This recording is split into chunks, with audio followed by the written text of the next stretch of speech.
Yo, Atlas speaking and welcome to part 27 of What If I Was Reincarnated in Naruto as a branch Hyuga and awakened the Tenseigan. Let the tale begin. Chapter 1051, Swapping Opponents. Center of the Forest of Death. Naruto-kun, mumbled Hinata looking at the battle in the distance. For Naruto-kun and Sasuke-kun to summon them.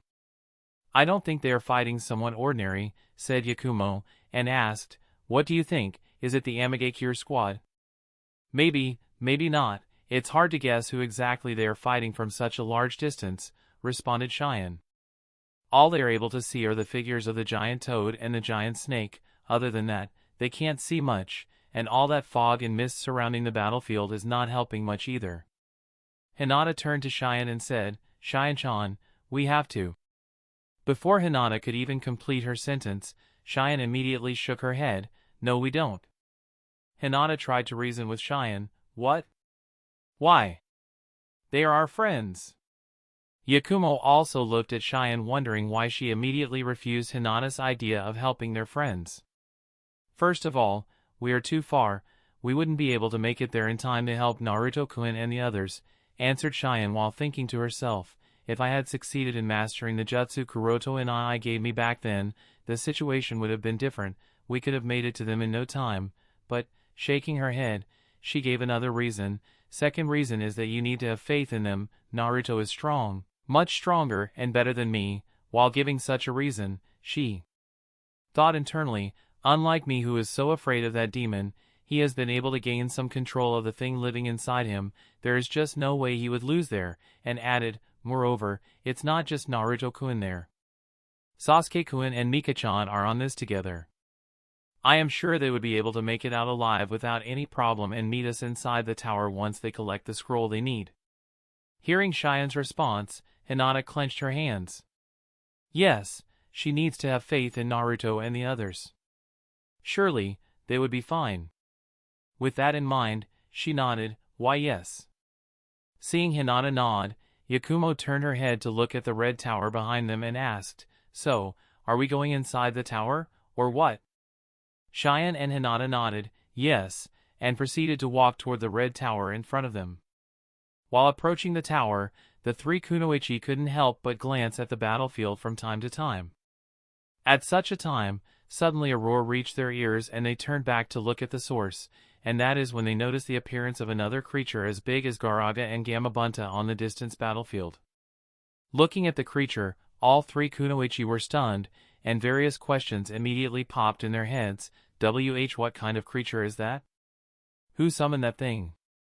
Will Naruto-kun be alright? And so much more. Crystal Battlefield.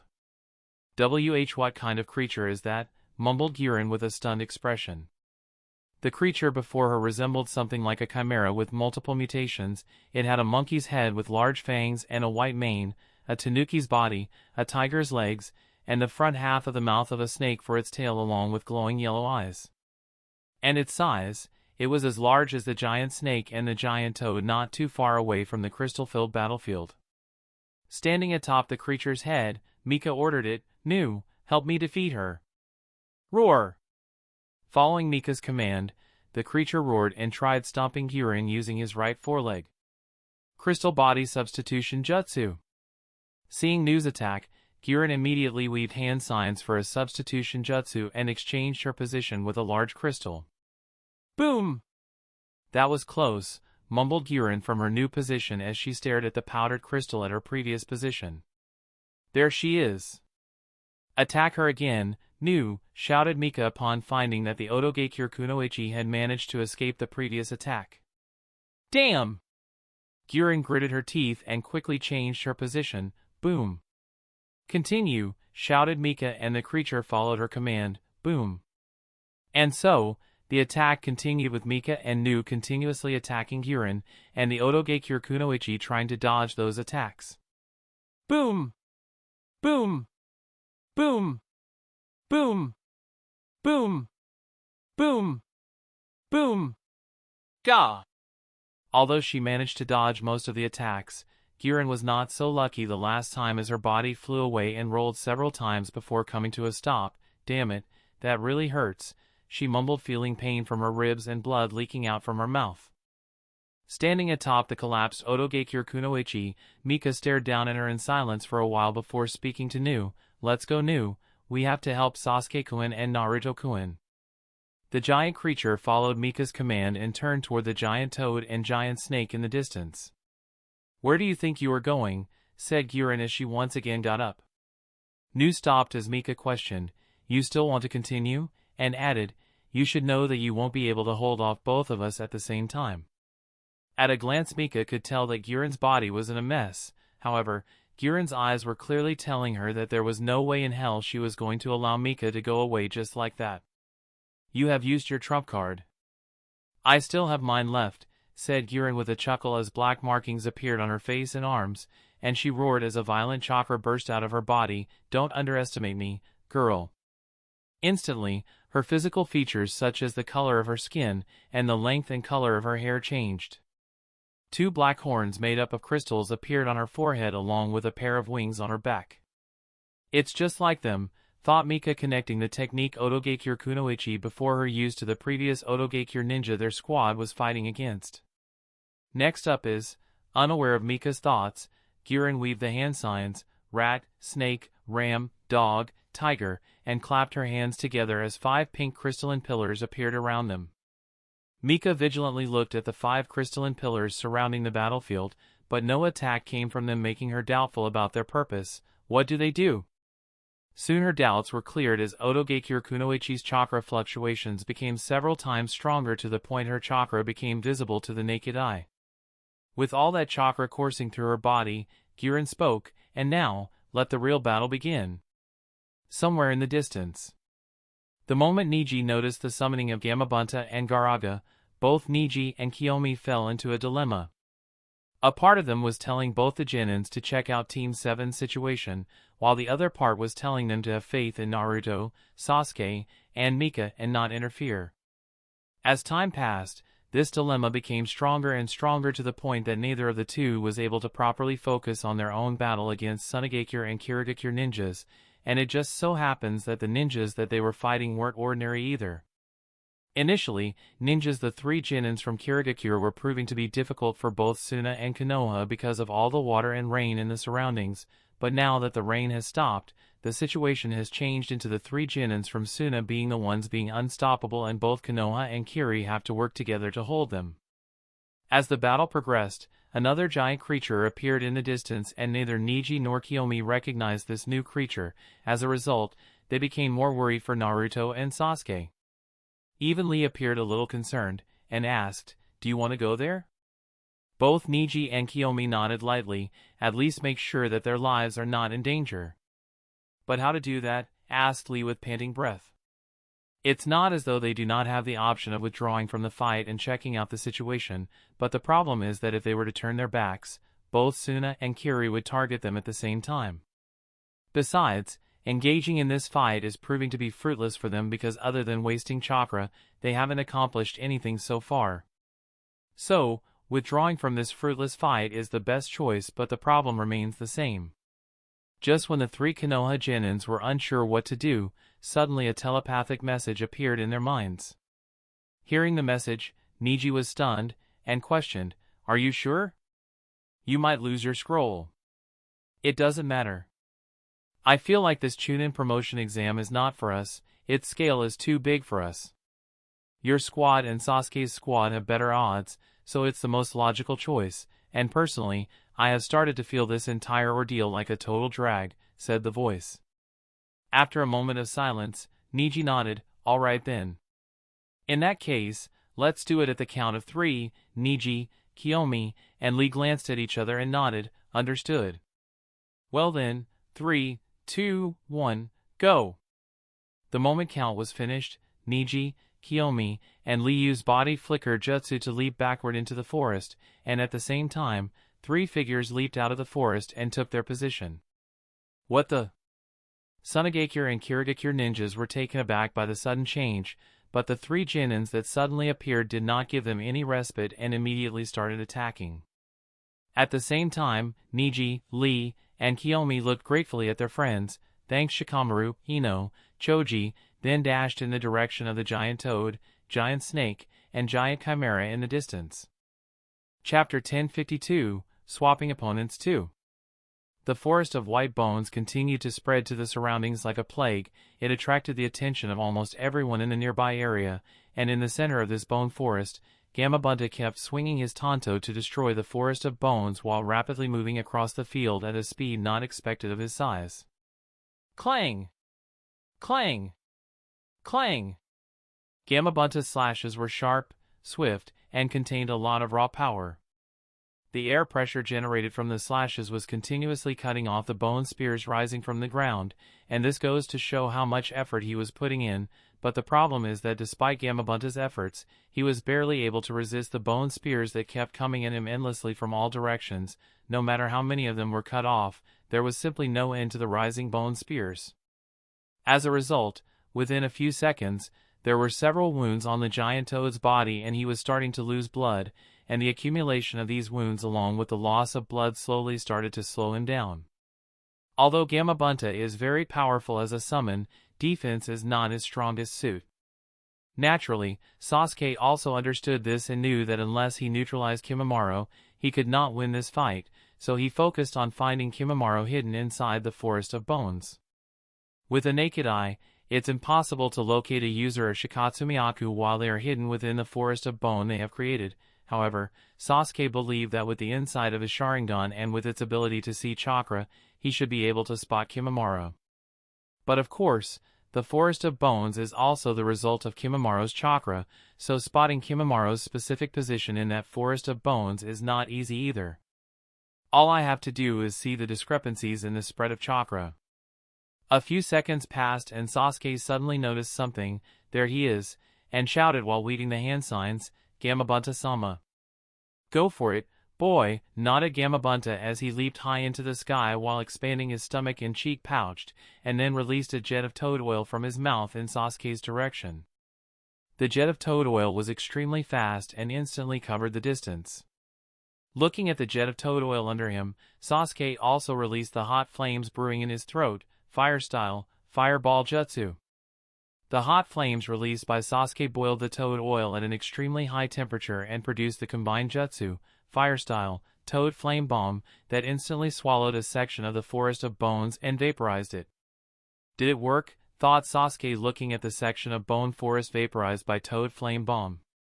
He noticed that the moment toad flame bomb landed on the forest of bone, the growth and spread of the bone forest seemed to have come to a sudden stop, which should mean that the attack landed on Kimimaro, right? But that's not the case because Sasuke saw a giant white bone spear suddenly rise from the ground and at the top of that bone spear appeared the figure of Kimimaro. Seeing the appearance of Kimimaro, both Sasuke was stunned for a moment because the ninja that appeared out of the boiling oil was different from the Kimimaro he remembered. His appearance was twisted with dark gray skin, dark black eye sclerae, yellow eye irises, sharp teeth, 6 large bone spines protruding out of his back, a long bone-spiked tail, and 2 dark black curve-like markings under his eyes, 1 under each eye and 2 as elongated eyebrows, 1 above each eye. Clearly, he looked like some monster rather than a human being. It's a similar jutsu as the other Otogakure Genins used, but this one, thought Sasuke with a frown. At this time Gamabunta warned, Sasuke, stay vigilant of this ninja. I am able to sense natural energy from him. Natural energy? Sasuke was shocked, and quickly asked, you mean to tell me he is using Sannin mode? Gamabunta shook his head, it's not Sannin mode, it's too imperfect and crude to be Sannin mode, it is some other kind of application of natural energy, and I am not sure of how he has mastered such a method of controlling natural energy, but he is using natural energy. This Kagaya boy is dangerous, so you better not let down your guard. Understood, nodded Sasuke staring at Kimimaro. After leaning out of the bone spear, Kimimaro looked at Uchiha Sasuke standing atop the head of Gamabunta, and spoke softly, Uchiha Sasuke, it turns out that you are indeed different from others. Humph, the fact you compare me to others is enough to make me look down upon you, scowled Sasuke. In fact, his mood was not as calm as he appeared to be because he had to rely on Gamabunta to fight Kimimaro, otherwise he would be overwhelmed. Ignoring Sasuke's scowl, he added, you are worthy of my all-out efforts. As Kimimaro finished speaking, his chakra pressure suddenly skyrocketed, and airwaves were generated around him. What the hell? How does he have such high chakra reserves? Mumbled Sasuke, trying to resist the airwaves generated by Kimimaro's chakra. Sasuke did not want to admit it, but he was instinctively feeling a little uneasy. Cough! Suddenly, Kimimaro coughed, which was completely unexpected, and what was more unexpected was that blood also came out while he coughed. Sasuke narrowed his eyes as various doubts appeared in his mind. Is he injured? Is it because of an internal injury? No, that doesn't seem to be the case, so why did he cough out blood? Is something wrong with his body? Is it the effect of that adverse effect of that crude application of natural energy? Gamabunta once again warned, Sasuke, do not let down your guard. Even if there is something wrong with his body, he is becoming more and more dangerous, and I have witnessed something similar before. What do you mean, Gamabunta-sama? Asked Sasuke doubtfully. The giant toad shook his head. I can't explain right now, and added, but trust my instincts. Alright, if that's the case, mumbled Sasuke as he looked at Kimimaro, Chidori current. Instantly, lightning flashed around him as he disappeared from the top of Gamabunta's head and charged at Kimimaro while unsheathing his Kusanagi sword, Chidori Katana. Dance of the Clematis, fine! Kimimaro instantly removed his spine and used it as a whip sword to defend against Sasuke's lightning-cloaked Kusanagi sword. Clang! A loud sound echoed as Chidori Katana and Bone Whip Sword clashed together. While their swords clashed, Sasuke looked Kimimaro in the eye and spoke, since there is something wrong with your body, then this fight should be ended here and now, don't you think? I wouldn't want to defeat you at your weakest. Kimimaro shook his head, don't bother with Jinjutsu, I have methods to counter it, and, he added, I don't have much time left, before I die, I wish to complete this mission. At this time, Gamabunta spoke, Sasuke leaped back, and waved his tanto to cut off the giant bone spear that Kimimaro was leaning out of. Jinjutsu really did not work, thought Sasuke as he leaped back and landed on Gamabunta's tanto. Upon landing on the tanto, he applied chakra under his feet to stick himself on the tanto, then ran on the blade while wondering to himself, what the hell is he on about the mission? Just as Gamabunta cut off the bone spear, Kimimaro lost his footing and began to fall, and Sasuke used that opportunity once again to attack Kimimaro. Leading behind a trail of lightning, he jumped from the tanto and attacked Kimimaro with a Chidori sharp spear, but before the attack could connect, suddenly, an orange figure appeared in the trajectory of his Chidori sharp spear. Naruto? Recognizing the identity of the figure, Sasuke had to stop the attack halfway, lest he would end up injuring the blondie, although the chances of that happening were quite low since Naruto is the host of the Nine Tails, he had to stop nonetheless. What surprised Sasuke was the fact that Naruto was covered in the tailed beast chakra that he is not too unfamiliar with, and wondered, has he lost control? Although Naruto has never lost control over his tailed beast, he is not a perfect Jinchuriki either. Therefore, Sasuke wasn't sure whether Naruto still had a sense of his surroundings or had he gone berserk. It would be troublesome if he has lost control at such a crucial time. While Sasuke was doubtful, Naruto collided with Kimimaro and both of them fell into the bone forest together, leaving the young Uchiha somewhat confused and speechless. Naruto, shouting loudly, Gaaraga slithered behind Naruto and stopped beside Gamabunta. Seeing Gaaraga, Sasuke landed back on Gamabunta's head and asked, did Naruto lose control? Nah, he is perfectly fine, it's just the Ice Kid, replied Gaaraga while pointing at the region covered with ice and mist not too far away. The giant snake then looked at cuts and wounds on Gamabunta's body and taunted, heh, so the chief toad of Mount Myaboku is just this? He is not even capable of dealing with a kid using Shikatsu Myaku? Talk about pathetic. Perhaps the only good thing you can do is become my nutrition. Gamabunta sneered, seeing that you are still fine I am kind of disappointed, and here I was hoping to take back an ice sculpture to Mount Myaboku with me after this battle. It would have been a great memento. You want to go, useless toad? Gaaraga scowled as he opened his mouth to show his fangs. I don't mind making sure that your body becomes permanently cold, snorted Gamabunta as he drew his tanto closer.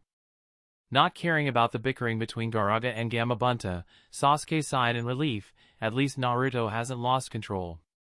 As for how he was maintaining control over the Ninetales chakra, that's something he couldn't care about too much right now. He would discuss that with Naruto and Kakashi after they were done with the second phase of the Chunin promotion exam. Shaking his head, Sasuke focused back on the battlefield, and frowned. Now why the hell is he fighting against Kimimaro? He is my opponent. After Naruto collided with Kimimaro and both fell into the bone forest, they started to fight each other, and this greatly irked Sasuke. Naruto, get away from him. He was about to jump into the bone forest to take back his fight from Naruto, but before he could suddenly, a chill appeared around him, followed by a rain of ice needles. Chapter 1053, A Test from Orochimaru. Thousands of ice needles of various sizes rained on the battlefield. Some needles were as small as a sewing needle, while others were as large as metal spears, and along with these needles, crystal clear ice flowers also started to bloom on the bone spears rooted on the ground. Under the double attack of the rain of ice needles and the blooming of countless ice flowers, Gaaraga, Gamabunta as well as Sasuke were naturally not spared. Even if they managed to avoid getting hit by the rain of ice needles miraculously, the decrease in temperature brought about by the blooming of ice flowers affected them as their bodies started to shiver and their movement became slow. Damn it, now even this person, thought Sasuke furiously. Being suppressed by Kimimaro had already made him very angry and dissatisfied with his own strength. Now the appearance of another Otogakure ninja who dared to not only face him but even suppress him and Gamabunta and Gaaraga made him unbearable and unwilling to accept. Uchiha are supposed to be the strongest. Sure, Suian-san is the strongest in the 5 great villages. How can I be so weak against someone who isn't even from a great shinobi village? Roared Sasuke as he drew 6 shuriken from his shinobi bag and threw them at the incoming ice needles while leading the hand signs, Fire Style, Art of the Phoenix Flower. Under the effect of the Fire Style Jutsu, the 6 shuriken were covered in flames as they tried to intercept the ice needles, but of course, the difference in the numbers of fire shuriken and ice needles was too massive, and to deal with that issue, Sasuke once again weaved hand signs and clapped his hands together, multiple Phoenix Flower Shuriken Shadow Clone Jutsu. Suddenly, 6 fire shuriken turned into hundreds of fire shuriken as they resisted the ice needles by instantly vaporizing the ice needles. Seeing all the ice needles vaporizing upon colliding with the fire shuriken, Haku was stunned. What? Sasuke decided not to waste this moment. Once again, he weaved the hand signs and used his strongest fire style jutsu as he bellowed out massive fire style, majestic demolisher. Now the intensity of the jutsu Sasuke used was not as intense as Madara's, but it was still very powerful, and as if a river of fire it instantly swept the ice mirror Haku was using to suspend himself in midair. That's what you get for getting in my way, snorted Sasuke while looking at the ice mirror engulfed in the river of fire. At this time, Gaaraga warned, if you think that is enough to defeat the enemy you are fighting, you are in for a great surprise. Uchiha boy then quickly left the battlefield and went to support Naruto. Though the giant red snake had a doubt in his mind, Naruto had indeed pushed this guy to edge by injuring him, so how come he recovered so fast? Was it because of the orange-haired brat? I'd better watch around for that kid, lest he would interfere with Naruto again. Sasuke wanted to scoff at Gaaraga for underestimating his jutsu, however, as the flames disappeared, the ice mirror that was engulfed earlier was still suspended in the air. While it did appear to have melted a little with water droplets falling from its edges, the melting wasn't enough to harm Haku. This time Sasuke was stunned. How is this possible? Majestic Demolisher consumed nearly half of his chakra reserves, and considering the intense heat that radiated from the river of fire, let alone an ice mirror, even a fully frozen ice lake should have been vaporized by the jutsu, yet the ice mirror was barely affected, and this made Sasuke wonder, why did nothing happen to it? The one to answer Sasuke's doubt was Gamabunta. Sasuke, the enemy you are fighting is also using natural energy, and unlike the other boy whose method of utilizing the natural energy was very crude, this one seems to have complete control over natural energy. It's even better than Jeriah. Sannin mode? Even better than Jiraiya-sama? The surprise in Sasuke's eyes became more intense. Senjutsu is a skill that rare few talented ninjas are capable of mastering, and it was obviously a surprise for him to learn that the Otogakure ninja in front of him is one of those rare few. Does that mean he is even more talented and stronger than Kimimaro? Gamabunta nodded, very likely. Damn! Sasuke was in disbelief. And feeling the numbness in his limbs because of cold and frost, Gamabunta couldn't help and once again question, "Are you really sure that these ninjas are just genins?" Sasuke had no answer to Gamabunta's question. As Gaaraga approached Naruto, several bone spears grew trying to stab his huge body. Initially, the one-eyed snake thought that with the hardness of his scales, there is no way some bone spears would be able to penetrate his defenses, but it wasn't long before his mind was changed as he felt pain all over his body. How? Just how? He could not believe that some bones were able to pierce through his defense and looked at the wound. Rather than a simple penetration, it appeared to be part corrosion and degradation.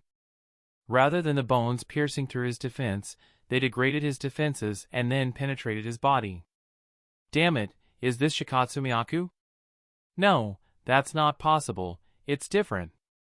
It's definitely different, thought Gaaraga as he immediately shed his skin to stop the complete degradation of his defenses. Gaaraga has experienced multiple battles against the members of the Kagaya clan when he was young and had signed a summoning contract with the Sunagakure shinobi, and based on that experience, he is certain that the Shikatsu Miyaku the boy fighting Naruto was using is definitely different. Why the hell does his Shikatsu Miyaku have a degradation effect? Muttered Gaaraga with an unsure expression. He has no answer to this question and knows that he has to be very careful against Otogakure's Shikatsu Miyaku user while providing assistance to Naruto. Having healed Haku, Hyuga returned beside his two squamates, and said, "We might have to provide support to Kimimaro, Haku, and Giren." It is surprising that Kimimaro-sama, Haku-chan, and Giren-san are having difficulty defeating the Konoha Genins, said Hebiheim while licking her lips, though she did appear to be a little excited at the prospect of helping the strongest squad of Otogakure, and thought to herself, maybe Haku-chan would be willing to mate with me after this. Unaware of the thoughts in Hebiheim's mind, Iburi Yukimi with a worried expression, "Are they going to be alright?" "Don't worry, Yukimi-chan, just follow my command, and the mission will be completed in no time," replied Hebiheim and went on to explain the strategy that they are going to use to provide support. "Alright, I got it, leave the smoke part to me," nodded Yukimi while pumping her fist. "Let's go then," said Hyuga and began transforming. However, before he could, a hand appeared on his shoulder from behind. "Who?" Startled, Hyuga immediately turned around and noticed that the person who had put their hand on his shoulder was a kunoichi with Kyuzugakure's forehead protector, and he was quite certain that he did not know this Kyuzugakure kunoichi, which made him vigilant. I did not sense her at all. Unlike Hyuga, Hebiheim had a different reaction as she stopped herself from exclaiming loudly. Instead, she muttered in a low voice, "Orochimaru-sama? What are you doing here?" Orochimaru-sama? Both Hyuga and Yukimi were taken aback. Orochimaru did not care about the children's reaction, nor did he bother to answer Hebiheim's question. Instead he instructed them, "Do not interfere with them." But Orochimaru-sama, Hyuga and Yukimi appeared to be somewhat worried. Before they could speak any further, Orochimaru spoke, "It's a test, not only for the three Genins of Konoha, but also for Kimimaro, Haku, and Giren." A test? All three of Hyuga, Yukimi, and Hebiheim were stunned by Orochimaru's words, but they quickly accepted it as the most reasonable explanation for all their doubts. They understood that when Orochimaru ordered them to assassinate Uchiha Sasuke, his intention wasn't to kill the young Uchiha, rather, it was to test him, and not just him but also Kimimaro, Haku, and Giren. Understanding the ins and outs of the matter, Hebiheim thought to herself, as expected of Orochimaru-sama. He would never do something completely senseless. Whoosh! Whoosh! Whoosh! With the sound of breaking wind, Ryene, Samsara, and Tengu landed on the edge of the battlefield. Not trying to hide himself, Ryene stood atop the crown of a tree and carefully observed the battlefield using the pair of Mangekyo Sharingan in his eye sockets. Soon, his lips underneath the mask arched into a smile. Well, so it seems that both Naruto and Kurama have finally begun to work together, huh, mumbled Ryene as he sensed the powerful chakra of the Nine-Tail. Although Naruto was in the tailed beast state and had sprouted 3 tails, not the powerful KCM, he did seem to have a sense of self, meaning he hadn't lost control, and something like that is only possible when the Nine-Tail is actively lending chakra to the boy while not trying to take control over his consciousness. I guess talking with the Tsundere Fox did work out, thought Ryene as he recalled his conversation with the Nine-Tailed Fox. And now he is already capable of not only resisting but overwhelm Kimimaro, even though Kimimaro has fully liberated the cursed seal of Earth. Ryene was happy to see Naruto's performance, then turned his attention toward Mika, and thought to himself, so, she was pushed to the point of needing to summon that creature, huh? But I guess, it's not that surprising. In the canon, Giren was strong enough to fight against Three Tails on her own along with 5 members of the Konoha 11 and Kakashi, Yamato, and Sai. Now, it's true that none of them went all out, but her strength is unquestionable, which was evident from the fact that at one point Orochimaru had desired her body and Kekkai Jinkai and would have definitely taken over it if he had the chance. Even if the current Giren is 3 to 4 years younger compared to the Giren who fought against the Three Tails, her strength is still very good, not to mention that she seems to have access to the cursed seal.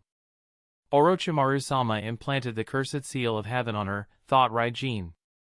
It's the same cursed seal that Orochimaru had given to Sasuke in Canon. It's one of the strongest cursed seals created by Orochimaru, so the boost in power it provides Giren is also very high, and adding the fact how difficult it is to fight a user of crystal release Kekkai Jinkai, it wasn't a surprise that Mika had to rely on that secret summon of her. As for the summon itself, Ryene doesn't have much knowledge about it except for the fact that it was created by Shimura Danzo's researchers while studying the Hashirama cells. Compared to the version of Nu that appeared in the Boruto, this one is slightly different as it doesn't have access to a different dimension that it resides in, which is a bit disappointing as Ryene would have loved to have access to a personal dimension. In any case, she seems to be doing fine against Giren. Now for Uchiha Sasuke, thought Sasuke as he turned his attention from Shimizu Mika to Sasuke. Compared to Naruto and Mika, Sasuke's performance is somewhat stale. At a glance, Ryene could that Sasuke is already tired, and his chakra reserves are also running out.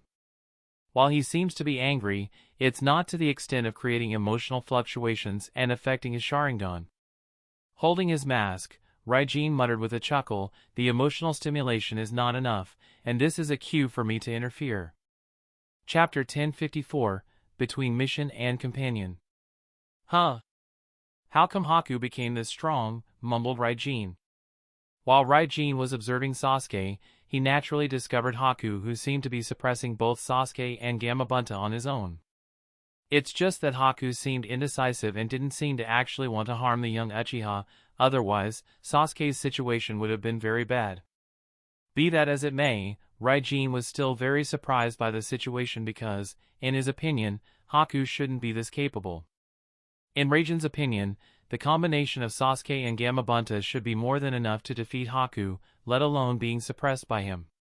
But the fact of the matter is that the situation is the opposite, and to find out the reason he focused on Haku. It did not take Ryene very long to notice the presence of natural energy in Haku's body. There were some blackish-bluish markings on his face too, and this could mean only one thing, which startled him: Senjutsu. Ryene knew very well that Haku's achievements under Orochimaru would be much better compared to his Canon counterpart who worked under Zabuza, but he never expected Haku to be able to master Senjutsu. Moreover, Haku's control over natural energy is much better than that of Jeriah. In fact, it's almost as good as the Shodame Hokage, and that is a very big achievement. Does that mean Orochimaru-sama has made significant progress in the study of natural energy and Sage Chakra? Taking into account that not only Haku, but even Kabuto has mastered Senjutsu, so Orochimaru definitely has more information and research materials, and this would allow him to better study natural energy as well as Sennin mode. Ryene doesn't believe that Orochimaru wouldn't be interested in natural energy and Senjutsu. He has observed Jiraiya and Naruto, he has heard of the legends of Senju Hashirama, and he has also observed Kabuto, Haku, and Hyuga, so he must know the advantages of Sage Chakra. Moreover, by mastering control over natural energy, it's not impossible to gain a longer lifespan, so natural energy would most definitely interest him. Even in canon, after the conclusion of the Fourth Great Shinobi War, Orochimaru went on to create special clones capable of absorbing natural energy from the environment, so there is simply no way he wouldn't invest his time in the study of natural energy. Just when Ryene got a little distracted, suddenly Haku started another volley of attacks. Water particles in the air started to condense into solid ice that seemed to come alive and started to encase Gamabunta in it, restricting his movement. The moment Gamabunta was momentarily restrained, several ice pillars with sharp ends pointing at his neck rose from the ground and surrounded him from all directions. Of course, Sasuke wasn't spared either, as the lower half of his body, including both his hands, were encased in ice, while Haku further condensed several ice needles in the air with their sharp ends pointing toward him. "Damn it, this ice," cursed Sasuke as a trace of panic and fear appeared in his eyes. One after another, he has fought against several powerful ninjas including Kimimaro. He also summoned Gamabunta not long ago. As such, his chakra reserves are almost depleted, there are several scars on his body, and he doesn't have much strength left to continue the fight. So having his lower body restrained by ice and several ice needles pointing at him, he felt that he might really die today. Haku naturally noticed traces of fear and panic in Sasuke's eyes as hesitation appeared in his own. He doesn't want to kill Uchiha Sasuke, however, it's a mission given to them by Orochimaru, therefore it must be completed. Moreover, Kimimaro's falling condition is also weighing on his mind. The longer I dragged, the longer Kimimaro-kun would have to fight. It's better to end this early. With such a thought, Haku took a deep breath and with an apologetic expression, he shot the ice needles at Sasuke. Why-ish? Why-ish? Why-ish? Watching dozens of ice needles coming toward him, Sasuke saw death knock on his door, and unwillingly roared in his heart, "Damn it, not like this. I haven't even recovered Tusan's eyes yet from that damned Amatsukami." But it was useless, and there was nothing he could do to save himself. As the first ice needle pierced through his flesh, Sasuke resisted the urge to scream. It had gone through his left shoulder, followed by the second needle that pierced his right hand, then came the third needle, the fourth, the fifth, and finally the sixth, which was aimed at his heart. "Damn it! Damn it! Damn it!" Sasuke cursed more and more, but there was nothing he could do, and he felt utterly helpless as he closed his eyes, expecting to die the moment the sixth needle punctured his heart. However, the expected pain never came. Rather, a familiar voice that he did not expect at all reached his ears. "Gentle fist, 8 trigrams, palm rotation." Ding! Ding! Ding! Ding! Ding! Ding! Ding! Ding! The ice needles that were about to kill Uchiha Sasuke suddenly encountered a rotating wall of chakra and were instantly repelled. After repelling the ice needles, the person in question breathed a sigh of relief. "Phew, made it in time." Noticing the familiar voice and the fact that the ice needle did not puncture his heart, Sasuke knew who had saved him. A part of him was happy that he was saved, but a part of him was also furious upon himself that he needed to be saved, and without a doubt, the person who saved him was Hyuga Neji. Sasuke took a deep breath and asked, "Neji, what are you doing here?" Without looking back, Neji answered, "I noticed that you, Naruto, and Mika-san have used summoning jutsu and guessed that you might be in big trouble, so I came here to take a look." Sasuke sighed. "I see, it was as he had guessed." Shaking his head, he put the negative thoughts at the back of his mind, and spoke in a deep voice, "Be careful, the enemy is very strong this time, and they are also capable of using senjutsu." "Senjutsu?" Neji was stunned, then he smiled, albeit nervously, and said, "Don't worry, I am not the only one here. Lee and Kiyomi-san have also come with me." The moment Neji finished speaking, suddenly more familiar voices reached Sasuke's ears. "Recall the training. Now, focus all the chakra at one point, and then release it like an explosion." Clenching the fist of her right hand, Kiyomi focused her chakra on it and then released it as she slammed her fist. At the same time, Rock Lee activated the Gate of Life, and delivered a 1,000-pound roundhouse kick. 8 inner gates formation, Gate of Life open, 1,000 brick roundhouse kick. Bang! Bang! Crack! Crack! Under the double attack of Kiyomi and Lee, the ice encasing Gamabunta was broken into ice dust. Coincidentally enough, at the same time as ice turned into ice dust, the bone spears standing on the battlefield also started to collapse and turn into white dust. The sudden change surprised everyone. "What's going on now?" Is it because of the enemy's jutsu? No, that doesn't seem to be the case. Is it because of Kiyomi and Lee's attack? Huh? Because of us? There's no way. Our attack wasn't that powerful, right, Likuin?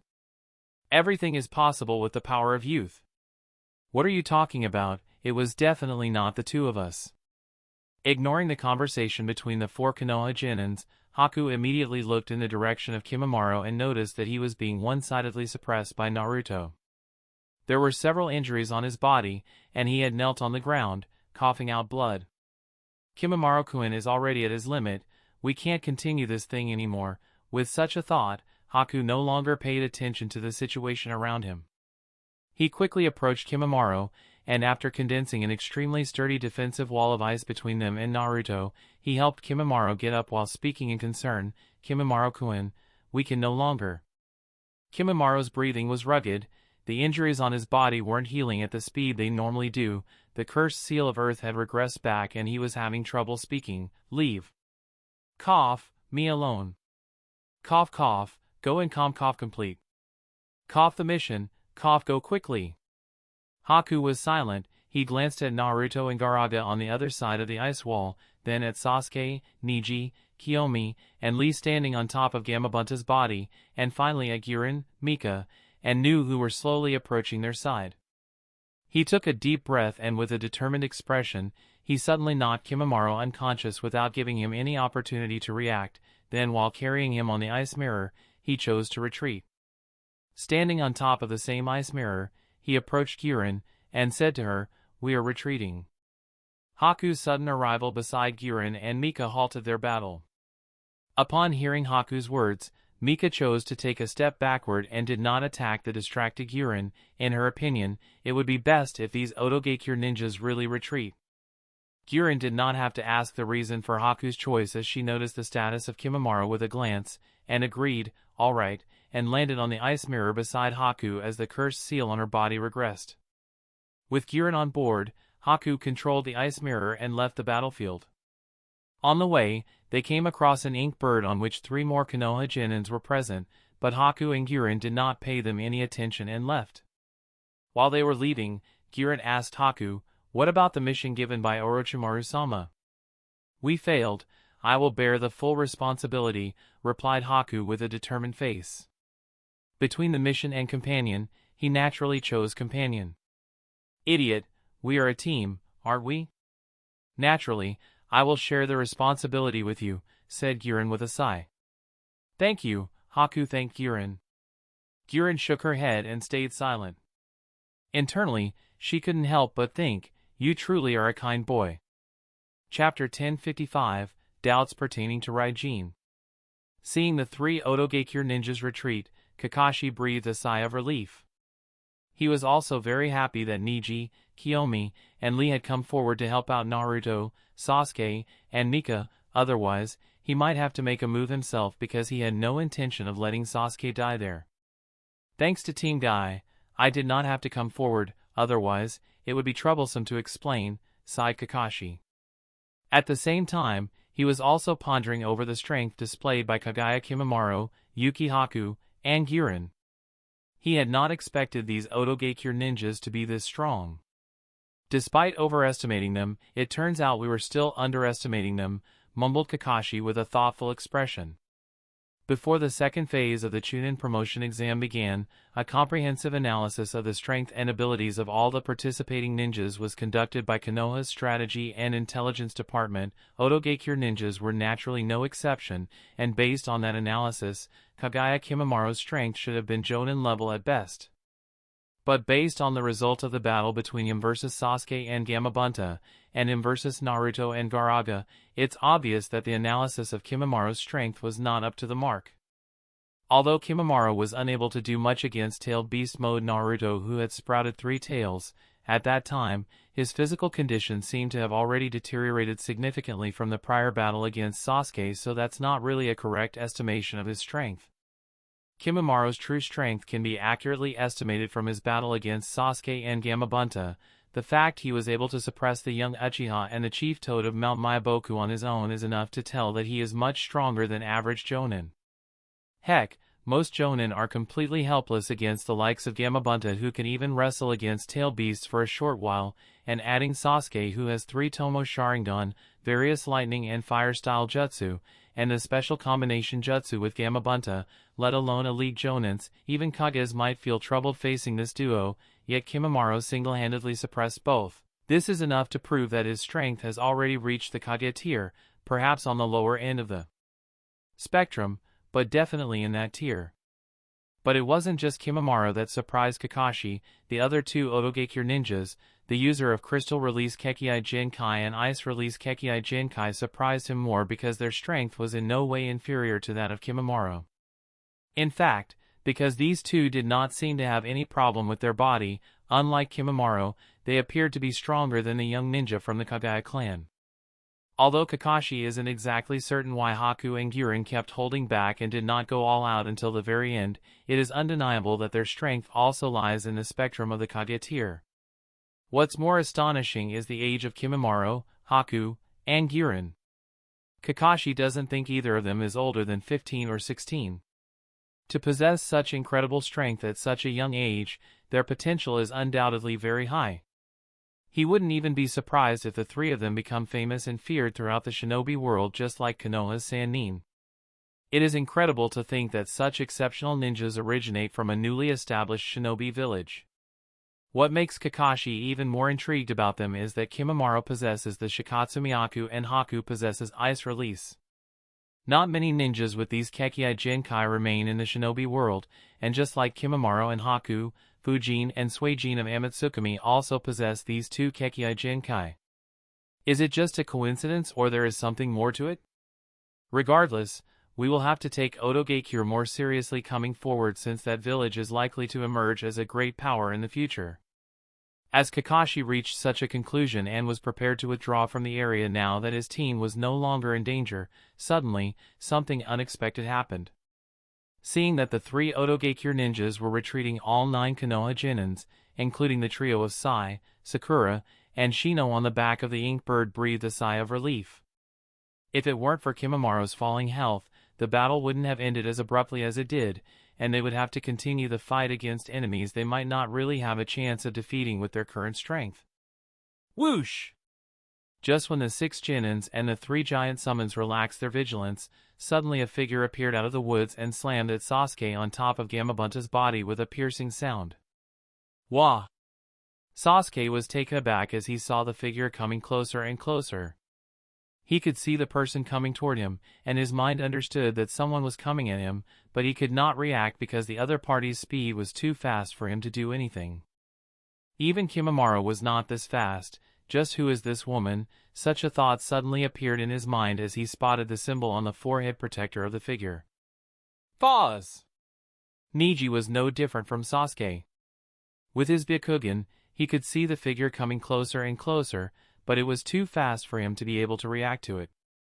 Whoosh!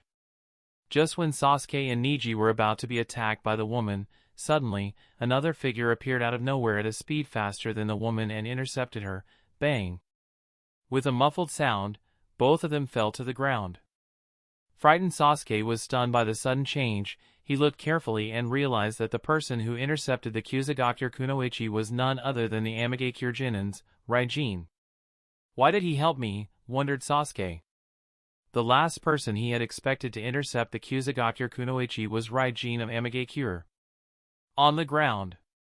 Shuror looked coldly at Ryene. Boy, you would have to pay the price of meddling in other people's business.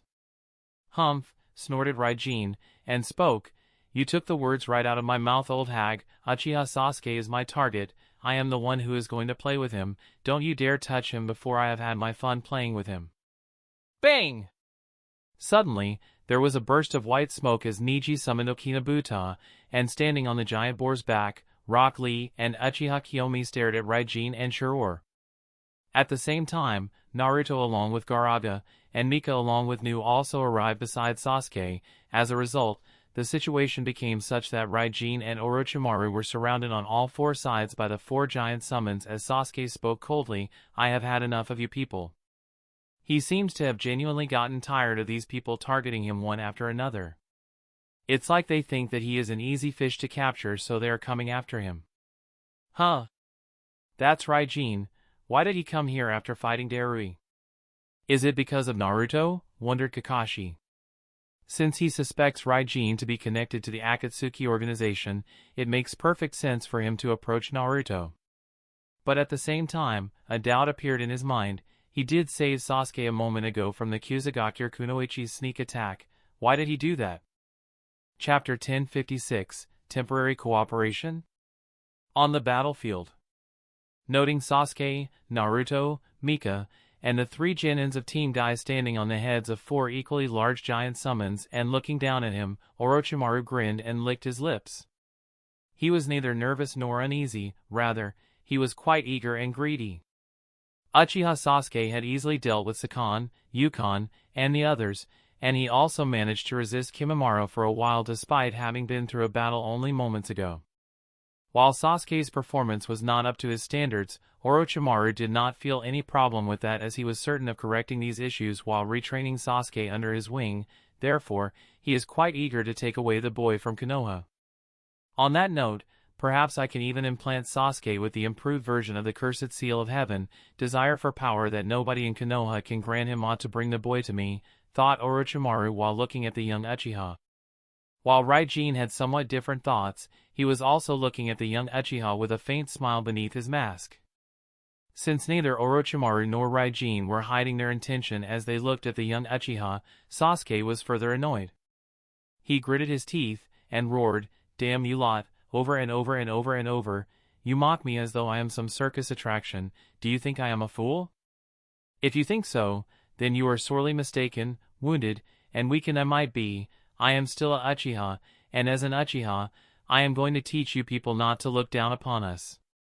The repeated setbacks against Otogakure ninjas, failure to achieve his intended purpose for the second phase of the joint Chunin promotion exam, and having to rely on others' help to save his hide had already soured his mood, and on top of that, the surprise attack of Kusagakure's Kunoichi a few moments ago has infuriated to the point of exploding in anger. But the thing is, neither Ryene nor Orochimaru cared about Sasuke's anger, rather, they were still casually mocking him. The Kusagakure Kunoichi glanced at the Amagakure's lightning-style ninja while licking her tongue. "It seems we are in big trouble. He's just a brat who still doesn't realize the situation he is in. What can he do?" chuckled Ryene indifferently, and added, "It's time for adults to teach him the cruelty of the shinobi world, wouldn't you say?" "Shior-san, or perhaps I should call you," Orochimaru narrowed his eyes. "Does this brat know?" Ryene shook his head. Forget it, there's no point in doing that," and said while pointing at Uchiha Sasuke, "For now, let's focus on the Uchiha kid." Orochimaru did not shift his attention from Ryene. He wasn't certain whether the Amagakure Genin was aware of his true identity, or he was simply shooting an arrow in the dark. He realized that he really couldn't see through the boy. No, his behavior, confidence, and manner of speaking are unlike a teenager, rather, it's quite similar to that of a seasoned ninja who has been through various battles. Perhaps there's more to this Amagakure's Genin? Is it possible that he is like me? Now that I think about it, it's not impossible. Orochimaru had various thoughts running through his mind, but he also knew that he cannot waste too much time, so he decided to curb his curiosity for the time being and, following Ryujen's advice, decided to focus on the young Uchiha. But he had to make sure of one thing, and questioned, "Your target is Uchiha Sasuke?" "And here I thought that we would be forming a temporary alliance," sighed Ryene, and asked, "Are we already beyond that?" "It depends on your answer," responded Orochimaru. Ryene smiled. "I see," then his smile widened, and he spoke, "That's right, Uchiha Sasuke is my plaything during the Chunin exams. Don't you dare think that you will be able to take him away while I am having my fun, because if you do that, I don't mind knocking at your doors, Shior-san."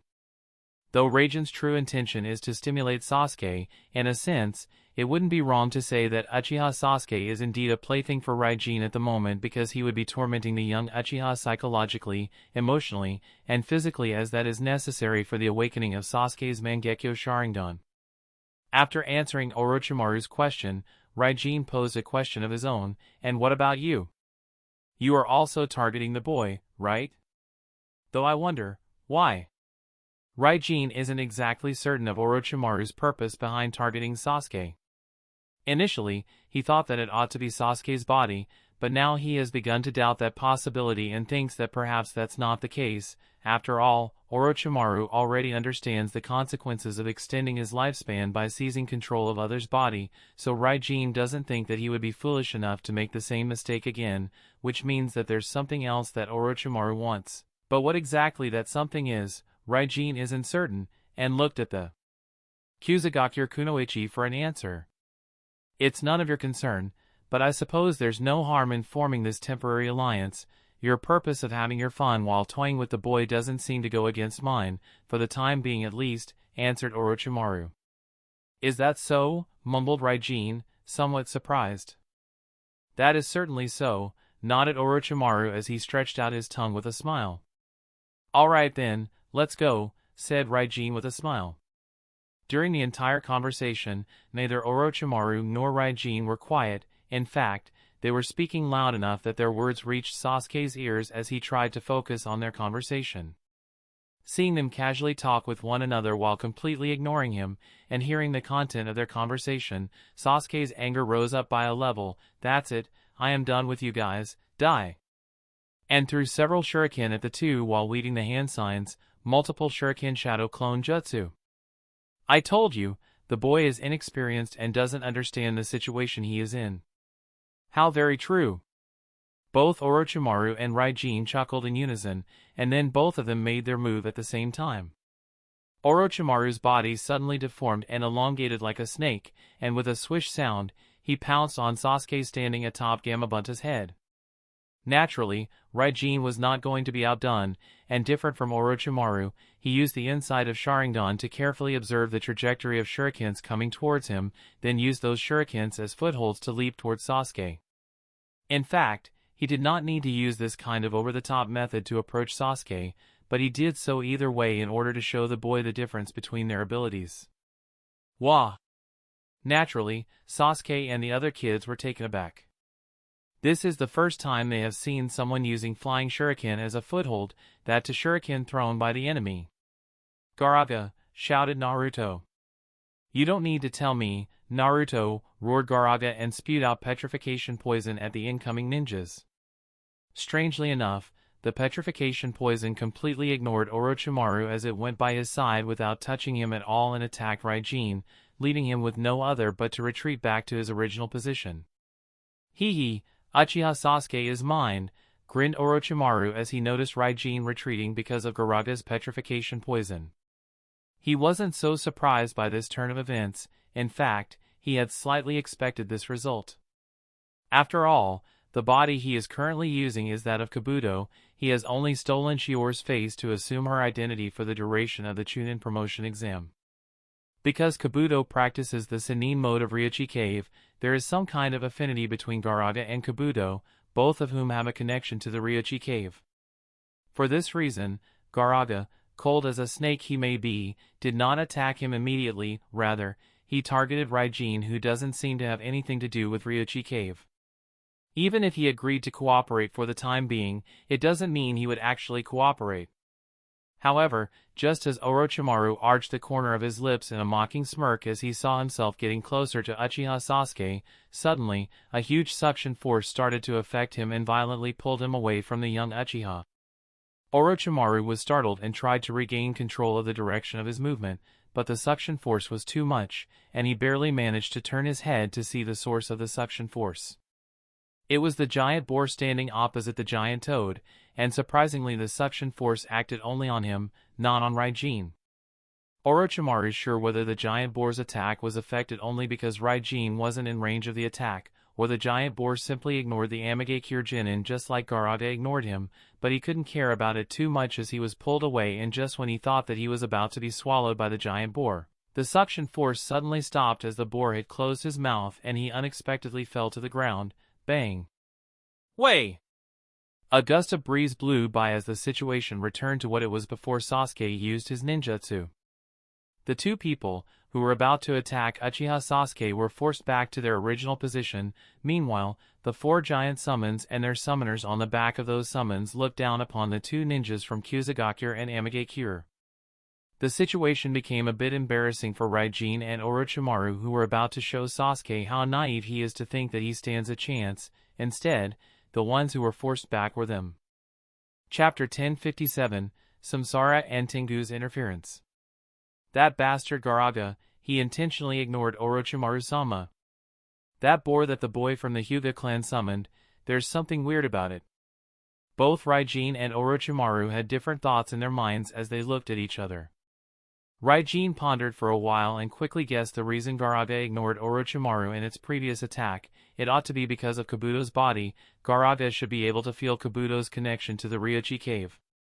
Normally, the snakes of Ryochi Cave do not care whether the enemy they are fighting is from the same faction/place or not. After all, they are cold-blooded creatures and generally do not care even if they kill one of their. In fact, snakes like Gaaraga, Manda, and Aoda often fight one another, which causes havoc in the Ryochi Cave and cause headache for the White Snake Sage. But that's only the case when they do not have external enemies. In the presence of external enemies, they would even band together, and that's what Gaaraga tried to do by attacking Ryene and ignoring Orochimaru. Of course, there's more to it. Similar to almost all the inhabitants of Ryochi Cave, Gaaraga doesn't like the toad of Mount Myaboku, so he wouldn't mind if that toad suddenly got injured or died by one of his own, and that's another reason Orochimaru was ignored, while Ryene wasn't. As for the reason why Okinabuta's attack seemed to have ignored Ryene and only affected Orochimaru, it's because of the nature of the summoning contract. While it's true that it's made using blood, and the summoning is also done using blood as a medium or a conductor or a sacrifice to summon the contracted summon, the contract itself is imprinted on the soul, which means that the contract is not limited to the body. This is one of the reasons why Orochimaru has been capable of summoning Manda and other giant snakes from Ryochi Cave over the years despite having changed his body multiple times, and this is also the reason why Hanzo of the Salamander was able to summon his massive salamander abuse despite being an Edo Tensei. Because the summoning contract is imprinted on the soul, the giant boar can sense that one of the two enemies they are fighting, even if he looks different, is in fact Curoto, and because it knows that it is Curoto, so naturally, it made sure not to let his attack affect Curoto. While Orochimaru was able to feel that something was weird about the giant boar summoned by Neji, he had too little information to make any conclusion in such a short span of time, so he could only put it at the back of his mind for the time being, consider the possibility that it was merely a coincidence. Sasuke was naturally not very happy with Ryene and the Kusagakure Kunoichi mocking him again and again despite them being surrounded from all sides, but this time, he did not shout or curse. Rather, he tried to calm his nerves, and after weeding the hand signs, using what little chakra he had left, he released a fire-style jutsu, fireball jutsu. The fireball traveled toward Ryene and Orochimaru making a loud roar, but the two ninjas weren't panicked and easily dodged the incoming fireball by changing their position. At this moment, Gaaraga smacked his tail violently toward Orochimaru and Ryene. However, before the tail could reach them, suddenly, Okinabuta rushed over and without any warning intercepted the tail using his body. Bang! With a loud bang, Gaaraga's tail struck the wild boar, making it stumble and making Neji, Kiyomi, and Lee lose their footing and fall to the ground. Seeing this scene, Naruto said to the giant red snake, "Gaaraga, that's Neji's summon, you are attacking the wrong people." Gaaraga was a little helpless. "It's not me, it's the idiot boar," it came between the attack on its own. In only a few breaths the boar once again stood up, and to Neji, Lee, Kiyomi, and Naruto's astonishment, directly pounced on the giant snake. Why the hell is he attacking Gaaraga? Everyone wondered, but no one knew the answer as they saw Okinabuta fight Gaaraga, and Gaaraga fight back against Okinabuta. "You want a piece of me? Come then, I will definitely eat you today. I have been itching for a hearty meal," laughed Gaaraga while trying to strangle Okinabuta.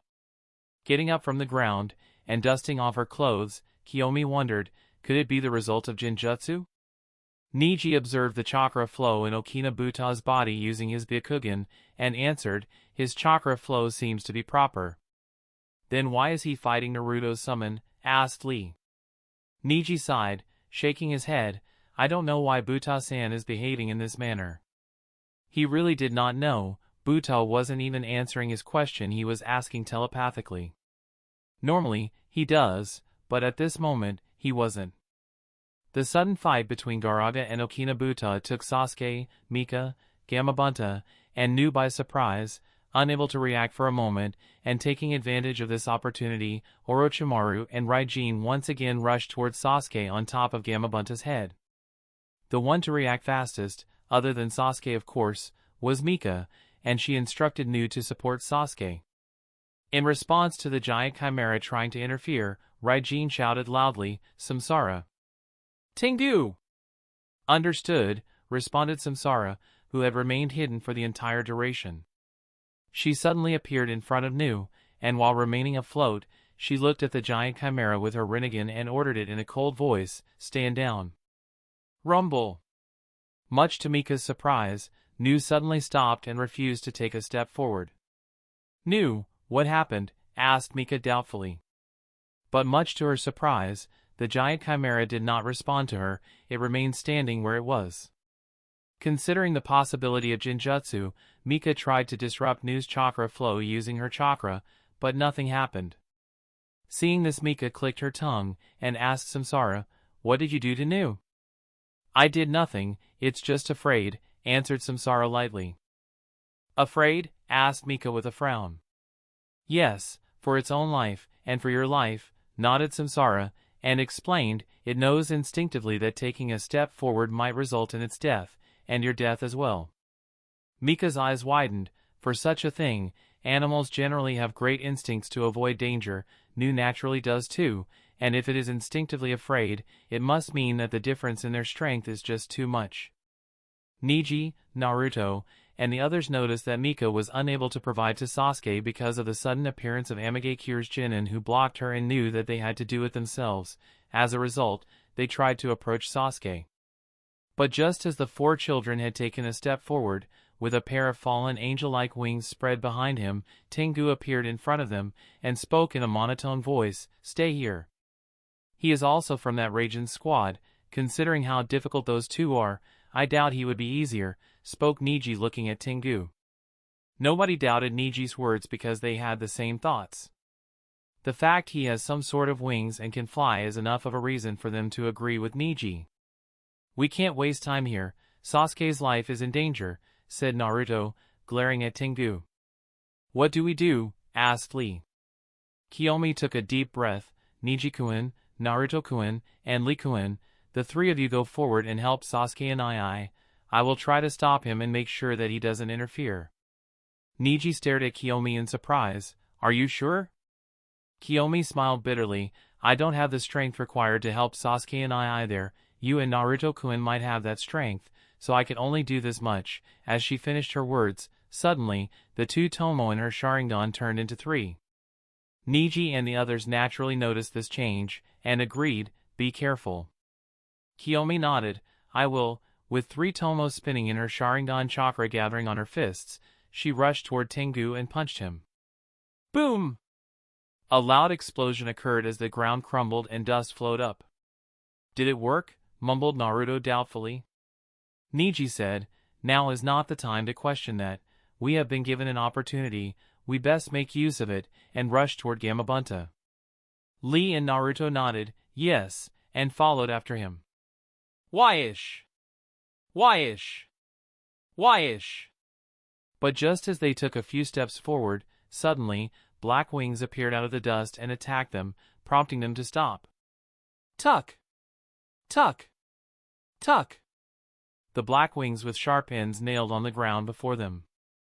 As the trio stopped, they stared at the source of these black wings, and that's when suddenly wind waves appeared along with the sound of flapping of wings, which cleared the dust and allowed Neji, Naruto, and Lee to see that Tengu was completely fine. Naruto wondered, did she miss? Neji shook his head. No, he moved, noticing that Tengu was a step away from his initial position where Kiyomi attacked. Kiyomi clenched her teeth, and after gathering chakra under her feet, she used that to push herself away from the ground as she pounced at Tengu at an incredible speed with chakra gathering on her right fist. This one ought to work. Boom!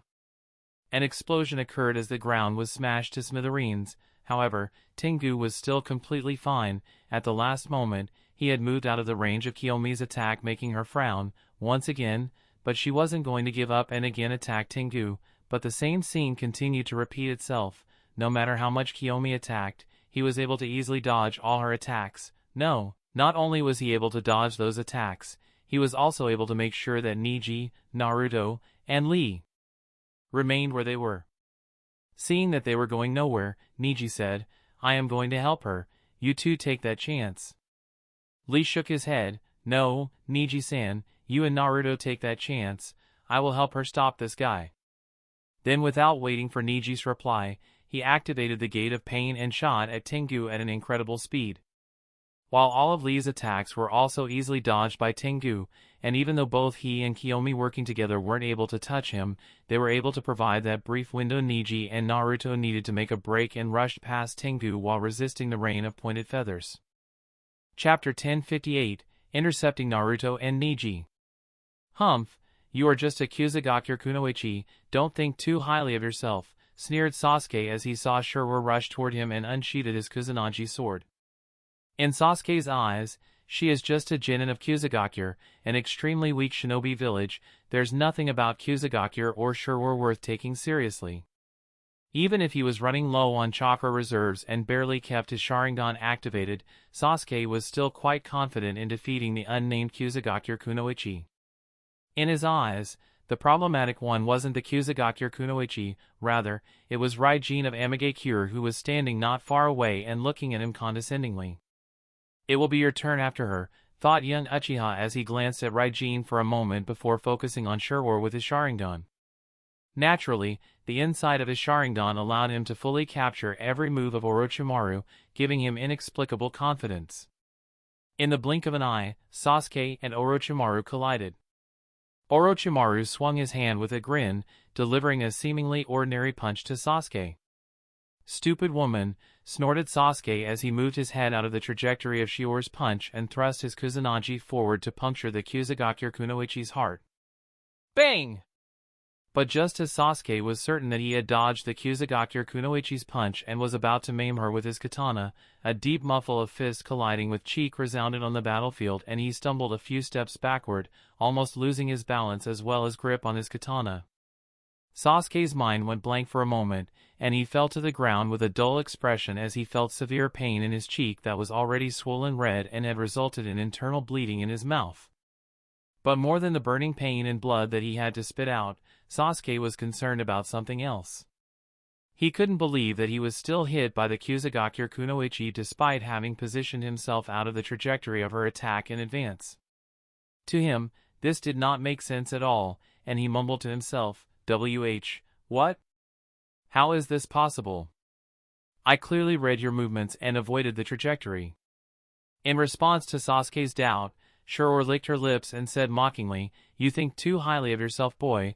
You are just an Uchiha brat with a Sharingan, nothing more than that." Sasuke! Seeing Sasuke getting knocked away by the Kusagakure Kunoichi, Naruto, and Neji who were rushing toward him shouted anxiously. Ryene glanced at the two of his disciples. He pondered for a moment, then decided to leave Sasuke in the hands of Orochimaru for a while and appeared in front of Naruto and Sasuke, preventing the two of them from interfering with Sasuke's stimulation. While Orochimaru's involvement here is a bit unexpected, Ryene does not mind his help in stimulating Sasuke. Instead of fighting Orochimaru, Ryene decided to aid him for the time being by making sure that Naruto and Neji do not interfere. After all, they are cooperating, aren't they? Of course, if Orochimaru attempts to take away Sasuke from Konoha or poach his Sharingan, Ryene would naturally not sit by idly and watch that happen. With that in mind, Ryene glanced at the two genins in front of him with a smile, then disappeared and appeared in front of the young Uzumaki. Naruto saw taken aback as he saw the Amigakure ninja suddenly appear in front of him. He did not have any time to react as all his attention was on Sasuke, but even if he was not ready, the Ninetales chakra around him swayed and tried to attack Ryene. Too slow, leaving these words, Ryene once again disappeared from his position and appeared behind Naruto. This time, Naruto was better prepared. Although he wasn't able to feel Ryene's maliciousness, which was a little strange and confused him, he still reacted better this time and tried to leap forward in order to distance himself from Ryene. That's surprising. Naruto's reaction speed surprised Ryene a bit, but be that as it may, his hand was already placed on Naruto's shoulder as he mumbled, "This ought to contain you for a while." Instantly, a series of black sealing symbols appeared all over Naruto's body and like a chain wrapped around his both arms, both legs, as well as stomach before disappearing. When the sealing symbols disappeared, it wasn't just them disappearing, the tailed beast on Naruto's body also disappeared. What? What just happened? Naruto was startled as he suddenly felt a little weak. Bang! Before the young Uzumaki could understand the situation, he was kicked away by Ryene. "Naruto!" exclaimed Neji as he saw Naruto getting knocked away by Ryene and colliding with an uprooted tree. His expression became stern as he looked at Ryene and tried to think of a way to defeat the Amigakure ninja. On the other hand, a smile appeared on Ryene's face as he looked at Neji, all while paying attention to Sasuke. Orochimaru slowly walked towards Sasuke, grabbed the boy by the neck, then lifted him up and spoke, "The sight of your struggle is really embarrassing." Held by his neck, Sasuke was ashamed, "Damn it, how dare you," and tried to use Sharingan's Jinjutsu. Bang! That's when he felt a punch in the gut and had to stop halfway as he coughed out saliva and blood gathered in his mouth. "It's truly disappointing," said Orochimaru, not at all caring about the saliva and blood that fell on his clothes. Rather, he exerted more strength in the arm that he was using to hold Sasuke by the neck, resulting in the young Uchiha to choke and flail his legs like a helpless chicken. Be that as it may, the Tomo in Sasuke's Sharingan were still whirling rapidly, and Orochimaru grinned while looking at those eyes. "It's really fascinating. I want a pair for myself too." "Stop dreaming," spoke Sasuke in a hoarse voice. The thought of someone targeting the Sharingan of the Uchiha clan reminded him of Homusubi and his father as anger in his heart started to burn. Furiously, Sasuke used his remaining strength to reach out for a kunai in his shinobi bag, and using all his strength he stabbed it on Orochimaru's hand that was trying to choke him. In fact, Sasuke wanted to stab the kunai in the Kusagakure Kunoichi's head, but his arms are smaller, he would have never managed to reach her head or neck, so had to settle with her arm. Puff! Blood splattered when the kunai pierced Orochimaru's arm, and Sasuke roared, "Let go of me." But contrary to the young Uchiha's expectations, the Kusagakure Kunoichi did not even blink when the kunai pierced her hand. Rather, she smiled inexplicably, perhaps not so disappointing, and her arm began to heal. Seeing Kusagakure Kunoichi's arm heal instantly, Sasuke became more and more frightened. The anger that had burned a moment ago also turned into instinctive fear as various traumatic moments from his childhood to this point started to flash in his mind, and his mind went into a panic mode, prompting him to struggle uncontrollably. But all this struggle was nothing in the eyes of Orochimaru. He did not care about the punches and kicks that Sasuke used, rather he mocked the Uchiha for being so weak and further increased the strength in his arm. Slowly, Sasuke's struggle started to die down and he started to lose strength. His face became red as he struggled to breathe, his vision started to become blurry, his consciousness started to become fuzzy, as regretful and fearful various thoughts started to appear in his mind. Chapter 1059, Konoha's Genins are trash. The scene of Sasuke struggling at the hands of Orochimaru was within Ryene's vision. Watching the young Uchiha slowly beginning to lose his breath, Ryene thought to himself, "Leave it to Orochimaru-sama on how to train ninjas." Ryene wasn't much surprised by this turn of events. In fact, he had somewhat expected it, which is why he allowed Orochimaru to take the reins on Sasuke's leave for now, and he could see Orochimaru doing a good job of leaving a shadow in Sasuke's heart that Ryene can later use to further stimulate Sasuke. Since Ryene was able to see Sasuke's struggle, Naruto and Neji could see it too, and shouted, "Let Sasuke go. Stop it, he'd die at this rate." Of course, Ryene wouldn't allow them to interfere. He activated the lightning chakra stimulation technique as he disappeared from his position and appeared in front of Naruto in a flash and punched him in the face. "Damn it, he is too fast," thought Naruto while gritting his teeth as he once again his body was slammed into a tree. Because Ryene had put a seal on Naruto's body, so he is unable to use the Ninetales chakra, and since Gaaraga is too far away from him, the giant red snake is unable to transfer natural energy to Naruto either. While the boy himself can also absorb natural energy, he would have to stay still and calm his mind, which is impossible considering their current situation. In short, Naruto had no way to fight back against Ryene. As for Neji?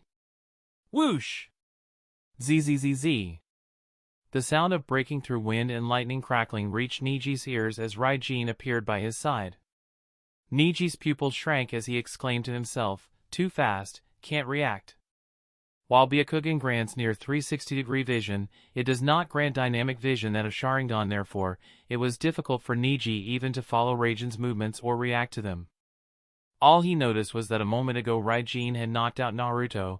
Heck, he did not even notice how Ryene did that, and the next moment Ryene was standing beside him. How could anyone be this fast? Such a thought appeared in his mind. For a moment, Neji even felt that Ryene was even faster than his sensei, and that's saying a lot.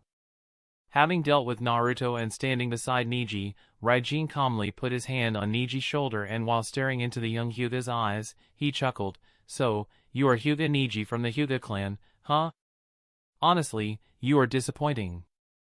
I thought you were Godame Hokage's disciple, so you'd be strong, but it seems I was expecting way too much from you, or maybe the entire Hyuga clan is just that, huh?" Ryene, mumbled Neji, narrowing his eyes, and immediately leapt a few steps, distancing himself, then took a deep breath and looked at the Amigakure ninja. He resisted the fear and nervous in his heart as his expression became firm. In Neji's heart, he can accept and tolerate anything, but the mockery of his sensei is not something that he can tolerate. He can accept being defeated, but he cannot accept staining the reputation of his sensei. The complicated thoughts in his mind disappeared, all his focus was on one simple point, and he took gentle fist stance. Seeing the sudden change in Neji's expression and stance, Ryene was a little surprised and praised, well, perhaps you have something more to show." Neji did not disappoint Ryene as suddenly chakra in his body flared from all the tenketsu and started taking the form of a cloak that wrapped around him. Byakugan chakra mode. Ryene blinked thoughtfully, observing Neji's Byakugan chakra mode, and shook his head. "The jutsu you are using, it doesn't seem to be complete yet." The problem with Neji's Byakugan chakra mode is that he is unable to control the output through all the tenketsu to be even. At some parts, there's more chakra, and at other parts, there's less. Neji also understands that he has yet to completely master the jutsu that Curoto told him to master a few months back, but there is nothing else he can do for the time being. He can only rely on the incomplete version of Byakugan chakra mode that he has learned. After all, the Amigakure ninja in front of him is too strong, and if he tries to keep his hands, he might end up dying. 30 seconds, any more than that, and I won't be able to maintain this mode. I have to somehow get past Ryene and save Sasuke within the next 30 seconds, thought Neji as he stepped forward at an incredible speed and tried to get past Ryene. Yes, Neji's goal was to save Sasuke. Naturally, he did not want to engage with Ryene, and that's what he tried to do, but how could it be so easy? The corner of Ryene's lips arched in a smirk as lightning flickered around his body and he disappeared from his position, appearing in front of Neji, blocking the young Hyuga's path. Not so fast. He can still follow me? Neji was stunned and gritted his teeth as he came to a stop and tried to jump over Ryene, but before he could succeed, Ryene held his ankle with his left hand and threw him on the ground. Bang! After throwing back Neji to the ground, Ryene snorted, "Humph, it wouldn't be that easy." It doesn't matter how fast Neji becomes while using the Byakugan chakra mode, with the strong insight of the pair of Sharingan in his eyes, Ryene can easily keep track of Neji's movements.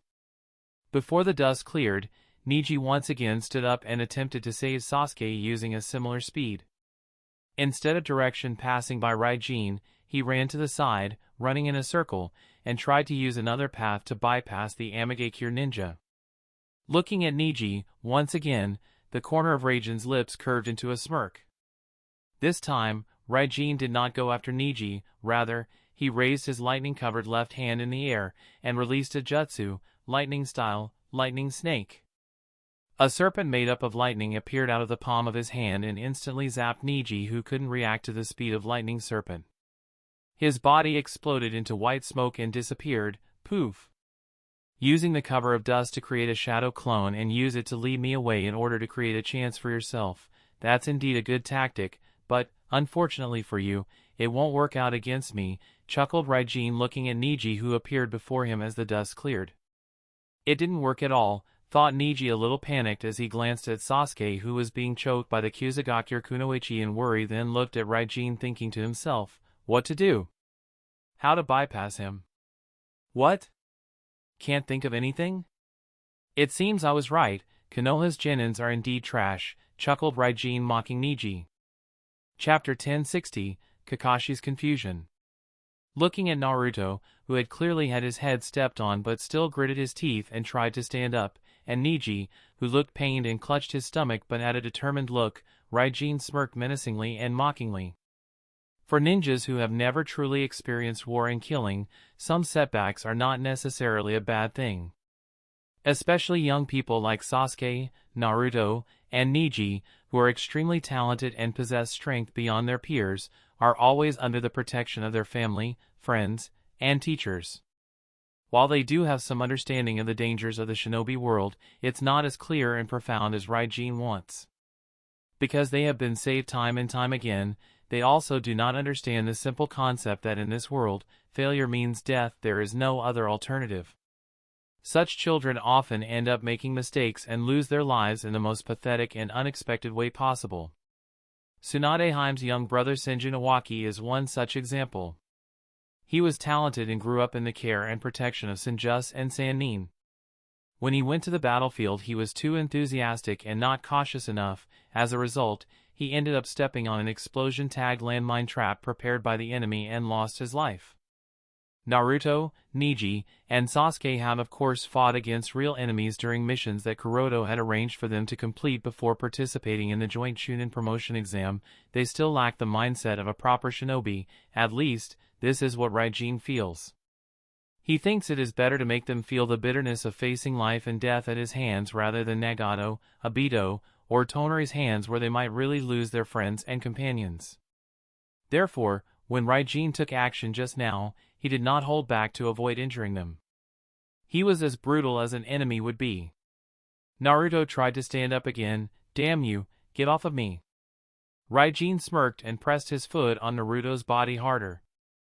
Idiot, at a time like this, you should either quietly lie down and watch your comrade die, or beg me to spare your life, not shout at me.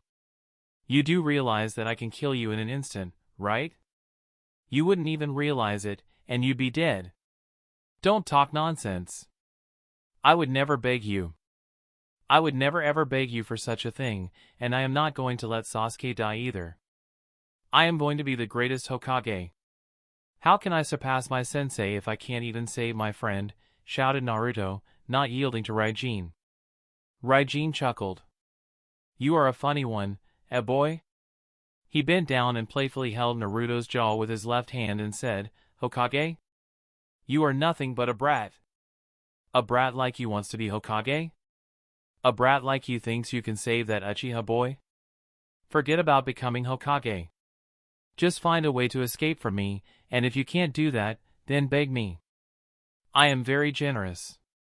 If I like the way you are begging, I might take pity on you and release you. What do you say, fox brat? Not far away. On the branches of a big tree, Shisui and Shinichi were hidden within the cover of leaves and watched everything happen on the battlefield. Naturally, they noticed Sasuke being chalked by Kusagakure Kunoichi, they noticed Naruto being stepped on and humiliated by Ryene, noticed Samsara manhandling Mika and her summon, and they also noticed Tengu effortlessly evading Lee and Kiyomi's combined attacks. Seeing everything happen, Shisui narrowed his eyes slightly. He felt a little uneasy, especially when he saw Sasuke being choked to death. Shinichi noticed Shisui's uneasiness, and assured him, don't worry, haven't I sealed my visual prowess in Sasuke's eyes using transcription seal? Even if his neck is broken or his body is severed in half, nothing would happen to him so long as he doesn't die instantly, and I doubt that would happen. Shisui shook his head and said, I'm not concerned about Sasuke's safety. After all, Ryene, Samsara, and Tengu are there. Nothing would happen to him under their watch. I just feel that the actions of Kusagakure Kunoichi are a bit too strange. No, not just her. The actions of Otogakure ninjas are also quite weird. Why are they targeting Sasuke in particular? Sasuke shouldn't have anything to do with Otogakure apart from that little interaction with Kagaya Kimimaro several years ago. So, Why are they after his life? It's strange, isn't it? Well, now that you mention it. Shinichi also looked doubtfully at the Kusagakure Kunoichi as well as the other Otogakure ninjas that were close by until a while ago but sneaked away soon after Kimimaro, Haku, and Giren retreated. Suddenly, he thought of something and suggested, perhaps Boss might have something to do with this? Shursui was stunned. Curoto-san? Shinichi nodded. It's not impossible, right? Boss could have secretly given such a mission to Kusagakure and Otogakure. Shursui was not so sure, but... Shinichi added, think about it. Boss wants Sasuke to quickly awaken the Mangekyo Sharingan. For this reason, he has sent Ryene, Samsara, and Tengu to Konoha. Both of us know that awakening Mangekyo Sharingan can be very difficult, so maybe he thinks that Ryene, Samsara, and Tengu might not be enough and employed Kusagakure Kunoichi as well as Otogakure ninjas. This does seem to fit Boss' style of doing work. Hearing Shinichi's reasoning, Shursui couldn't help but agree. It really does fit Curoto's method of doing things, making multiple arrangements to ensure that the plan works. Of course, just because Shursui agreed that such a thing might be possible doesn't mean that he was going to let down his guard and said, it's possible, but Curoto-san did not tell either of us about this thing, so let's not drop our guard, just in case. Of course, smirked Shinichi as he shifted his attention back to the fight, and with a thoughtful expression he said, but man, that guy Ryene is a real monster. He almost defeated Darui of Kumogakure at his own game and now he is manhandling both Naruto and Neji. I like his fighting style, makes me want to fight him. Just who is he? Shursui shrugged. Who knows, they generally don't know the identities of other members of the organization. After all, it is the code of conduct of the Amatsukumi to not question the identities of other members in the organization. Shinichi also sighed. Where does Boss find these monsters? Shursui shook his head. Don't know, it's been a mystery. He stopped midway as he noticed someone approach them. Turning his head, Shursui looked sideways and noticed that it was none other than Hokage's hand, and asked, Kakashi-san, for you to be here? Kakashi did not explain, but spoke, it seems we might have to intervene. Now that Kakashi has discovered that Sasuke is in a predicament and nobody is there to save him, he feels that he has no other choice but to come forward and save Sasuke's life. Although, it would disqualify Team 7 from the joint Chunin promotion exam, at least, they would be alive. Hearing Kakashi's intentions, Shursui hurriedly stopped him. Wait, Kakashi-san. Kakashi was about to flicker beside Sasuke, but Shursui's action of stopping him confused him. Huh? What do you mean? Shursui did not explain much, he only said, let's just wait and see. Well, wait and see, exclaimed Kakashi. Sasuke on the battlefield is being choked to death by the Kusagakure Kunoichi and here Shursui and Shinichi are so calm and watching all that happen without a care in the world. On the battlefield. Sasuke was still struggling painfully in Orochimaru's hands, but his flushed face gradually lost its color and began to turn pale. His limbs seemed to have lost strength, and the extent of his struggle was much smaller than before. Ryene, who was stepping on Naruto, glanced at Sasuke, and then moved his gaze to Naruto at his feet and Neji at his side. Suddenly, a thought flashed in Raiden's mind, among the three of them who can break their limit? Naruto? Neji? Sasuke? As his eyes were sweeping over the three children suddenly there was a loud burst of orange chakra from Naruto's body which resulted in the instant corrosion of the Fuinjutsu that Ryene had placed on Naruto's body to isolate the Ninetales chakra. Before Ryene had time to think, suddenly a giant claw stretched out of Naruto's body and slammed on his body. Chapter 1061, Berserk Naruto? Ryene hurriedly leaped back, but the claw managed to leave a mark on Ryene.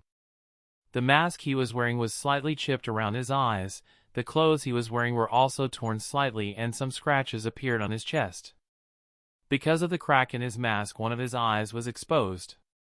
It was out of pure coincidence that the exposed eye was only visible to Uchiha Sasuke whose consciousness was fading away with each passing breath before Ryene concealed it from the boy's eyes too. Was that really Sharingan? Thought Sasuke. He felt that he was hallucinating because of the lack of oxygen because he also saw it disappear which is weird. Even if it was Sharingan, Sasuke did not have any means of doing anything, he was completely out of chakra. Be that as it may, a thought did appear in his mind: why does Ryene have Sharingan? But it was not until a month later that Sasuke learned the answer to his question. Other than Sasuke, no one noticed the Sharingan in Raiden's eye socket as the battle continued. Although the scratches were shallow and no blood came out, Ryene was nonetheless startled by Naruto's sudden attack and looked at the boy. It must not be forgotten that because Ryene uses the lightning stimulation technique, the speed and nerve response of this lightning chakra nature clone are among the best from all of his clones so far. Except for his main body, no other clone, not even the Fujin clone, can match up to the Ryene clone in terms of raw speed and reaction time. But such a clone almost got hit by Naruto's surprise attack. This goes to show just how fast the attack was, and if it weren't for his extreme reaction speed, he might have died at that moment. While Ryene looked at Naruto in surprise, the boy slowly stood up on all fours. Since his face was lowered, it was difficult for Ryene to determine the boy's expression. Suddenly, a pillar of thick orange-red chakra shot toward the sky as it also started to wrap around Naruto's body. Compared to the previous appearance of the tailed beast coat on Naruto's body a while ago, this time, the chakra was thicker, richer, more violent, and more corrosive, reflecting Naruto's anger and anxiousness. Boom! The chakra pressure exuded by Naruto cracked the ground beneath his feet as tails started to sprout out of his body. First, second, third, fourth, fifth. Is it a breakthrough or has he gone berserk? Thought Ryene with a solemn expression underneath his mask. As soon as the fifth tail appeared, Naruto roared loudly, roar.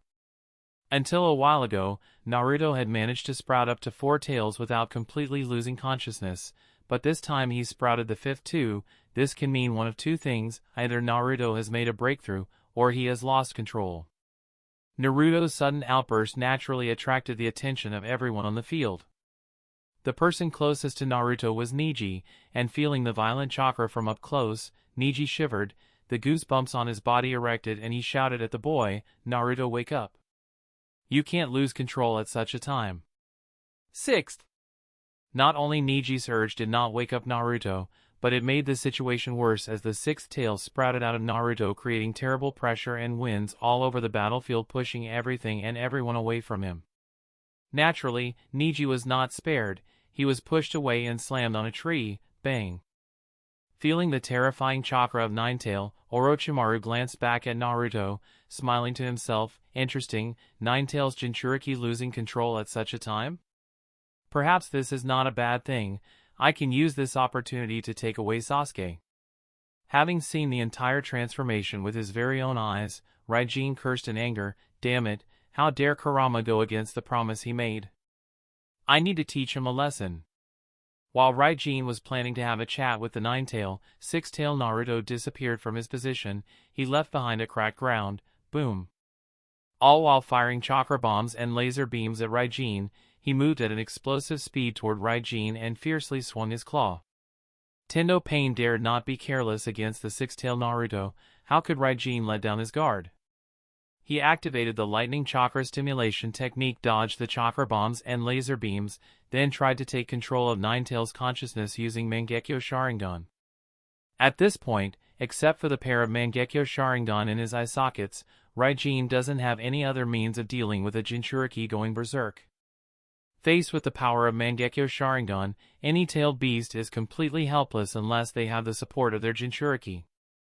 Since Ninetail has taken advantage of Naruto's anger and taken control of his consciousness, it wouldn't have any means of dealing with the power of Mangekyo Sharingan either. With that in mind, Ryene looked at the berserk Naruto via Mangekyo Sharingan and tried to dive inside his consciousness, but something unexpected happened. It didn't work? What? When Ryene tried to dive inside Naruto's plane of consciousness, he was actually repelled. Something prevented him from entering there, which shocked Ryene. Such a thing had happened for the first time with him. Should I use Amaterasu? Thought Ryene, constantly avoiding berserk Naruto's attack. Actually, he is quite reluctant to use that jutsu because it will not only openly reveal the Mangekyo Sharingan to others, but also endanger Naruto's life in a true sense. Making the kids feel the threat of life and death is different from actually using a sure kill. But Ryene can't allow the Ninetail to completely control Naruto's consciousness either. If Ninetail were to completely manifest all the 9 tails, that might be very bad for Konoha. Or maybe not, since Shursui and Shinichi can deal with the 9 tails quite easily, but there's a risk and it's better to avoid that risk. What to do? While Ryene was in a dilemma and contemplating over whether to use Amaterasu to one-shot Berserk Naruto while constantly dodging his attack, suddenly, Naruto changed his target and pounced on Orochimaru at blinding speed. None had expected Naruto to suddenly change his target. Orochimaru certainly did not expect. At that critical moment, Orochimaru had to save his life and hurriedly retreated. While he did manage to retreat, the arm he was using to choke Sasuke was cut off by the Berserk Naruto. As a result, he was unable to take away Sasuke with him, who fell beside Naruto and lost consciousness. Watching the scene with Orochimaru unfold, suddenly a thought clicked Raiden's mind. Huh? Don't tell me. He did not have to wait too long to get a confirmation as he saw 2 chakra arms stretch out of Naruto's body. One chakra arm picked up Neji, while the other picked up Sasuke. At the same time, Naruto's voice, mixed with a loud gruff voice, resounded. Kiyomi-chan, bushy brow, Mika-chan, I have Sasuke with me, come here, we need to retreat. The 3 Genins recognized Naruto's voice and they too realized what was happening. Immediately, they no longer bothered to engage in a fight with the 2 Amigakure ninjas, created a distraction using a smoke bomb and approached Naruto. Samsara and Tengu did not stop the 3 Konoha Genins because of the telepathic message they received from Ryene. Once all 3 Genins had appeared beside him, Naruto started condensing a purple chakra ball. Shit! He is using the tailed beast bomb, can't deal with that thing, cursed Ryene. He hurriedly appeared beside Samsara and Tengu, and ordered them, there's no need to stay here, run away. Both Samsara and Tengu understood the seriousness of the matter, and following Raiden's order, they ran away from the field.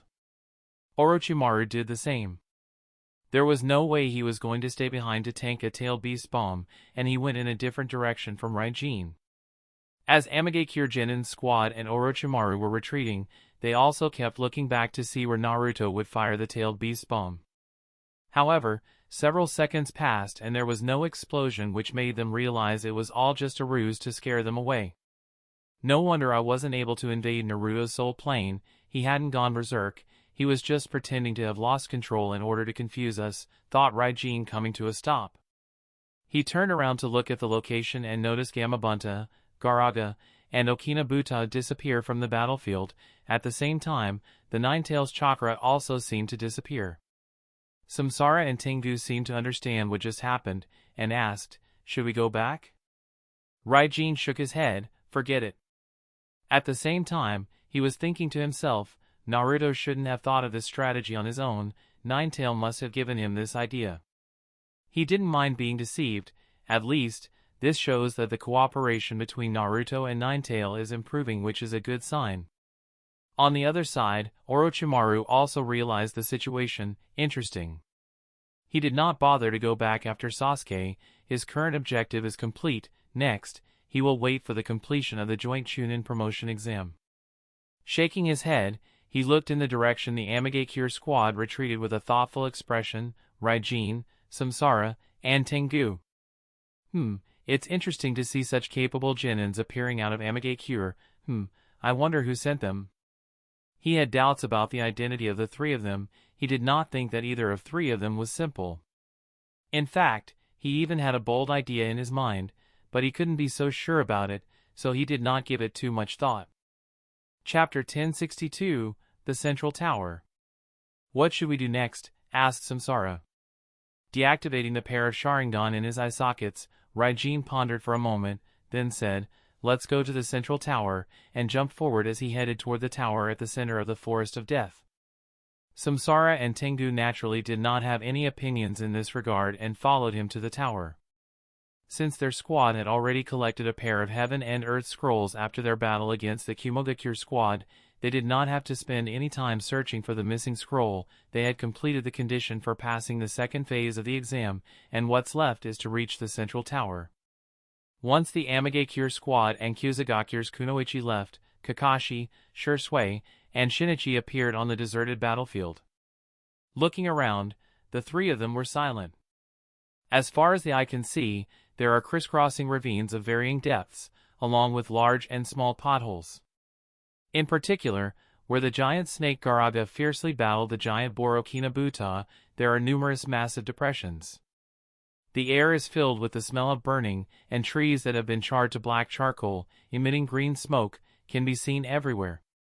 These trees are either swaying here and there, half embedded in the mud, or overturned and reduced to piles of indistinguishable charcoal.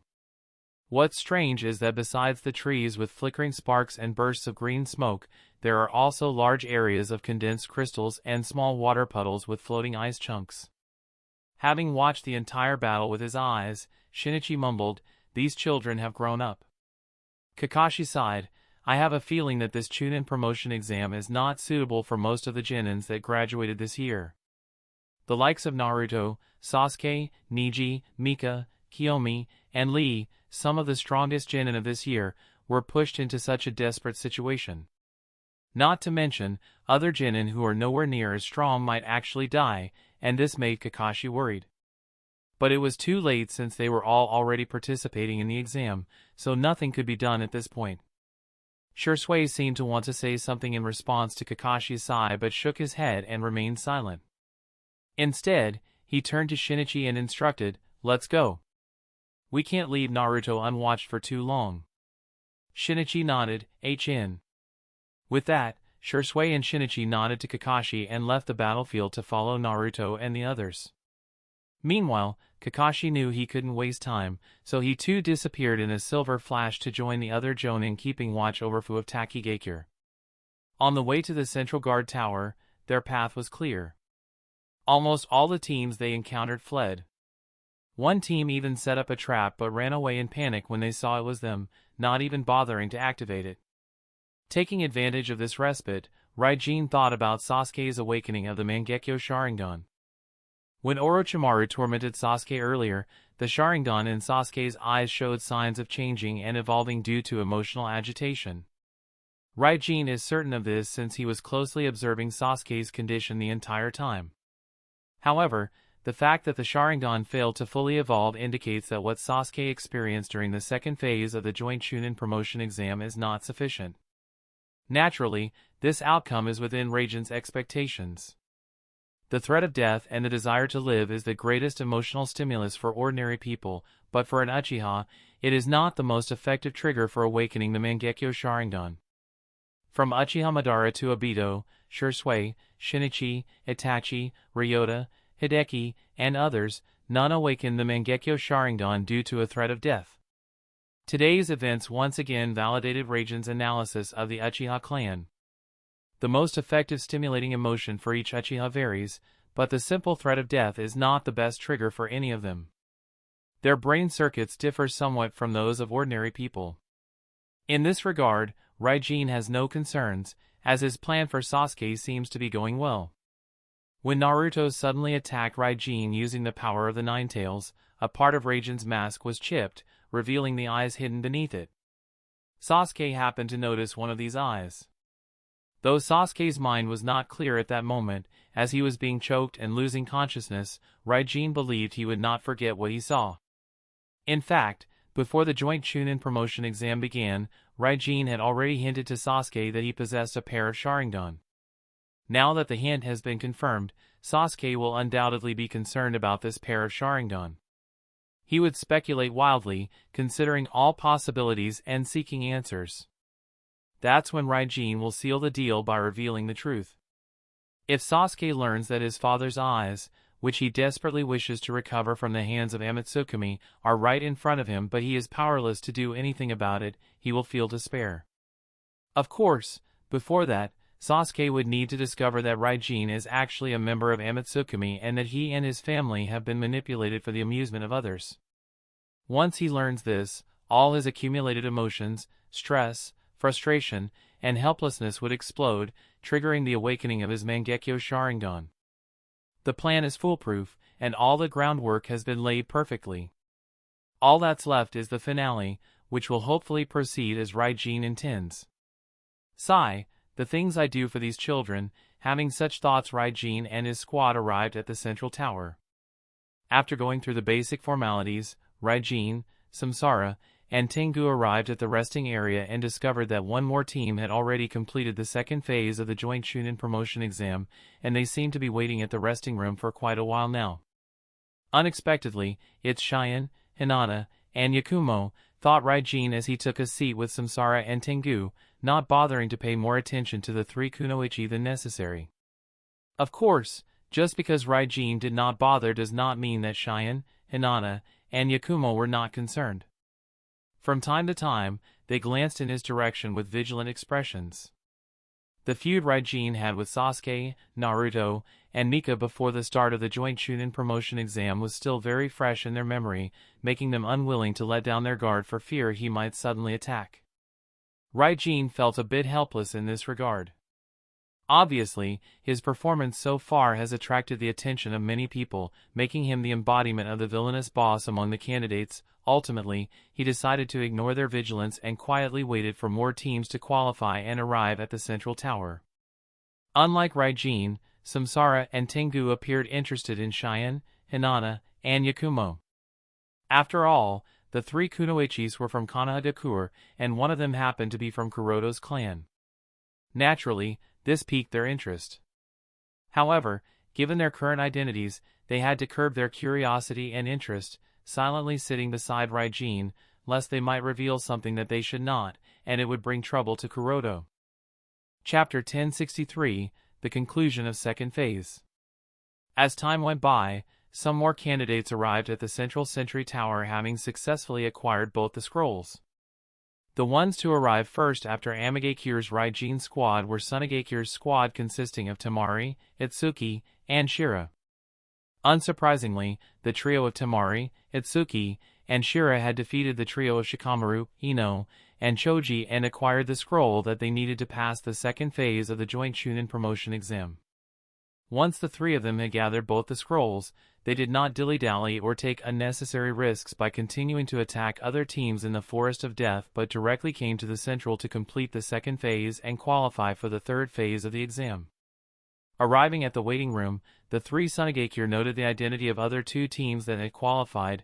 Naturally, they were quite interested in Amagakure and Konohagakure's Jinin squad, but they did not come forward to strike up a conversation, rather they only observed from a distance.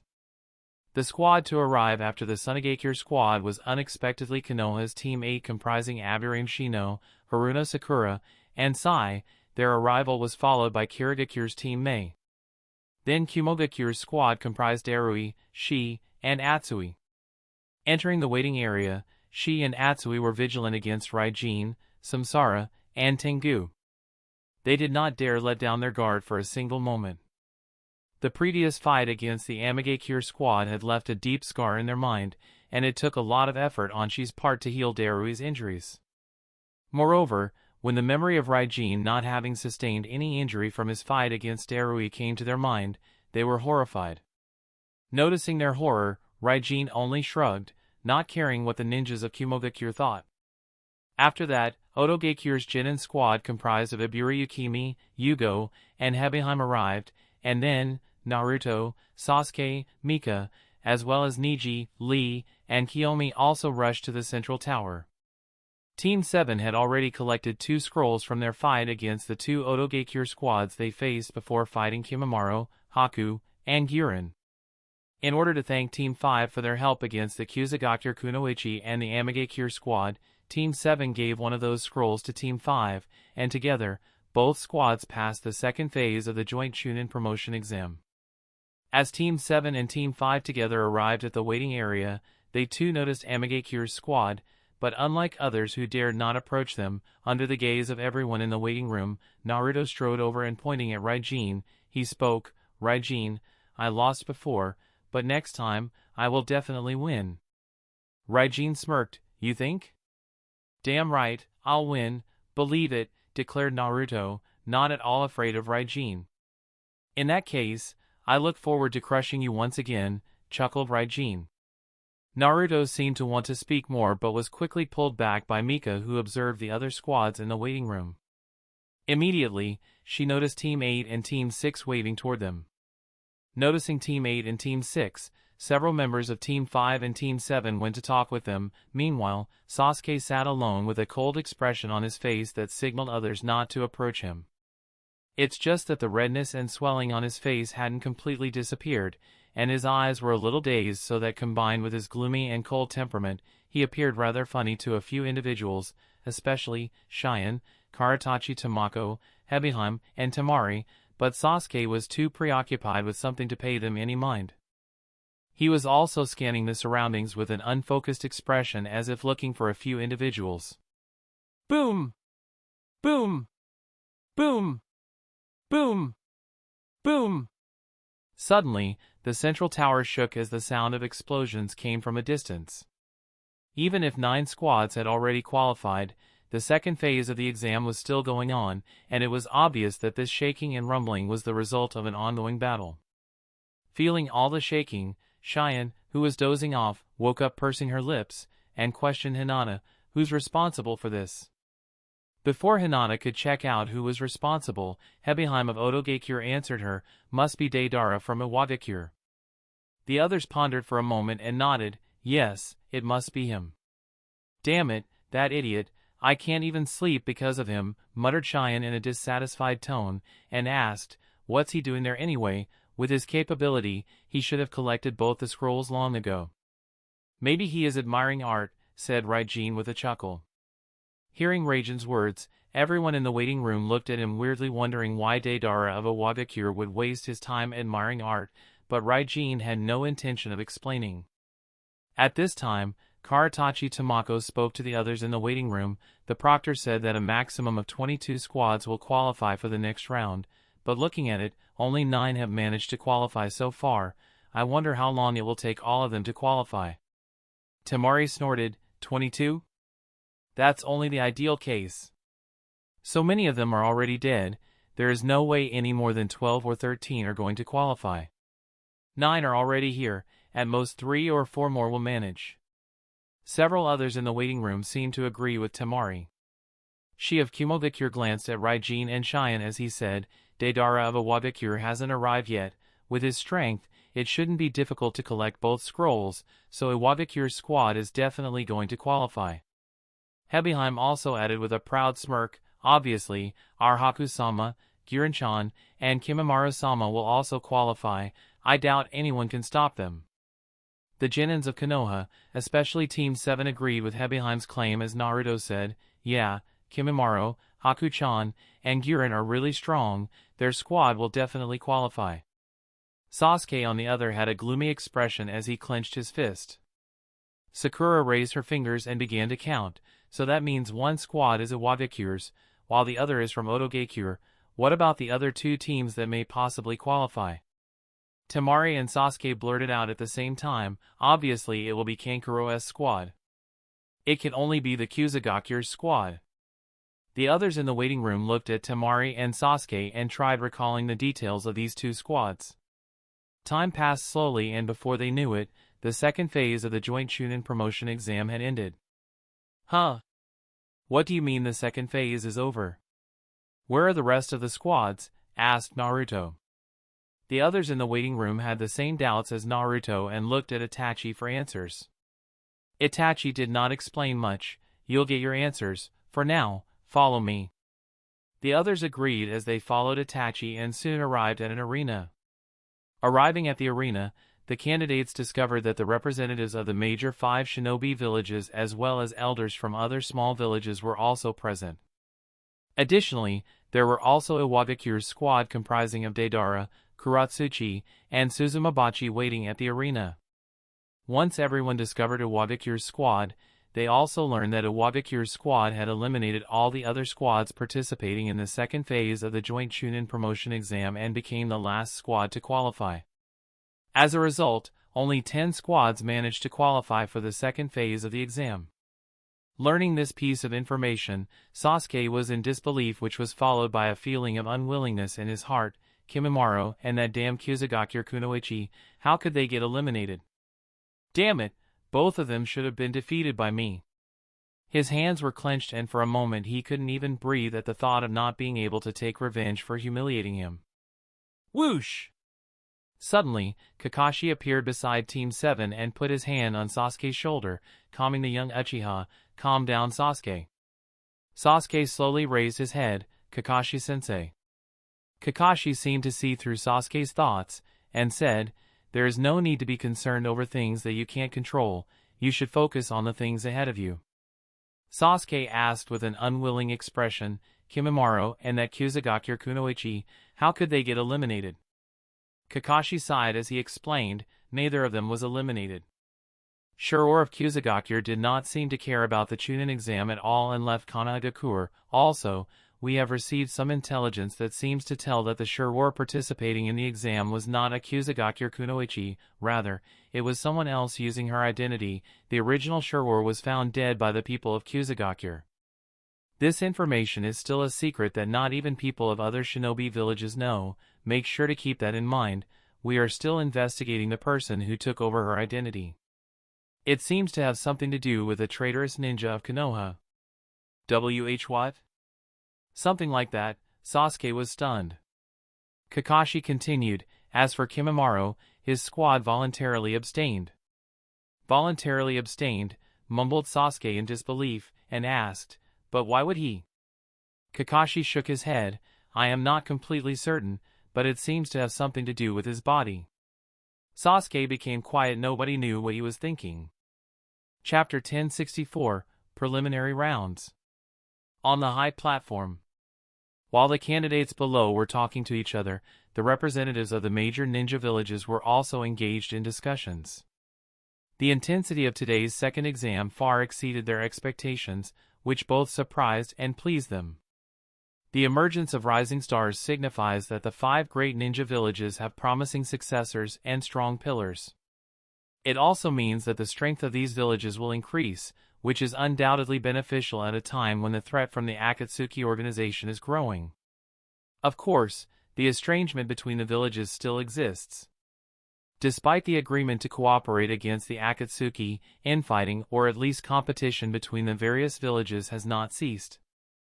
For example, the representatives of Awagakure have been seeking information about Kumogakure's Darui, as well as Amagakure's Ryene, Samsara, and Tengu. Most notably, Kumogakure's Yondaime Reikage is eager to learn about Raigen's White Lightning Chakra armor, and his possession of the Storm Release Kekkai Jinkai. Unfortunately, no representative from Amagakure was present, otherwise, Ryene would have pressured them for all the details. The Storm Release Kekkai Jinkai and Lightning Chakra armor have always been exclusive to Kumogakuure, but now, with the appearance of Amagakure's Ryene, these secret jutsu and Kekkai Jinkai, integral to Kumogakure's core inheritance, have reached Amagakure, and the Reikage is clearly unwilling to accept this. It's not just Kumogakuure and Awagakure, even Konoha, upon learning that Jeriah of Sunagakure has created a taijutsu technique called 7 Heavenly Breaths that is quite similar to Konoha's 8 Inner Gates technique, has become quite interested in this technique and has been trying to inquire about it from the representatives of Godaime Kazekage. The power of the 8 Inner Gates technique is well known to the top management of Konoha. In the Third Great Shinobi War, Might Due, the Eternal Genin of Konoha, used the 8 Inner Gates technique to single-handedly defeat the 7 Swordsmen of the Mist. Might Guy, following in his father's footsteps, seems to be surpassing Due. Guy is already considered one of the top combat powers and supporting pillars of Konoha. Sunagakure's 7 Heavenly Breaths have shown momentum that could rival Konoha's 8 Inner Gates technique. Even if its potential hasn't been confirmed yet, Konoha cannot turn a blind eye to this taijutsu. And let's not forget that Jeriah personally went to Amagakure to confirm Konoha's doubts about Ryene. In addition to testing each other, the 5 great shinobi villages have also begun to pay attention to Otogakure. Until a few months ago, nobody cared about a small shinobi village like Otogakure, but the performance of its ninjas in this joint Chunin exam was very impressive. Otogakure genins were, on average, much stronger than most of the genins from other villages, including the 5 great shinobi villages. Moreover, the trio of Haku, Kimimaro, and Giren displayed the potential and combat power of Kage-class shinobi, making the 5 great shinobi villages extremely vigilant. After all, such talent and genius are extremely rare even in the 5 great shinobi villages, where upon discovery they would often be cultivated for leadership or management positions. Besides the incredible potential of Haku, Kimimaro, and Giren, Otogekyur also seems to have mastered a special technique that allows them to harness the power of natural energy. Even if it is in a crude form, being able to control natural energy is no small feat. Up until now, Konoha had been the only shinobi village where ninjas could harness the power of natural energy with the help of the 3 big unexplored sage regions, and even then, it was very rare, with only a few capable of such a feat in the past 6 decades because of its difficulty. But Otogekyur seems to have figured out a method to reduce the level of difficulty as they have developed a technique that can be popularized among the masses. Several Otogekyur genins who fought against Konoha's Team 7 used this technique to harness the power of natural energy, significantly increasing their combat power. This development is very concerning for most shinobi villages. It's as if the newly founded Otogekyur has found a way to close the gap between the 5 great shinobi villages and the smaller ones. At this rate, it might take less than a decade for Otogekyur to become the 6th great shinobi village, a feat that no other ninja village has managed to accomplish ever since the concept of one nation one village was put into practice over 6 decades ago. Naturally, other villages want to acquire this technique so that their ninjas can master it and learn to harness the power of nature, which would significantly increase the overall military strength of their villages. Konoha, as the host of the joint Chunin promotion exam, went as far as providing proper medical attention to the terminally ill Kimimaro in the hope of acquiring this technique, and for this, Sunade is personally providing treatment to Kimimaro while trying to explore the secrets in his body, not only for Konoha's sake but also for herself. Considering the threat of Akatsuki, Sunade also wants to improve her combat power and harness the power of natural energy. Because she has been very busy studying the first Hokage's cells and wood style over the past year, she hadn't had time to focus on Senjutsu. However, now that an opportunity has appeared, she doesn't want to let it slip away. Even if she doesn't fully uncover the technique used by Otogekyur, she believes she might make progress in understanding Senjutsu. Therefore, she took it upon herself to treat Kimimaro. Of course, Sunade doesn't know that she has already studied a similar jutsu when she tried to treat the cursed seal implanted on Mitarashi Anko by Orochimaru 7 years ago. However, even if she did study Orochimaru's curse mark back then, it was only a surface-level examination, as she did not have much time to go in-depth with Anko's life at stake considering the terrible pain she was in, and the curse mark was eventually sealed. While Orochimaru has made many changes to the cursed seal after his resurrection, the technique itself is not too different. The main difference is that Orochimaru's chakra is no longer present in the cursed mark, as he no longer intends to steal other people's bodies, which might lead to Sunade never realizing that the technique was created by one of her fellow Sannin. But all of this had nothing to do with Ryene, who was waiting for the next phase of the exam to commence. At this time, Itachi walked to the center of the high platform and announced, "The 3rd phase of the exam will be held 1 month from now." Not only the Kages of various villages, but the daimyo of multiple nations will also be present for the 3rd phase. Upon learning that the daimyo of various nations, in addition to the leaders of their villages, would be present, there was quite a commotion among the candidates. Itachi raised his hands to signal the candidates to be quiet, then said, "Because the daimyo will be present, the duration of the 3rd phase will have to be reduced.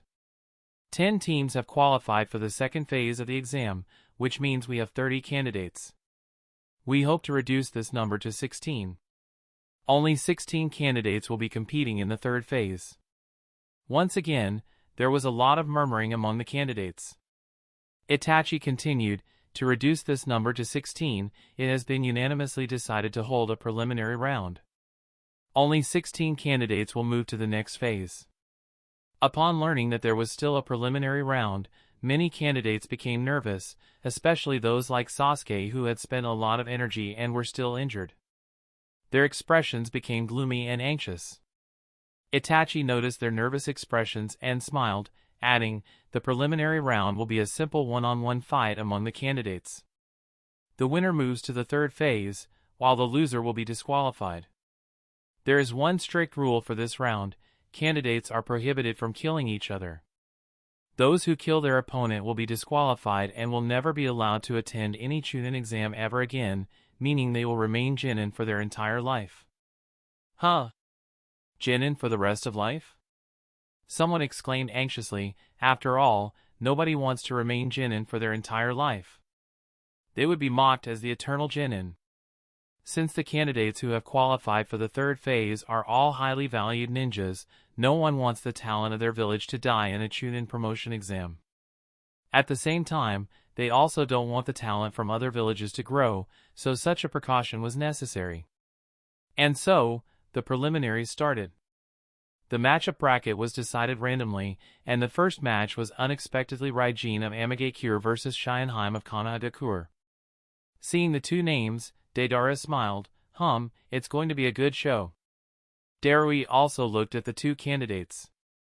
Raijin's strength is obvious to both Deidara and Darui. Meanwhile, Shienheim graduated from Konoha Ninja Academy as the top candidate in her batch when monsters like Uchiha Sasuke, Uzumaki Naruto, Hyuga Neji, and so on graduated along with her. Moreover, Shienheim's Genin squad was also the first to arrive at the central tower, so everyone had high expectations from her.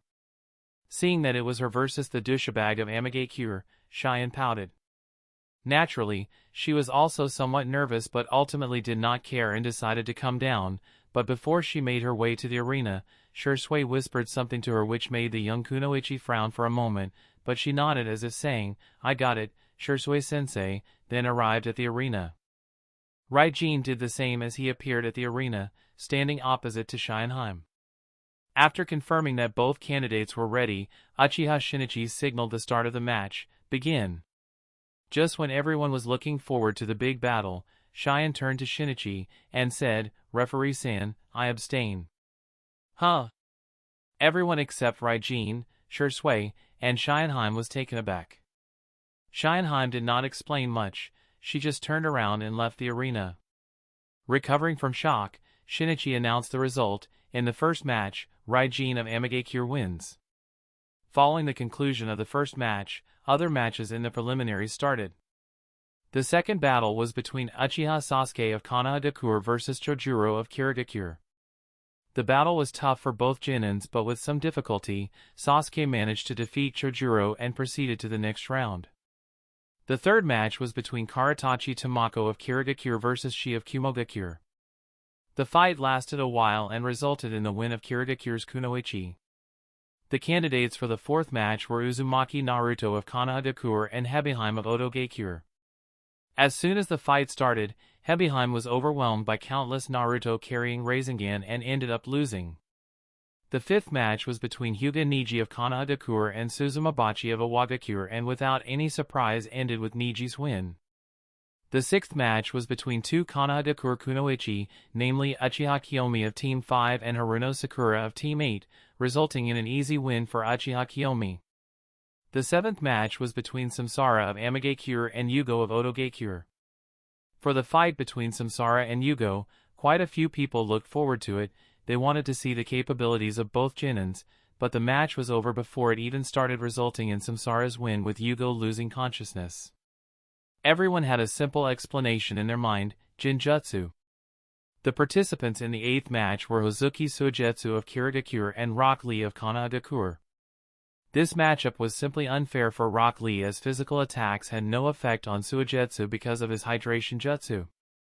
Rock Lee is not capable of using ninjutsu, so he couldn't deal with Suigetsu's hydration technique using an appropriate ninjutsu, and he couldn't use 8 inner gates either since he had already used that technique 2 times already against Tengu and Shira during the second phase.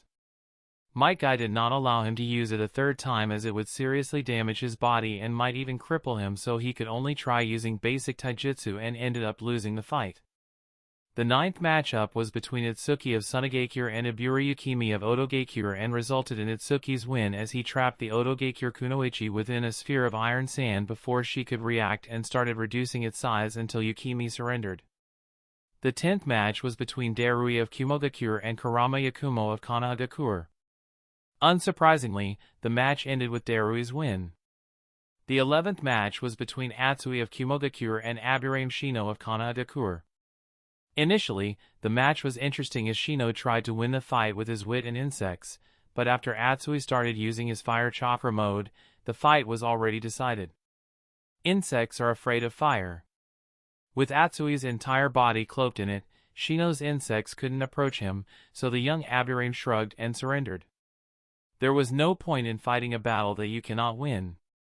The 12th match was between Tengu of Amigakure and Sai of Kanagakure. This match could have been interesting and tense as well, but it soon lost its charm because none of Sai's attacks grazed Tengu, who managed to dodge all of them without any trouble. Sai attacked again and again, each time implementing a different strategy, but all of them were useless because Tengu seemed to be able to see through all his attacks and dodge them. Soon, Sai got tired and ran out of chakra, so he ended up surrendering too. In the 13th match, Deidara of Iwagakure fought against Shimizu Mika of Kanagakure. Unsurprisingly, Deidara won. The fight did last a while as Mika tried to defeat Deidara.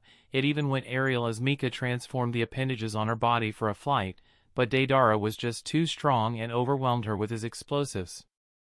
The 14th matchup was between Temari of Sunagakure and Hyuga Hinata of Kanagakure. All Hinata needed to win the fight was a single contact with Temari, but for the young Hyuga, even approaching the Sunagakure kunoichi became absolutely difficult because of the scorching flares circling around Temari. Coming closer to Temari resulted in the rapid evaporation of water within her body. Hinata tried time and time again, hoping to figure out a solution, but each attempt resulted in a similar conclusion, so she had no choice but to surrender. Up until now, 14 participants had qualified for the third phase. Since only 2 participants were remaining, they were allowed to directly move to the third phase, resulting in a total of 16 participants, namely, Ryene, Uchiha Sasuke, Karatachi Tamako, Uzumaki Naruto, Hyuga Neji, Uchiha Kiyomi, Samsara, Hozuki Suigetsu, Itsuki, Darui, Atsui, Tengu, Deidara, Temari, Kuratsuchi, and Shira.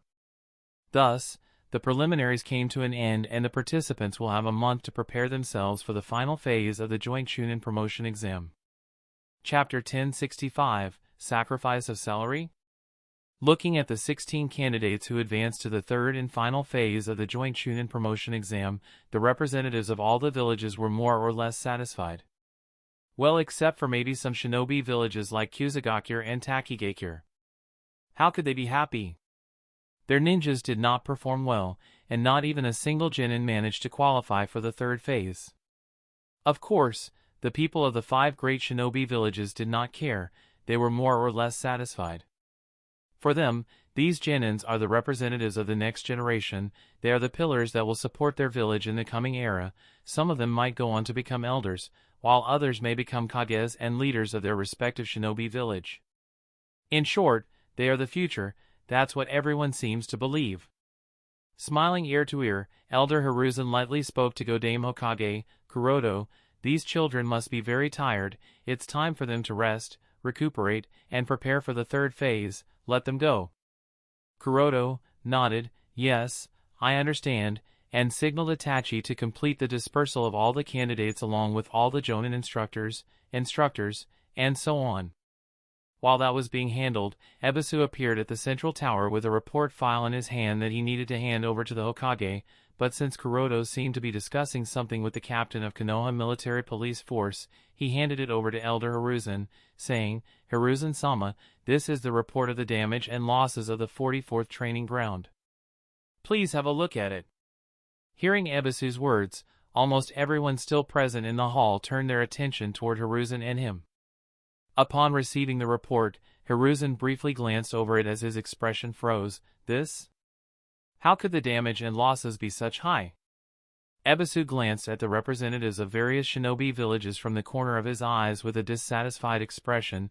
He coughed twice to attract their attention, then began explaining in a loud voice, based on our observation and analysis, the majority of 44th Training Ground has been destroyed, with more than 80% of the monitoring cameras have been destroyed, and there is also some damage to the protection barrier, not to mention the serious damage to the flora, fauna, and ecological cycle as well as the food chain. Hiruzen once again looked at the report, looking at the visualized data to infer the parties responsible for major destruction. As Ebisu said, it's not just the monitoring facilities that have been damaged, the forest itself has been seriously damaged, which also includes the flora and fauna of the 44th training ground. Considering the scale of damage, it wouldn't be wrong to say that the entire ecosystem of not just 44th training ground, but surrounding training grounds and forests will also be affected.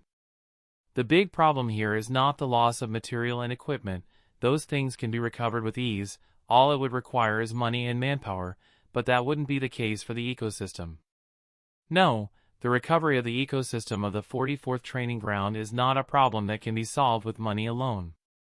It's not the era of Shodaime Hokage when just a single clap from the god of shinobi can recover the entire forest in the blink of an eye. In this era, Konoha doesn't have a user of wood release, so the trees will have to be individually planted and nurtured for the next few years, and let's not talk about the fauna. Restoring fauna is a much bigger problem.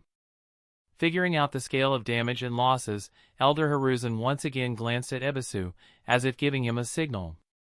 Ebisu instantly understood the meaning of Hiruzen, and continued in a loud voice, "According to our observation, the battle between Kumogakure's Darui and Amagekyure's Ryene was the most catastrophic for the 44th training ground. Additionally, Iwagakure's Deidara's unbridled use of explosions also caused a lot of damage to the Forest of Death."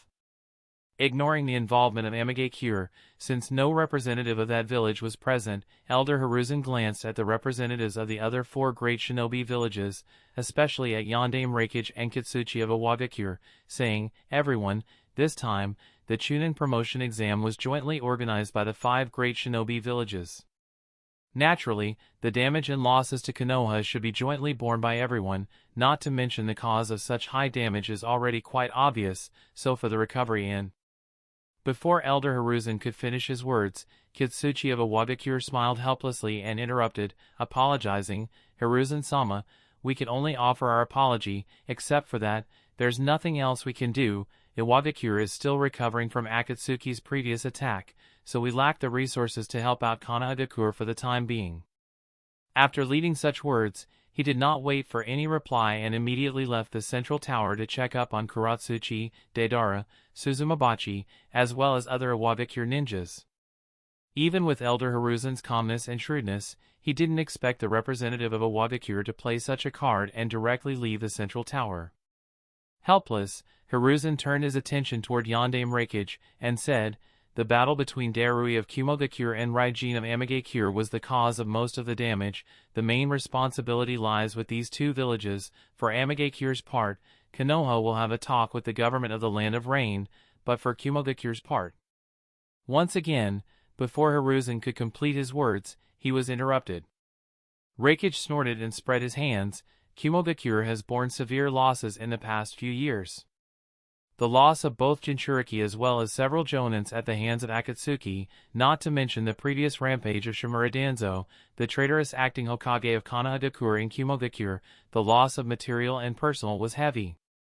To this day, we are still recovering from those losses. Where do we have funds for aiding Konoha in the recovery of a training field?" Leading such words, Reikage did not wait any longer, and he too left the central tower, wanting to see Darui, Atsui as well as other Kumogakure genins and hear the details and observation of Amagekyure's Ryene from Darui's point of view. When Reikage mentioned Shimura Danzo, the traitorous acting Hokage of Kanagakure, Hiruzen couldn't bring himself to speak any further and helplessly watched as I left the central tower. Helplessly, Hiruzen looked at the representative of Kirigakure, Terumi Mei. In response to Hiruzen's gaze, Terumi Mei shook her head, saying, "In the first place, our ninjas did not cause that much damage, and let's not forget the tragedy that Kirigakure has suffered from in the past few years because of that masked Uchiha. Death of Sandaime Mizukage, the era of the Bloody Mist, Yondaime-sama's case, then the civil war that almost occurred. And just when we started recuperating, Shimura Danzo appeared in Kirigakure with similar intention. While resisting the previous acting Hokage, we even lost one of our most important military base. Sigh. The problem that Kirigakure has been facing is on a much higher scale than just the destruction of a training field. I am sure you can understand the plight of Kirigakure." Elder Hiruzen barely managed to squeeze out a few words, and nodded, "Yes, it's tough for Kirigakure." "Yes, it's very tough," nodded Mei with wet eyes and bowed to Hiruzen. "Well then, please excuse me," and left while shaking her head with a sigh. when will these troubles end? In the blink of an eye, the representatives of Awagakure, Kumogakure, and Kirigakure had all slipped away. The only one left was the representative of Sunagakure. The representative of Sunagakure took the initiative to come over and requested to see the report. May I? Hiruzen passed it over to Chiyo. The elder of Suna carefully read the report, then sighed and said, "Truly, these ninjas of Konoha, Kumo, Iwa, and AIM seem to be very strong. Sigh, when will Suna reach that stage? It's really embarrassing for us that there is no mention of Suna in this report at all. It's almost as if our ninjas did not cause any damage to the forest. I guess it will still take a lot of time for our ninjas to become as capable as ninjas of Kumo and Iwa." And returned the report back to Hiruzen, saying, "It will be tough for Konoha," and then left with Maki and Baki.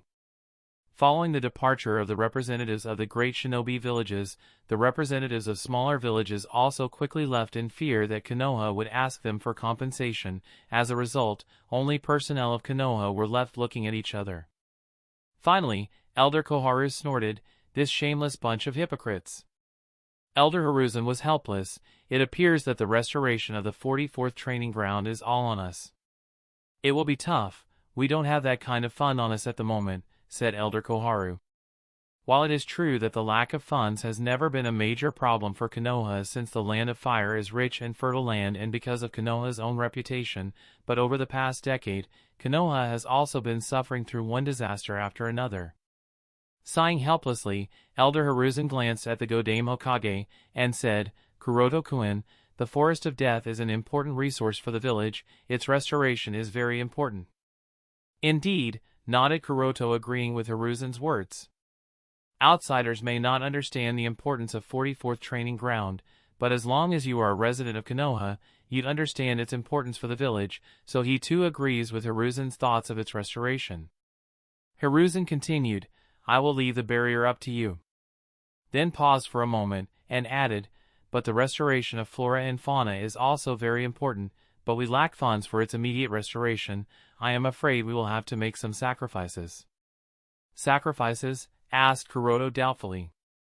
Elder Hiruzen nodded, and explained, "I propose that starting today, all the senior leaders, including the Hokage, the elders, and other personnel of prominent posts sacrifice a percentage of their salaries for the restoration of the 44th training ground. Well, what do you think? For someone who can sacrifice everything for the sake of the village, sacrificing just a small part of his salary is naturally not a problem." He believed that even if Curoto was here in his place, he would have agreed without hesitation, so Curoto naturally agreed, "I have no problem." Chapter 1066, He looks too much like Hokage.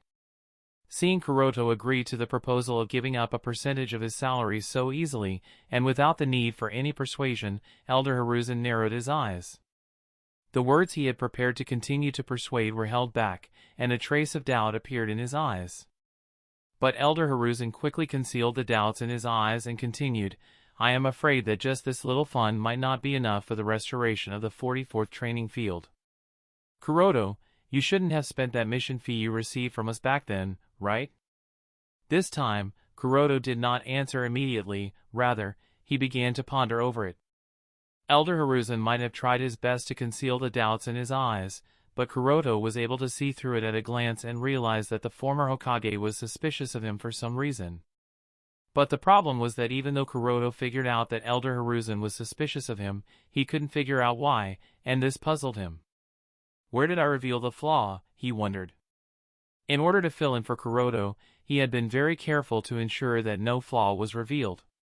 Not only demeanor and behavior but even the words and sentences that Curoto spoke were carefully taken into account to emulate Hyuga Kuroto's habits.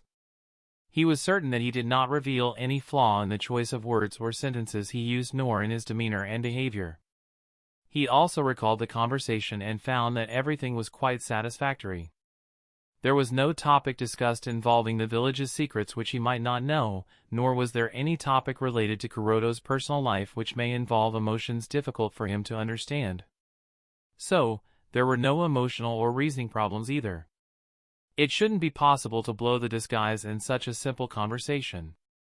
But Elder Hiruzen is obviously suspicious, which makes it difficult for him to understand and accept. Is it because I agreed to the condition of giving away a part of Curoto-san's salary? Was that a secret code word or something? But Curoto-san never talked about it. Does that mean it is related to the simple matter of having to pay a part of the salary? But Curoto-san shouldn't have any problem paying a percentage of his salary for the restoration of the Forest of Death. After all, restoration is very important. The more Curoto analyzed it, the more confused he became. He felt that there was something he was unable to see, but despite trying time and time again, he couldn't figure out what it was. Seeing that Curoto did not agree immediately this time, the suspicions in Elder Hiruzen's eyes faded a little. He smiled casually and said, "Well, if you don't want to, there's no problem. It's just I was hoping," the last part was left unsaid. He is definitely trying to test me with this matter, thought Curoto as he began to analyze how Curoto would respond to this situation. In his mind, Curoto dared to create an entire organization to transfer the internal conflict and hatred within the village to that organization in order to maintain stability within the village. He has also been fighting against the Akatsuki organization for the past decade to protect Konoha and the shinobi world without ever coming into the limelight or trying to earn fame or glory for his deeds. He has been doing everything from the shadows, and that is the mark of a true shinobi, people who protect from the shadows without any regard for fame or glory. For such a person, wealth is of no concern. The only reason Curoto charges money from the villages is so that the villages don't take their aid for granted and can learn from their mistakes. It doesn't have anything to do with Curoto being greedy for wealth. He has seen people who are greedy for money, but Curoto is definitely not one of them. Therefore, giving away a few 100,000 ryo is not a problem in his eyes, nor should it be a problem in Curoto's eyes. Yes, Curoto-san would also make the same choice, wouldn't he? Thinking this, Curoto nodded to Elder Hiruzen, saying, "It's all right, I will try to help out to the best of my abilities." Elder Hiruzen smiled and said, "That's great, the advisory board will also try to raise funds as quickly as possible." Once this matter was completed, Curoto excused himself and left the central tower. Watching Curoto leave, the doubts in Elder Hiruzen's eyes became deeper. Elder Koharu noted the suspicions in Elder Hiruzen's eyes and asked, "What's wrong?" With a frown, Elder Hiruzen said, "I can't say for certain, but I have a feeling that there is something wrong with Curoto today." Elder Koharu was surprised. She looked at the back of Curoto and wondered, why didn't I feel such a thing? Because of the Kirigakure incident in which Akatsuki controlled the Mizukage with Jinjutsu, all major villages now pay great attention to the leaders and high-level officials of their villages. Therefore, Elder Hiruzen's doubt is quite concerning, but Elder Koharu does not feel anything wrong with Curoto. Elder Hiruzen said, "I find it a bit strange that he not only agreed to sacrifice a part of his salary but also agreed to help out by giving up the mission fees he received from us. In my opinion, he shouldn't do that. The kid loves money too much, even if I don't see him spend it, he still seems to have an inexplicable love for money." Elder Koharu pondered over Hiruzen's words and agreed, "It's indeed a bit strange," adding after a pause, "but the situation is different from what it was a year ago, right? He is Hokage now, so his thoughts should have changed, don't you think? A sense of responsibility for the sake of the village should have appeared in his heart. He has been doing a lot for the village for the past year." Elder Hiruzen clasped his hands behind his back with a thoughtful expression. "Well, that is indeed true, but," he shook his head. "No, today he feels too much like Hokage, which is strange. Or am I the one thinking too much?" What Curoto didn't understand was that the reason doubt appeared in Elder Hiruzen's mind was not because of any other reason, but because he acted too much like a Hokage. Konohagakure Hospital. After finishing the examination of Kimimaro's body, Sunade left the ward with a frown on her face. At this time, Haku and Giren, who had been waiting outside the ward, came forward. They bowed to Sunade and asked, "Sunade-sama, how is Kimimaro?" Asuma, who was responsible for keeping an eye on the two Otogakure Genins, smiled and said, "Haha, don't worry, Sunade-sama is the best Irionin in the shinobi world. With her help, your companion's illness will be cured in no time." But contrary to Asuma's words, Tsunade shook her head. For the time being, I have injected him with analgesics and have temporarily controlled the condition, but I don't have any clue about how to completely solve the disease he is suffering from. Is there nothing you can do? Giren and Haku asked worriedly. Tsunade-sama, even you are helpless against his disease? Asked Asuma in surprise. Tsunade explained, it's not a simple disease, but rather something corrosive that's slowly degrading his body despite his strong healing factor. If I am not wrong, it's related to his Kekii Genkai. It's a Kekii Genkai disease. A Kekii Genkai disease? Asuma frowned. That is troublesome. For a shinobi, a Kekii Genkai disease is almost the same as cancer. Most of these diseases are incurable, and even for the small number that can be cured, the potency of the Kekii Genkai within a shinobi's body will be greatly weakened. This is essentially the same as death for a shinobi. Tsunade sighed as she questioned Haku and Giren. The boy seems to be on some medication, right? It's the first time I have seen such a medicine. Was it developed by your village? Haku nodded. Yes, it was developed by our village. After receiving Haku's affirmation, Tsunade muttered in amazement, so, that's indeed the case, huh? This was a surprise for her. She hadn't expected Otogekyu's achievements in pharmaceuticals and Iryo ninjutsu to be this advanced. Even in Konoha, they haven't developed a medication that can suppress or eliminate Kekii Genkai disease. Curious about the person who developed such medication, she asked, can you tell me who developed that medication? Haku and Giren shook their heads apologetically. Sorry, we are not permitted to reveal their identity to anyone. Is that so? Mumbled Tsunade. She knew it was no use prying into the secrets of other villages. Putting that matter aside, she said to the two Otogekure Genins, let him stay in Konoha Hospital for a while under my observation, at least until the joint Chunin promotion exam is over. During this time, I will see if I can find a way to cure his disease. Thank you. Both Giren and Haku bowed to Tsunade. With that, Tsunade did not wait any longer and returned to her office. Chapter 1067, Incredible Otogekure.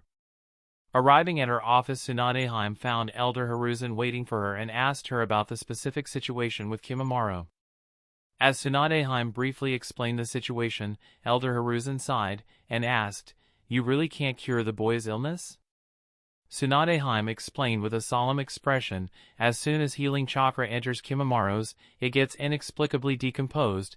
There seems to be a special substance in his blood that is related to his Kekii Genkai that seems to be preventing external healing.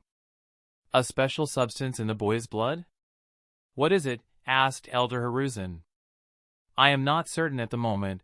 I would need to carry out a few more tests to figure out what that substance is, answered Tsunade and added, but one thing is certain, the fact that the boy is still alive despite the presence of that substance in his body is quite incredible. In my opinion, he should have died years earlier.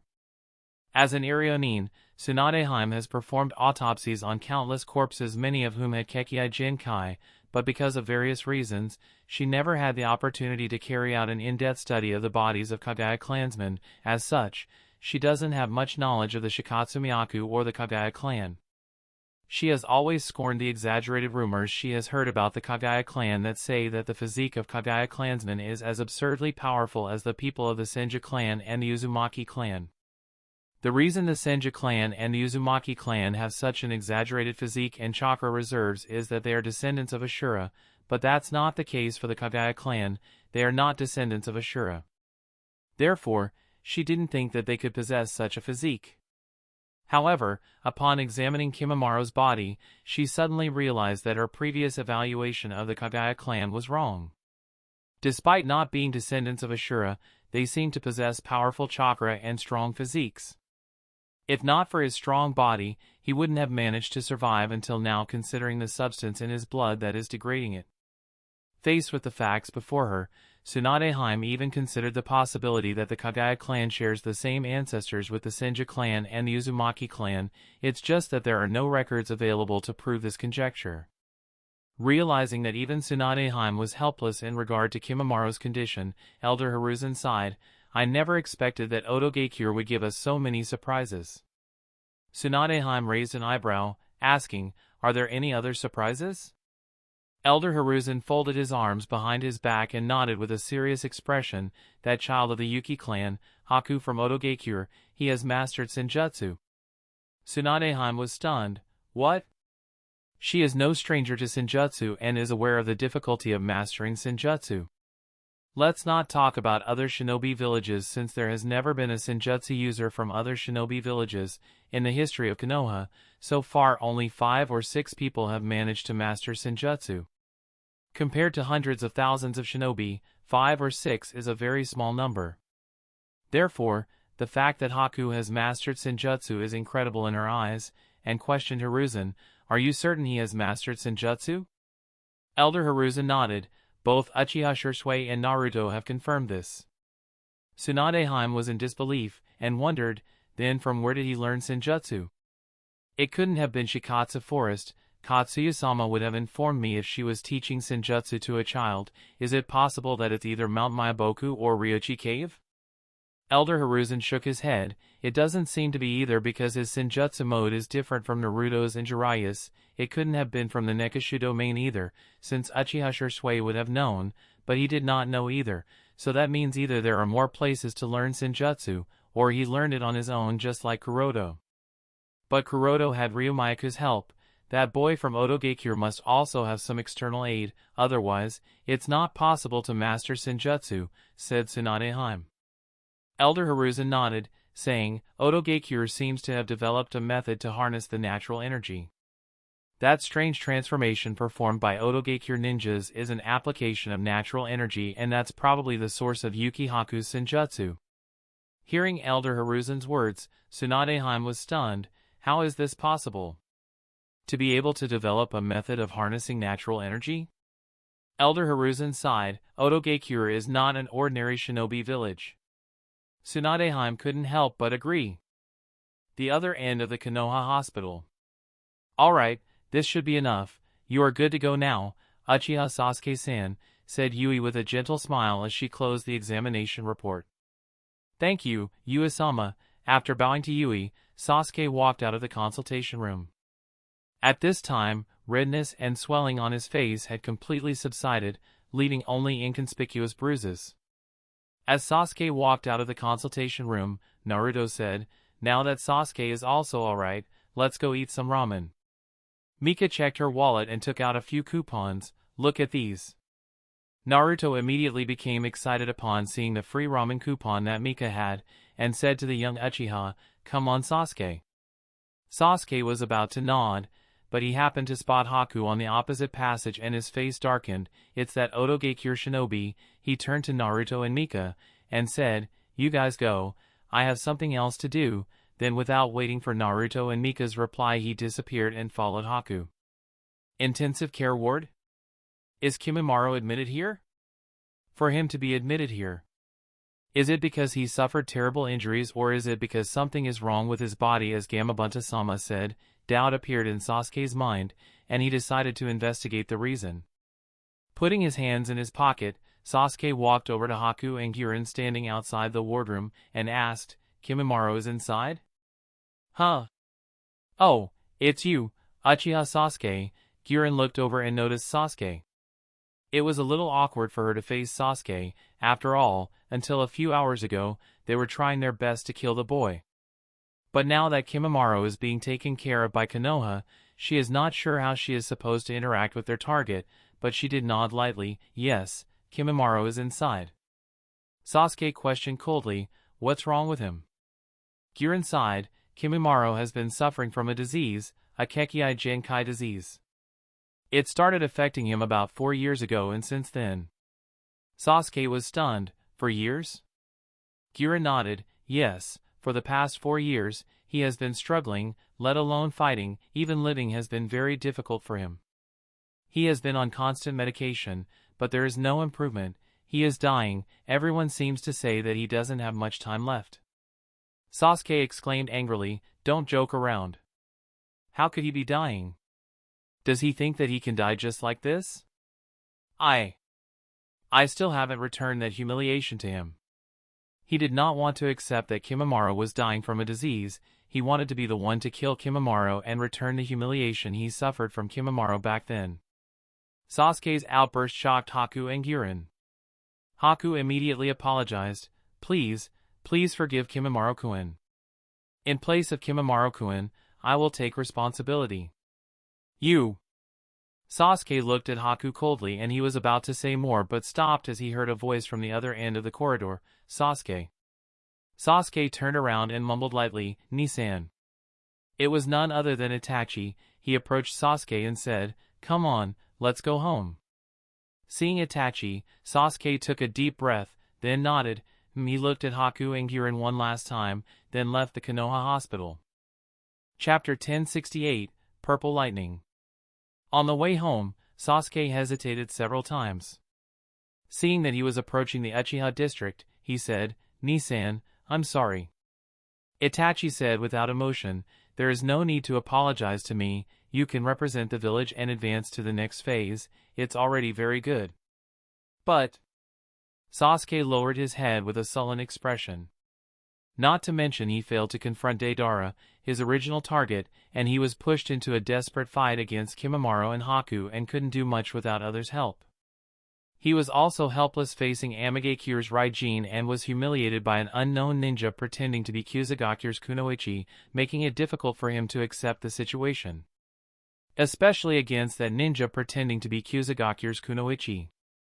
If not for the fact that he did not have much strength left to speak, he would have really begged for mercy back then. He was really afraid of death and was hoping for others' help. Every time he thought back to that moment, he felt furious for embarrassing the Uchiha clan. Among all the candidates who passed the third phase of the Chunin promotion exam, his performance was the most disappointing. He, who is a genius of the Uchiha clan, did not perform like the genius of the Uchiha clan at all. Putting all the factors together, Sasuke did not even have the slightest joy of advancing to the third phase of the joint Chunin promotion exam. Noting Sasuke's internal struggles, Itachi really wanted to comfort him. He wanted to tell Sasuke not to be disappointed and not push himself too much, but considering their objectives and goals regarding Sasuke, he decided not to do that. Instead, he spoke in a cold voice, "It doesn't matter, even if it is embarrassing for the Uchiha clan. I will explain to Tenseigan. You do not have to be too concerned. After this, I am sure, Tenseigan and Kaa-san will stop having unrealistic expectations of you." Sasuke became downcast upon hearing Itachi's words. He was frustrated. He originally planned to corner Deidara in the Chunin promotion exam, get information about Amatsukami from him, and then take back the pair of Manjikyu Sharingan from them, but never thought that he wouldn't even manage to find Deidara, and would be pushed to such an extent against some relatively unknown ninjas from Kuzugaku, Amagekure, and Otogekure. He was brutally humiliated by the ninjas of Kuzugaku, Amagekure, and Otogekure. Sasuke dared not imagine what would have been his situation against Deidara, who part of Amatsukami is. "Damn it, it's all because I am too weak, too weak." Sasuke clenched his fist in shame as he returned to the Patriarch's mansion. At the mansion, he did not interact with the others, and while suppressing his emotions, he directly went to his room. Looking at Sasuke's extremely depressed and dejected back, Mikoto sighed, "What we are doing, is it really right for us to do this? We are putting too much pressure on him, he is only a child." Fugaku folded his arms over his chest and said, "This is a fate he must bear as my son and as a Uchiha." While Fugaku cannot see the gloomy and depressed state of Sasuke, he can feel it, but having experienced suppression, rejection, alienation, and near extinction of the Uchiha clan at the hands of the Konoha, Fugaku understood that Sasuke needs to be prepared to handle the worst-case scenario for him and Uchiha clan to survive. Fugaku doesn't want Sasuke to go through what he did. He understands that strength is the basis of survival. Only by making sure that Sasuke awakens the Mangekyo Sharingan and then obtains the Eternal Light will Fugaku rest assured that Sasuke has enough power to survive the storm. For this reason, even if he might have to bear Sasuke's hatred and rejection, Fugaku would not stop what was happening. Naturally, Mikoto thinks so too, so she does not oppose what's happening to Sasuke, though as his mother, it is still difficult to watch and she could only sigh helplessly. "I hope he awakens those eyes as soon as possible." Fugaku said, "He will, it's Sasuke, he has the highest potential among all the Uchihas. Mikoto smiled, in one of the exclusive training fields of Konoha. After weaving the hand signs, Kakashi spoke softly, lightning style, Raikiri. Zzz. Instantly, a burst of lightning flashed around Kakashi's right hand. Even with lightning wrapped around his right hand, Kakashi did not rush to attack the targets, rather, he stood in his place with his eyes closed as if trying to feel something. After a while, he suddenly opened his eyes, and the lightning wrapped around his right hand changed. From the original bluish-white color it gradually turned darker, becoming violet/purple. Looking at the purple lightning flashing on his arm, Kakashi was stunned. Did I succeed? Taking a deep breath, Kakashi released the lightning on the wooden stake not too far away, lightning style, purple lightning, bolt. Boom! A streak of lightning was shot at the wooden stake, making it explode into countless fragments. Its power is stronger than normal lightning style, mumbled Kakashi as he let out a breath and dispersed the lightning. After witnessing the confrontation between Darui of Kimimaro and Ryene of Amigakure, Kakashi was greatly inspired, especially by Darui's black lightning and Raigen's sliver white lightning, which are the results of change in nature of a single chakra nature. He has been trying to perform the same thing for a long time but didn't succeed because he was always missing something. By watching the confrontation between Black Lightning and Sliver White Lightning, Kakashi realized what exactly he was missing, and he knew what he had to do to move forward. Once Kakashi knew what he was missing, he was itching to run to his exclusive training field and try to perform the jutsu, but at that time, he had a responsibility. He had to watch over the second phase of the exam to maintain order and ensure the safety of the Jinchuriki. Therefore, Kakashi endured himself until the second phase of the exam came to an end and immediately rushed to his exclusive training field to give it a try and see if he succeeds in completing the change in nature of a single chakra nature.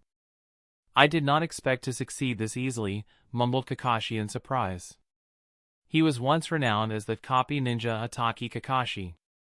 Although he no longer possesses the Sharingan of the Uchiha clan, his understanding of ninjutsu has not diminished, and considering the fact that he had been trying to do the same thing, after witnessing the final result with his own eyes, he ended up succeeding in the first attempt and has become the creator of Purple Lightning. Since I have succeeded, let's try to experience it and fully explore its power. With such a thought, Kakashi once again weaved the hand signs and began to experiment with the Purple Lightning. Konoha Hospital, Kanahagakure. Sunade-sama, here's the report that you wanted to see. After knocking on the door of Tsunadeheim's office, Yui walked inside the office and put the report on the table. Thank you for your hard work, said Tsunadeheim. It's all right, smiled Yui, then said, well then, I will be going. Tsunade-sama. Your shift has ended? Asked Tsunadeheim. Yui nodded. Yes, it's Shizen-chan's shift now. I see, all right. Good work, spoke Tsunadeheim with a nod. Yui bowed to Tsunadeheim and then began to leave the office. Just as she was about to walk out, suddenly, Tsunadeheim stopped her. Wait. Yui turned around with a doubtful expression and asked, Yes, Tsunade-sama? Tsunadeheim hesitated for a moment, but then nodded to herself much to Yui's confusion, and after taking a deep breath, she said, Tell Curoto that I want to talk to him about something. Yui blinked and nodded. All right. That's all, you can go now. Good night, said Tsunadeheim as she picked up the report Yui brought a few moments ago and started reading it. Yui said, Good night, Tsunade-sama, then left Konoha Hospital, making her way to the Hyuga clan district. Chapter 1069, Itachi's Report. Curoto's house, Hyuga district.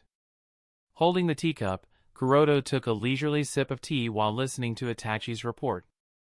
Although he participated in the joint Chunin promotion examination today as Amigakure's Ryene, he was still only a candidate and had limited knowledge of the entire exam. To control the situation in real time, he left his lightning chakra clone at the guest house under the care of Samsara and Tengu. Meanwhile, he returned his soul to his main body and went home to meet with Itachi to learn the complete situation from him. Curoto-san, today's Chunin exam went roughly like this. Itachi began, reporting on the arrival of ninjas from various villages in Konoha and the conclusion of the second phase. After explaining these parts, he paused and added, Currently, the Elder Council has unanimously agreed to pay special attention to a few candidates: Otogekire's Kimimaro, Haku, Giren, Kimogekire's Darui, Iwagakire's Deidara, Sunagekire's Temari and Itsuki, Kirigakire's Karatachi Tamako and Ozuki Suijetsu, as well as Amagekire's Ryene, Samsara, and Tengu. Curoto nodded lightly, not at all surprised. The individuals marked by the elders are indeed the most exceptional ninjas participating in the Chunin exam. Itachi pondered for a moment and then said, additionally, we initially planned to give special attention to Shiro of Kusagakure, considering she overwhelmed Sasuke, but there seems to be something amiss with her. He paused before explaining, while I agree that Sasuke was in a rough condition at that time and his chakra reserves were nearly exhausted, he still should have been able to put up some resistance. But that didn't happen. Sasuke was completely helpless against that Kusagakure kunoichi, he was at Shiro's mercy. Curoto did not interrupt Itachi. After the exam, I checked the information on Shiro, but her file was inconsistent with her strength. She should have been an ordinary ninja, but her performance suggested otherwise. There is a suspicion that someone else might be using her identity. Speaking up to this point, Itachi stopped and looked at Curoto, as if pondering whether to reveal the name of the person suspected of using Shiro's identity. Curoto smiled and said, there's no need to overthink it, it was indeed Orochimaru. Really him? Itachi was a bit surprised and quickly asked, Curoto-san, was he acting according to your arrangements? Curoto shook his head. His involvement wasn't planned by me, he was acting on his own. Itachi frowned and asked, is he targeting Sasuke? Perhaps. I'm a little unsure. Curoto replied with a thoughtful expression. He really had no idea what Orochimaru was trying to achieve by targeting Sasuke during the second phase of the exam. Itachi hesitated, then asked, Curoto-san, do you need me to take measures against Orochimaru? Curoto pondered for a moment, then shrugged. As long as he doesn't cause any trouble, there's no need to be concerned. This time, his actions, even though they weren't part of our plan, worked in our favor, so there's no need to worry about him. Just keep an eye on him, I doubt he would cause trouble in the village so easily. In fact, if it weren't for the involvement of so many ninjas in the Chunin exam, Orochimaru wouldn't have dared to target Sasuke. The current Konoha is not the same as it was during the Chunin exam in the Canon, it's several times stronger now, so Orochimaru is naturally very cautious. Itachi nodded. Very well, I will keep an eye out for him. Then he began to describe the losses the Forest of Death suffered due to various battles during the Chunin exam and handed a file to Curoto. This is the list analyzed by the ninjas, please take a look. Curoto casually opened the file and briefly glanced at it, his expression turning into a frown. This? How could the losses be this heavy? Itachi sighed. This is indeed the case. I also created several shadow clones to verify the information. Curoto glanced at Itachi in surprise. You have been busy all day long, and you still have enough energy to verify such matters? Itachi scratched his cheek with an embarrassed expression. Since I'm filling in for you, I believe it's better to be thorough. Otherwise, it would affect your reputation. Curoto said, in fact, you are being too serious. He then placed the file Itachi had given him on the tea table and shook his head with a chuckle. But I can't blame you either, you've always been a perfectionist. Itachi looked embarrassed. I guess. Although the losses in the Forest of Death are huge and it is severely damaged, it will be restored with the village's finances. The elders will handle the headache, it has nothing to do with him, the Godame Hokage, who has no power to make major financial decisions for the village. Naturally, Curoto didn't care. However, he did question Itachi with a nonchalant expression. The Forest of Death suffered such damage, and the responsibility lies with the genin squads of all the participating villages. What's their attitude on the matter? Are they willing to shoulder the finances for the restoration? Itachi shook his head. Using one excuse or another, everyone backed off. Curoto felt pity for the elders. It will be troublesome for them. Itachi said, since Konoha's economy is tight, Elder Hiruzen proposed using a percentage of everyone's salaries and subsidies to fund the restoration of the Forest of Death. Curoto, who was drinking tea, stopped suddenly. He blinked and asked, "You agreed?" Itachi nodded. "Yes." "I see," mumbled Curoto with a nonchalant expression, though he felt bitter inside. Damn it! He resented having to sacrifice a percentage of his salary. But thinking of all the money he had embezzled from Konoha over the years under the guise of protection, Curoto felt better. Compared to the hundreds of millions of Ryos that I have taken from Konoha time and time again, this percentage is not too much. He also thought of the winnings he would receive from the gambling house and felt even better. Itachi noted Curoto's expression and, seeing that Curoto did not seem to care, sighed in relief. He thought to himself, as expected, how could Curoto-san care about money? It seems I was right. He has been trying to analyze why Elder Hiruzen became suspicious of him. He is certain he made no mistakes throughout the day, so the problem must have arisen during their discussion about restoring the Forest of Death. Itachi wondered if his response regarding the sacrifice of salary and mission commission had aroused Elder Hiruzen's suspicions, but observing Kuroto's attitude now, he felt that shouldn't be the case. After all, Curoto doesn't seem to care much about money. With this thought in mind, Itachi, unaware that Curoto was feeling a bit bitter inside, continued, "Additionally, Elder Hiruzen also requested the mission fee that you were paid. Considering the importance of the Forest of Death to the village, I gave him a positive answer." Puff! Curoto instantly sprayed out the tea he was drinking. Itachi hurriedly asked, "Curoto-san, are you alright? What happened?" Waiting coughing, cough cough, Curoto waved his hand and said, "It's nothing. I just choked." Nothing happened. Internally, he was crying bitterly. He really did not expect Elder Hiruzen to go so far as to ask for the mission fee. The mission fee was the amount he was paid to become the Hokage to prevent Fugaku from taking the position.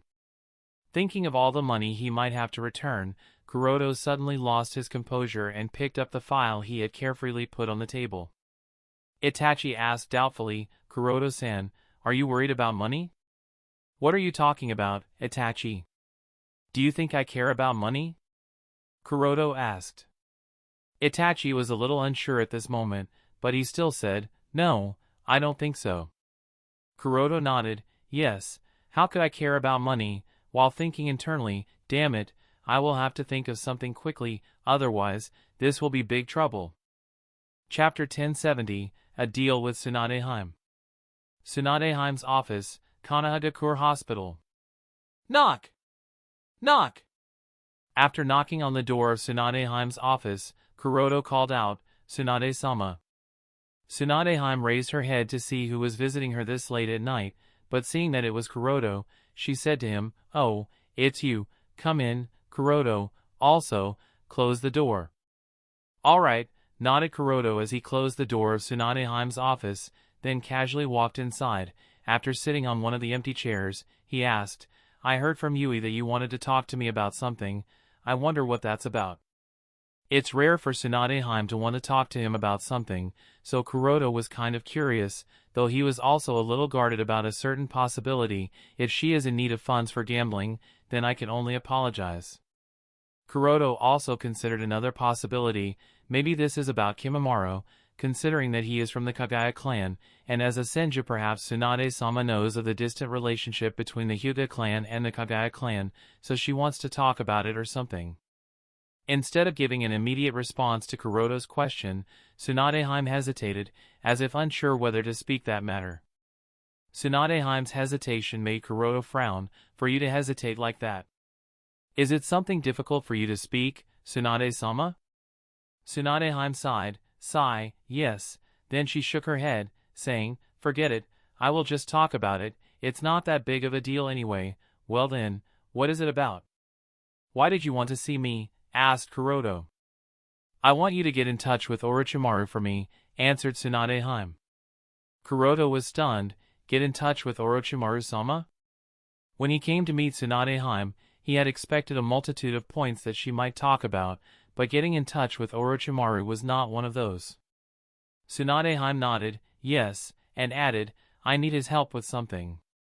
If it's about getting in touch with Orochimaru, then Curoto is certainly the best option, at least Sunade thinks so, and she is indeed correct. Curoto can indeed contact Orochimaru.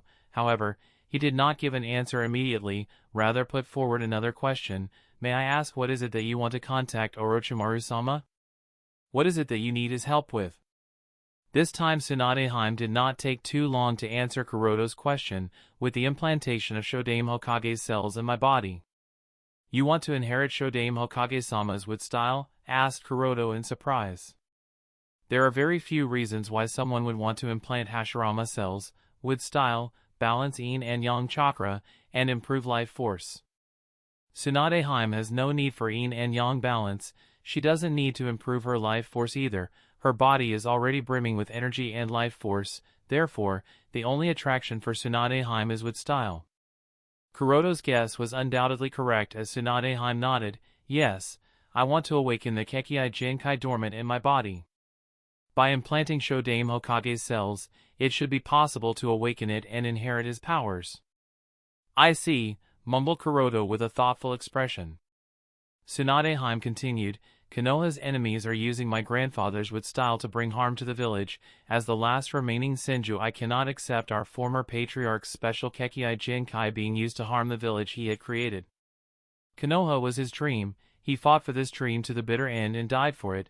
I refuse to allow rogues and terrorists to harm the village using the very same power that was used to establish and protect the village. Sunade appeared rather emotional as she spoke about wood style, Shodaime Hokage, and Konoha Dekur. Curoto had never seen her vulnerable side. It was completely unexpected, so much so that he couldn't bring himself to interrupt her. For these reasons, I have made up my mind to inherit Shodaime Hokage's wood style, and I am even willing to implant his cells into my body for it, explained Sunade. In fact, there is one more reason that she did not talk about, the rise of the Uchiha clan. In the past decade, more and more talented people have emerged from the Uchiha clan, and currently, the Uchiha clan is without a doubt the strongest clan in Konoha. There is no denying this fact. It's not that she has any problems with the rise of the Uchiha clan, it's just that with the rise of the Uchiha clan, the Senju clan is fading away. Uchiha and their Sharingan have become the talk of the town, but Senju? People have begun to forget the Senju. Even wood style is no longer associated with the Senju clan, but rather with the Akatsuki organization. Being the last Senju, Sunade is unwilling to accept this disappearance. Having lost all her close relatives and people she loved and cared about, the clan named Senju is all she has left now. She doesn't want the Senju to disappear, nor does she want the wood style of the Senju clan to be associated with terrorists and criminals. I understand, nodded Curoto, understanding Sunade reasons and motivations. He pondered over it for a while, and said, I fully support the notion of implanting Shodaime Hokage's cells. Sunade snorted, it's not like I need your permission for this, kid, these are my grandfather's cells, I can do whatever I want with them. Curoto scratched his cheeks awkwardly, saying, I know, I wasn't giving you permission or anything, Sunade I was just saying that I will support you in this endeavor. Sunade nodded, in that case, you'll contact Orochimaru for me, I haven't been able to get through to him. About that, Curoto interrupted, saying, I am not sure it would be the best option to contact Orochimaru-sama for the implantation of Shodaime Hokage's cells in your body. Sunade frowned, what do you mean, and said, as far as I know, Orochimaru has conducted in-depth research on Shodaime Hokage's cells. That was the very reason he became a traitor. I too have conducted my own research, and after combining his research with mine, I believe it will be possible to successfully implant them into my body. That is indeed the case, but can you fully trust Orochimaru-sama? What would you do if you were to take advantage of that moment of weakness and take control of your body? In fact, there's currently a problem Orochimaru-sama is suffering from. Not long ago, he had fought someone and died. Well, not exactly died, but experienced something very close to death. His body was destroyed, leaving behind only his soul. Currently, his soul is living in someone else's body, and he lacks a body. Your body would be a good vessel for him. What would you do if you were to take over your body? Asked Curoto. Sunade's expression became dark, Does he dare do that? She didn't think that Orochimaru would dare to take control of her body. Moreover, they still have decades of friendship to back up her thinking. In response to Tsunade Haime's question, Curoto simply shrugged. Is there anything he doesn't dare do? Having dealt with Orochimaru so many times, he knows Orochimaru better than anyone. He knows that there is nothing Orochimaru doesn't dare do as long as it is useful for him. Of course, he knows that Orochimaru wouldn't take over Tsunade Haime's body since he has learned his lesson after his battle with Danzo and understands that taking over other people's bodies would continue to weaken his soul, but Tsunade Haime doesn't know this, nor does she need to know this. Sure enough, hearing Curoto's question, Tsunade Haime became a little doubtful, and asked, "Will he?" Curoto said, "When it comes to Orochimaru, you never know what he is planning." Even when dealing with Shimura Danzo's Kekkai Genkai absorption ritual, Orochimaru secretly made preparations to take over his body, so Curoto really thinks that when it comes to Orochimaru, they can never tell what he is planning. "That is indeed true," mumbled Tsunade Haime, no longer as sure as she was until a while ago. Understanding that she might not be able to rely on Orochimaru for help, she became worried. Then what to do? It might take too long for me to make the required progress on my research of Shodaime Hokage's cells. We might not have that amount of time on our hands. Noting Tsunade Haime's worries, Curoto smiled, and said, "Well, I do have a method that can work. I can help you.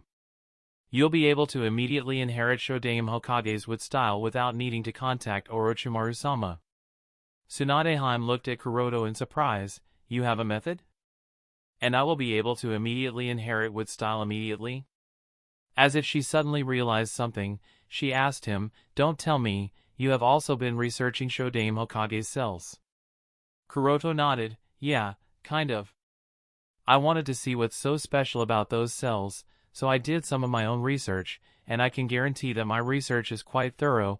It's more than enough to successfully perform an implantation operation." He paused for a moment to let Tsunade Haime digest this information, then added, "Of course, I don't mind helping you implant those cells, but I have a few conditions.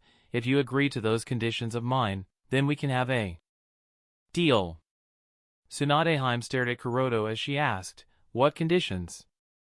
In regard to Curoto's research capabilities, Tsunade Haime does have some trust. After all, the boy trained under Orochimaru, and even created the In seal that can be used by males too, so if Curoto is so certain that he can help her, she is obviously willing to listen to him, as long as conditions are not too outrageous. Curoto chuckled, and said, "In the second phase of the Chunin exam, the Forest of Death was severely damaged. I have been asked to donate the mission fees I had received for that secret mission Hiruzen-sama gave me before the Hokage election. Obviously, I do not want to give back. Even if you were in my place, you wouldn't give back, right, Tsunade-sama?" "Of course, once taken, it cannot be given back." Tsunade Haime nodded, agreeing with Curoto. When it comes to money, they both have similar lines of thinking. "But well, I was a little distracted at that time, and ended up agreeing to Hiruzen-sama's request, so it has to be given back," added Curoto with a deflated expression. "Really?" Tsunade Haime was stunned and looked at Curoto as if looking at a novice. "Ha ha ha. You still have a lot to learn, kid." If it was her in Curoto's position, he wouldn't have agreed at all, even if distracted. Yes, Curoto didn't disagree while thinking to himself, "She is right, Itachi still has a lot to learn," then quickly got back to the topic. "So, I was thinking, since Forest of Death has been damaged, the council will definitely focus on its restoration. After all, it's very important for the village. Restoration will take too many funds, hundreds of millions of rios if not over $1 billion, but what if we have a wood-style user?" "I see, it's a great idea," nodded Tsunade Haime, picking up Curoto's intention. Curoto continued, "I'll negotiate the deal with Hiruzen-sama, you'll plant the trees, and I will take care of the fauna, then we will share the profits together." And added, "You can leave the implantation operation on me, I can guarantee success, but I need you to keep my involvement in that operation a secret. These are my conditions. I think it's a win-win for both of us." Tsunade Haime did not answer immediately, rather she looked at Curoto with an extremely gentle smile that made Curoto extremely vigilant. With that smile, she asked, How much profit will I be getting? We will divide it 70 to 30. I will be taking 70%, and you'll be getting 30%, said Curoto. Sunade Heime's expression immediately turned dark, as she said, 50 to 50. Curoto shook his head, and suggested, 65 to 35. Sunade Heim gritted her teeth, 55 to 45. Let's settle on 60-40, any more than that, and it wouldn't work for me. After all, you are also getting with style Kekkei Jinkai. One shouldn't be too greedy, suggested Curoto. Sunade Heim pondered for a while, and nodded, very well, kid, we have a deal. It would be a pleasure to work with you, Sunade-sama, said Curoto with a smile at the same time, thought to himself, well, the problem is solved now, I wouldn't have to be covert about it either. In fact, even if he hadn't struck a deal with Sunade Heim, Curoto had a plan in mind to solve the newly emerged problem. He was planning to give the task of the restoration of the forest to Itachi, Shursui, and Shinichi in the name of training. With the three of them working together, the flora of the Forest of Death will be restored for free, and he can keep the restoration fees in his pockets, but the problem with using Itachi, Shursui, and Shinichi for the restoration is that he would have to be very careful about it, lest others in the village would learn about it. If people in the village were to discover that Itachi, Shursui, and Shinichi have been implanted with Hashirama cells, it would lead to a lot of trouble, but there are no such problems with Sunade Heim. Even if someone were to learn that Sunade Heim has implanted Hashirama cells, they would be happy that Konoha finally has a wood-style user after such a long time, so using Sunade Heim is naturally the best option for him. As Curoto sighed in relief, Sunade Heim questioned, so when are we going to perform the implantation operation? How about tomorrow, suggested Curoto. Are you sure it can be performed tomorrow? Sunade Heim was surprised. She was expecting him to take about a month or two to prepare. Curoto nodded, yes. All right then, I will be ready tomorrow, nodded Sunade Heim. The sooner the implantation operation can be performed, the better it is for her, therefore, she had no problem, and asked, is there anything I need to be careful about or prepare in advance? Nothing in particular, mumbled Curoto shaking his head, but suddenly, his eyes stopped on the diamond mark on Sunade Heim's forehead, and he said, yes, it would be helpful if you were to empty all the chakra in the In seal before the implantation operation since you'd need to store excess chakra that your body can't handle at once into the In seal. All right, mumbled Sunade Heim as she stroked the diamond mark on her forehead. Curoto explained a few other things to Sunade Heim that she needed to take care of, then left the Konoha hospital and returned to his home. Chapter 1071, Training for the Third Phase. Before dawn the next day, Sasuke hurried to the practice ground. Good morning, Sasuke. Kakashi, who was already at the training ground, greeted Sasuke from a distance. Sasuke hurried over, saying, Kakashi-sensei, time is limited, let's start immediately. In order to get better results in the third phase of the joint Chunin promotion exam, Sasuke made an agreement with Kakashi the day before to help him carry out special training before the start of the matches. Since time is limited, Sasuke isn't interested in chit-chat and wants to start immediately. But unlike Sasuke, Kakashi wasn't impatient. He did not rush to start the special training immediately, rather he looked at Sasuke with a somewhat confused expression, and asked tentatively, did something happen yesterday, after the second phase of the exam? Sasuke was confused by Kakashi's sudden inquiry. What do you mean, Kakashi-sensei? He thought for a moment, recalling the information he learned about Kimimaro at the Konoha hospital, and his expression became gloomier. Although Sasuke did not want to accept that someone he wanted to defeat so zealously was dying because of a certain disease, he did not dwell on that matter any more than necessary. Currently, the most important thing is to retrieve his father's eyes. He had already wasted more time on other matters than he should have, and he did not want to bother with them any longer. Therefore, he quickly shook his head, saying, No, nothing happened at all. Nothing happened, mumbled Kakashi, still doubtful. Of course, he noticed the change in Sasuke's expression a moment earlier, which further confirmed his doubt. The reason behind Kakashi's doubt is that Sasuke's chakra seems to have become colder than it was yesterday. Day after day, Sasuke's chakra is becoming colder. He had already noticed this detail when he started mentoring Sasuke. However, the speed seems to have suddenly increased recently, and this bothered him. Noting Kakashi's doubtful expression, Sasuke urged impatiently, "Kakashi-sensei, can we talk about these things later? I don't really have much time to waste on pointless things, let's start training." Seeing Sasuke's impatience, Kakashi said with a frown, "Sasuke, patience and composure are two of the most important qualities of a shinobi. If you cannot even be patient and composed in every situation, then I am sorry, no matter how much you train, or how strong you become, you won't get any results. I agree that we lack time, but that is not a reason for you to lose your composure and become impatient. The more unfavorable the situation, the more you should be calm and composed." Hearing Kakashi's words, Sasuke also realized that he was indeed losing his cool, so he took a deep breath and calmed down, then apologized to Kakashi. "I am sorry, Kakashi-sensei." Kakashi nodded lightly.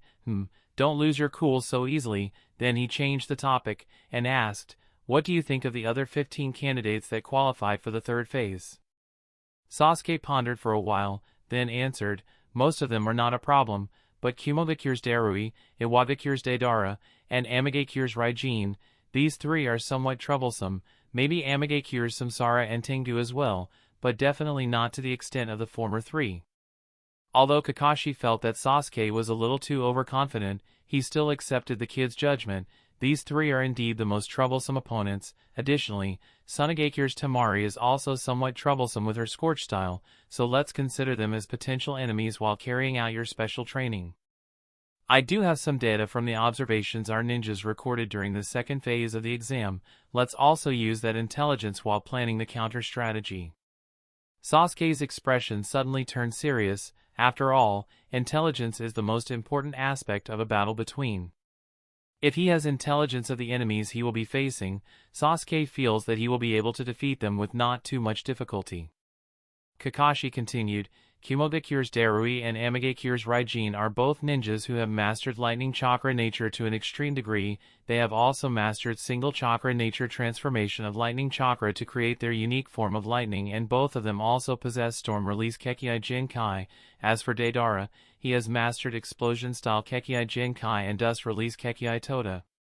It is unanimously believed that he is the strongest candidate participating in the joint Chunin exam. On the other hand, intelligence about Samsara and Tengu of Amagakure is quite limited since we weren't able to observe much from their fights, but they do seem to be very good at taijutsu. I can't say for Samsara and Tengu of Amagakure, but Darui, Ryene, and Deidara, to be honest, all three of them are too strong for the current you." Sasuke's face turned cold. "Kakashi-sensei, you are underestimating me too much." Kakashi shook his head.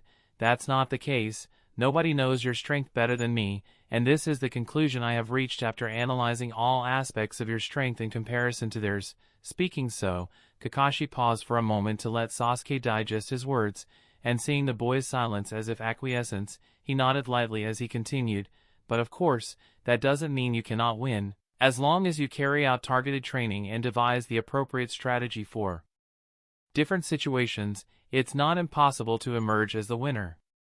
Sasuke hummed noncommittally, obviously unwilling to accept that he was weaker, but he had to admit that with his current strength, he might not be able to put much fight against them in the third phase. With that in mind, he restrained his thoughts, and asked Kakashi, "Then what are we going to do? You say targeted training, but how are we going to perform that?" Kakashi began explaining. "First point, killing your opponents is strictly prohibited in the third phase. Additionally, because of the presence of Daimyo-sama of the 5 great nations, Deidara of Iwagakure will be limited as he will not be allowed to use dust release Kekkai Tota, which leaves him with explosion release. The good news for you is that Deidara's explosion release Kekkai Genkai can be countered with lightning style." Sasuke was surprised. "Huh? Really?" He couldn't figure out how lightning style would counter explosions. If anything, lightning would increase the explosive effects. While lightning style cannot counter the explosions, it can counter Deidara's explosion style. "I know what I am saying doesn't make much sense, but let me explain," said Kakashi, and started explaining. "Explosion style chakra is very unstable in nature. Just keeping it under control while molding it is already considered very tedious, not to mention releasing it. there is always a risk of loss of control which will result in an explosion. Additionally, it is impossible to perform shape transformation on the explosion-style chakra because explosions themselves cannot have a form. But if shape transformation cannot be applied to explosion style, then how do you channel this chakra? You cannot release it from the mouth like wind, water, fire, and many other jutsu styles, and although it is possible to release explosion style through the palm, it's very dangerous. There is always a possibility of self-harm during release. Nodded Sasuke, agreeing with Kakashi, and said, "Is that why Deidara of Iwabikure uses that white stuff? Is that explosive clay?" Since Deidara is supposedly a member of Amatsukami whom he was targeting during this Chunin exam, as such Sasuke has studied Deidara a little and knows that Deidara uses clay creations to create explosions. "Yes, he uses explosive clay, and you can use that to your advantage," nodded Kakashi with a smile, not explaining further. He believed that with Sasuke's ingenuity, he should be able to figure out what he was trying to say.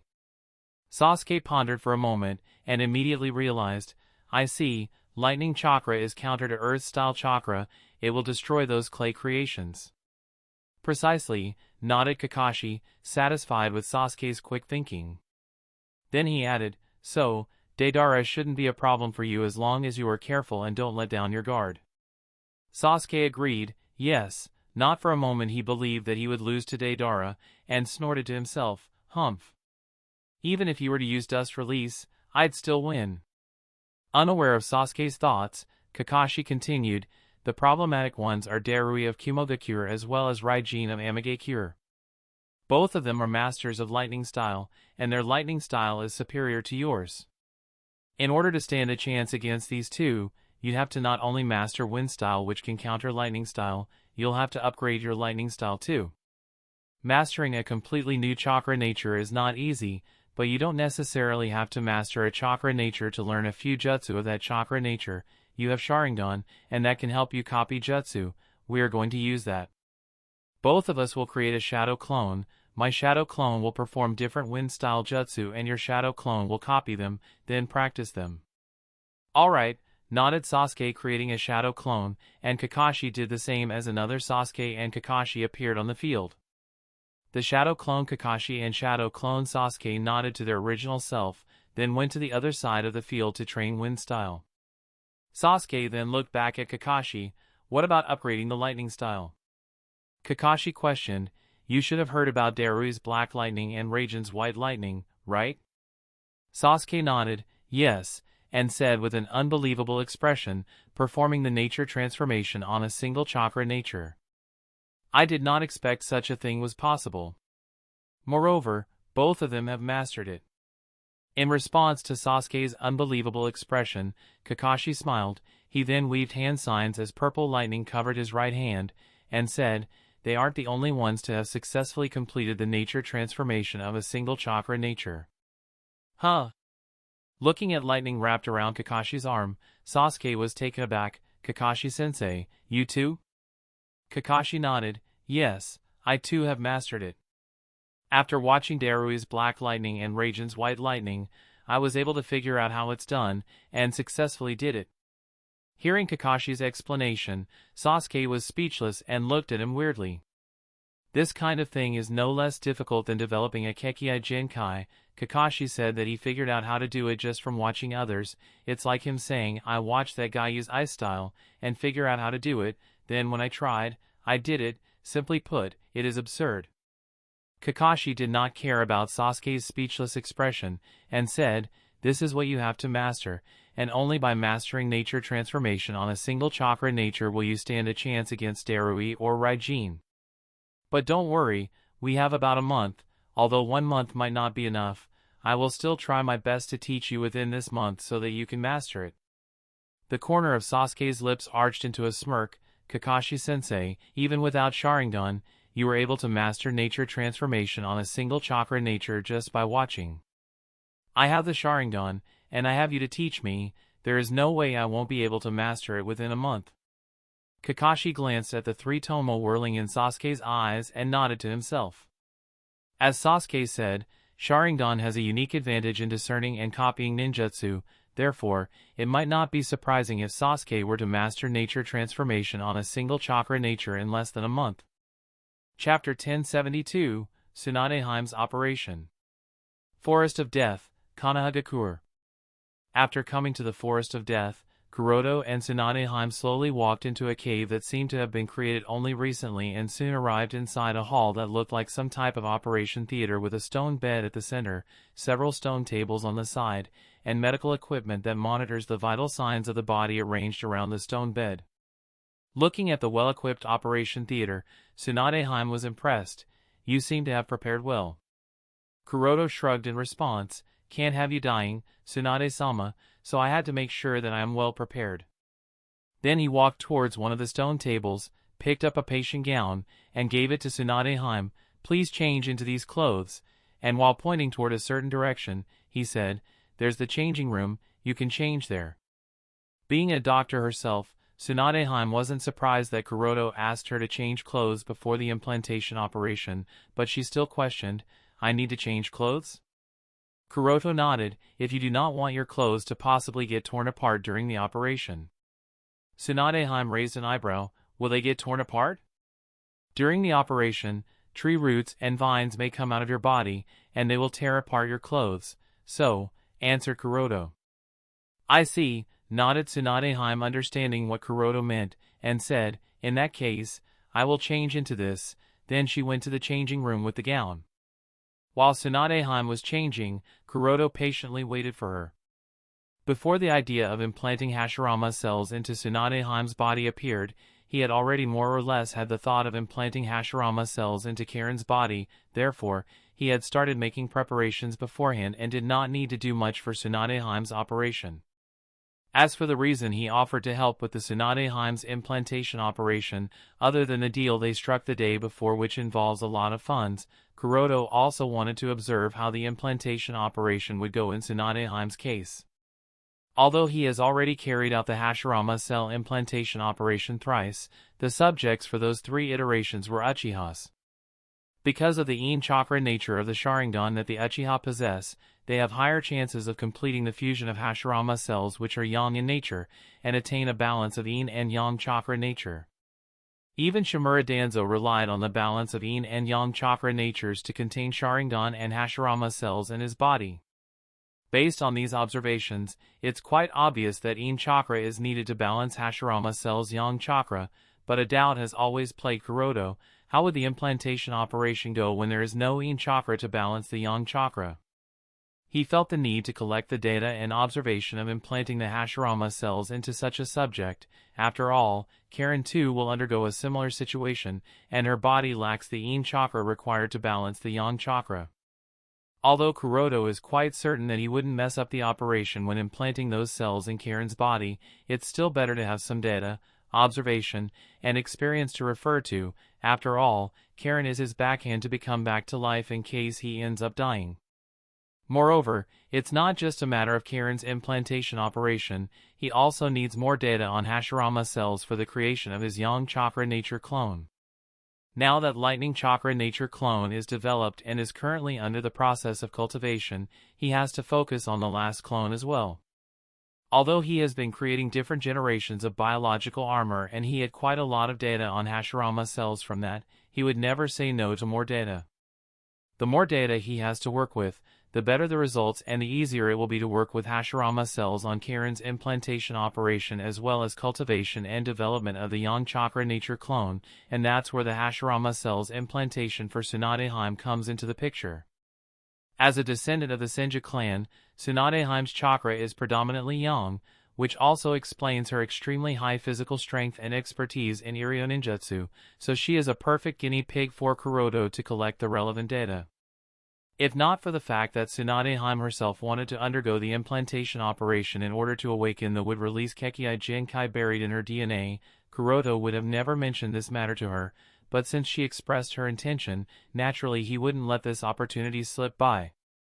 By performing the implantation operation Tsunade, although Karen's implantation operation will be delayed for a while, a slight delay is acceptable, not to mention that the Akatsuki organization is once again planning something, and it would be safer to have a stronger Tsunade for that time. Of course, Curoto knows that she wouldn't be of much help against Obito or Nagato, but she would be able to put up more resistance once her strength increases. But for all that to work, I have to make sure that she doesn't die today, otherwise, the situation will become very troublesome. As he had such a thought, Tsunade came out of the changing room while wearing a hospital gown. After Tsunade put her clothes on an empty stone table, Tsunade walked by his side and asked, "Shall we start?" Curoto nodded, yes, saying, "Please lie down and calm your nerves. Also, completely liberate the chakra stored in the In seal." "I had already emptied more than half of it. Do I really need to liberate all of it?" asked Tsunade with a pout. She didn't want to completely disperse the chakra, keeping half of it was fine, right? Curoto rolled his eyes. "Are you still concerned about hiding your appearance?" "I am not concerned about anything," snorted Tsunade as she turned her head in another direction. Curoto grinned. "We both know that you don't want to show your aged appearance and the fact that you have already turned into an old, shriveled hag. Isn't that the case, Tsunade-sama?" He knew very well that Tsunade was not worried that all the chakra she had painstakingly gathered and stored into her In seal would disappear, and it would take her some time to once again gather it. What she cared about was her appearance. Curoto's words hit the mark as an extremely terrifying chakra burst out of Tsunade. "What did you say, brat?" "Calm down, Tsunade-sama, somebody will notice, and then we can no longer carry out the implantation operation," said Curoto, hurriedly trying to calm her down. "TCH." Tsunade clicked her tongue, but she did calm down. Curoto sighed in relief, and said, "Honestly, it would be safer if you were to completely disperse all that chakra. Besides, you'd soon be rolling over and be in an extremely embarrassing state, so why care about the appearance that you maintain using jutsu?" Fine. Although annoyed, Tsunade agreed and started to disperse all the chakra stored in her In seal. Soon the diamond mark along with all the chakra in it was dispersed. Once the In seal was emptied, the diamond mark also disappeared, and her true appearance appeared before Curoto. As Curoto had expected, her body was already quite old, wrinkly, and shriveled. The color of her hair was paler than it normally looked, and even the 106 that the Sannin Jeriah greatly admired had become loose and saggy. This was Senju Tsunade's true appearance, which she likes to hide behind a transformation jutsu.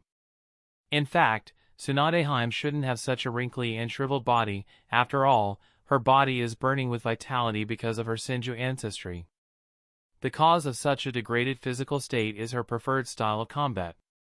Because she is extremely proficient in Iryo Ninjutsu, she continuously heals herself and even takes risks taking in fatal blows just to land her blows because she is confident in her ability to heal herself. The problem with this form of combat style is that although she can heal all her injuries using Iryo Ninjutsu heals injuries using the division of cells. The number of times a cell can divide itself into daughter cells is limited. This is because with each division a part of the DNA gets lost, and the DNA of the daughter cells is almost always smaller than the parent cells. Normally, to deal with the problem of information loss at the time of cell division, generally, not useful information is coded at the ends of DNA strands so that even if that information is lost it doesn't affect the cells, but that extra part is limited, it gets smaller with each division, and once the limit is crossed, important information and proteins are lost, which results in the body steadily growing older. Because of her preferred style of combat, she wantonly gets injured and heals herself, so her cells have long since crossed the limit threshold, hence her current state. But with the implantation of Hashirama cells, her body will probably become younger.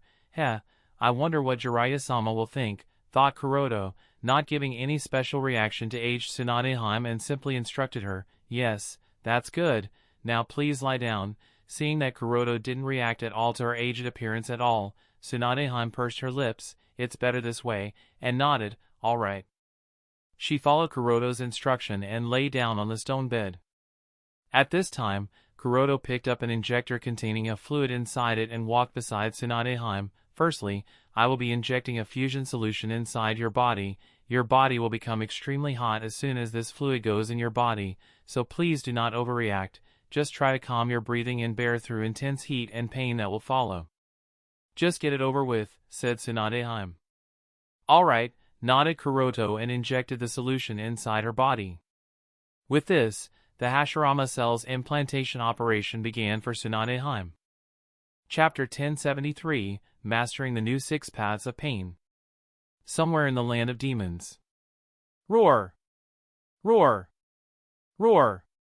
The soul-stirring roar continued to echo in the valleys of the land of demon, and accompanied by the bursts of heart-wrenching roars, the ground far away from the mouth of the valley will sway and feel the tremors. While playing with his triple-bladed scythe, Hyden curiously asked Kakuzu, "Hey, what's that bastard leader doing? It's been so noisy for a while that I couldn't even sleep." Kakuzu replied in a cold tone, "Don't talk nonsense, just stay quiet and continue to keep a watch." Hyden snorted, "Why would anyone come to such a place? Even birds don't shit here." Kakuzu turned his attention to the valley in the distance where roars and screams of beasts continued to echo, and said with a thoughtful expression on his face, "It's easy to guess what Nagato is doing. He is trying to gain complete control over the five-tailed beasts now that all of them have become paths of pain." Hyden wasn't surprised, and asked, "What do you think, will he be able to control the five-tailed beasts? After all, their power is quite something. It's always a hassle to keep them in check so that they don't go out of control. With Nagato's Rinnegan, there shouldn't be any problem, he should be able to suppress the five-tailed beasts," said Kakuzu. "It's just that he wasn't so confident. After all, five-tailed beasts are a bit too much in his opinion.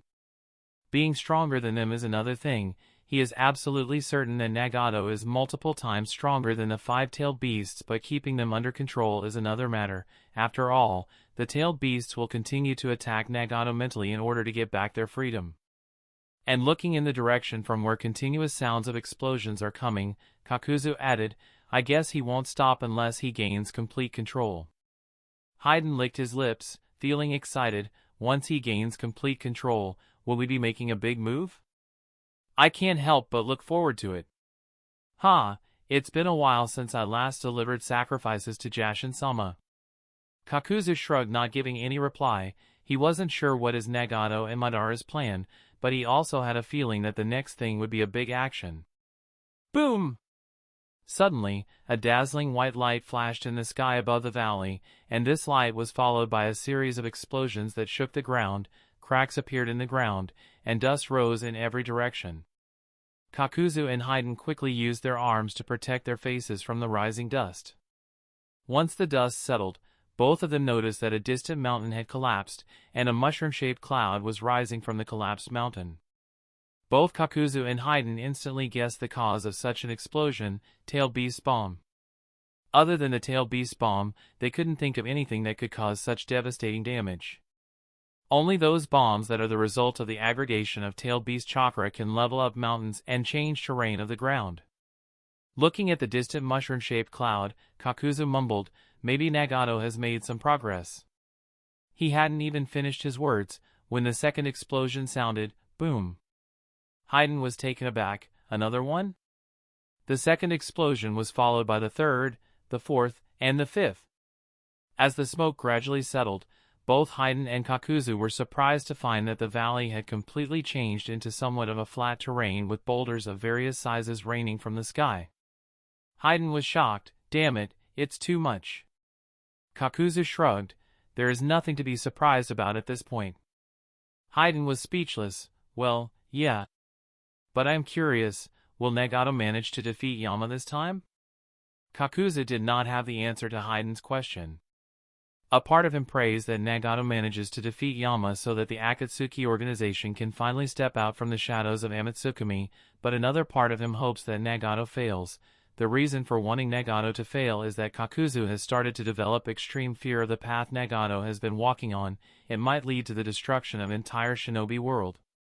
Kakuzu personally doesn't care about the shinobi world. However, the destruction of the shinobi world would mean that he would no longer have the opportunity to earn money, and that is something Kakuzu can't accept.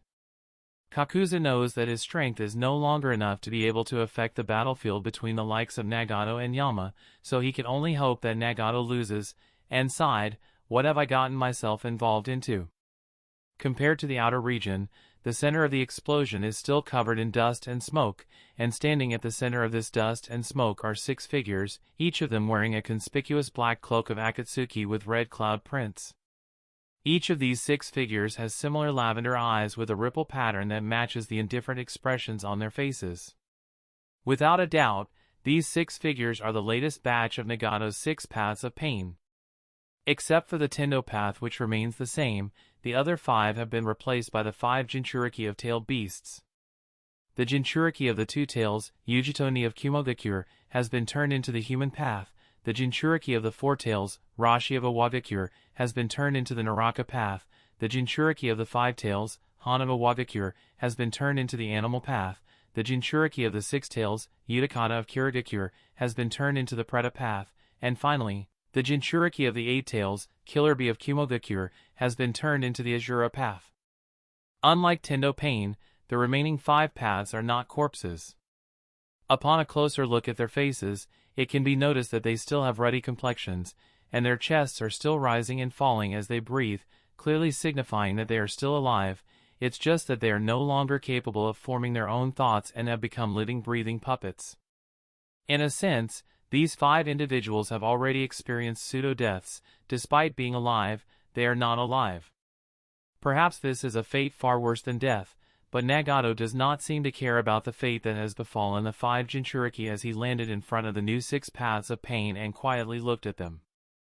At this time, Conan flew down from the sky, and after landing next to Nagato, she asked, "How did it go?" Without looking at Conan, Nagato answered, "There is still some problem with 6 tails and 8 tails."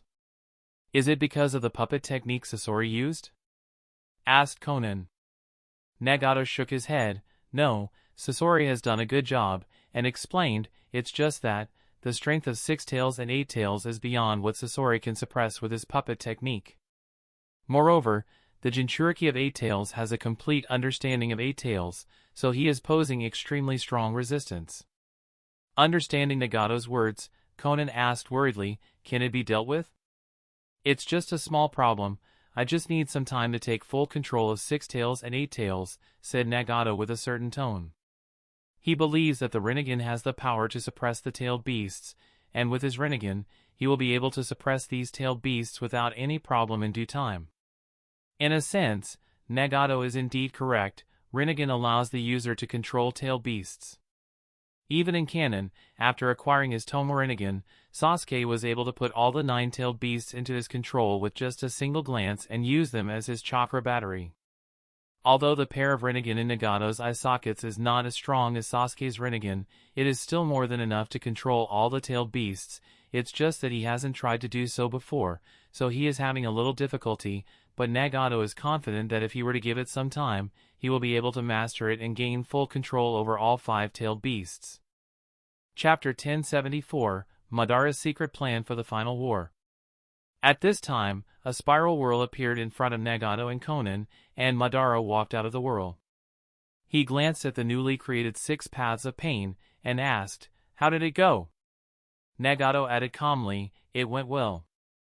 "Went well," mumbled Madara, and to confirm something, he questioned, "In that case, when is the earliest you can use them in actual combat?" Nagato pondered for a moment, then replied, "About 1 month should be enough to completely gain control over them." In fact, as far as the results of the previous drill are concerned, the newly created 6 paths of pain can already be used in battle. It's just that Utakata of Kirigakure and Killer Bee of Kumogakure are, along with their tailed beast, are putting up strong resistance. More often than not, this resistance is not a problem, but when facing Yama and other members of Amatsukumi, it might create problems, because when Nagato gets exhausted, his control over them might weaken. At that moment of weakened control, Utakata and Killer Bee might be able to escape control. Nagato doesn't wish to risk it, therefore, he is going to spend the next month training the newly created 6 paths of pain such that no mishap happens. Madara murmured, "About a month?" He paused and questioned, "Then shall I make arrangements for the final war about a month later?" Nagato was stunned upon hearing Madara. He pondered over it for a moment, then shook his head. "I need some more time." Madara frowned. "More time? What for?" The one who was eager to go to the final war with the 5 great nations and Amatsukumi was Nagato. Now that the time has come, Nagato seems to be hesitant, and this made him confused. 1 month is enough to gain control over the new 6 paths of pain, but it's not enough to completely master Senjutsu. I need some more time for that, answered Nagato. Is that so? Mumbled Madara, seemingly pondering over something.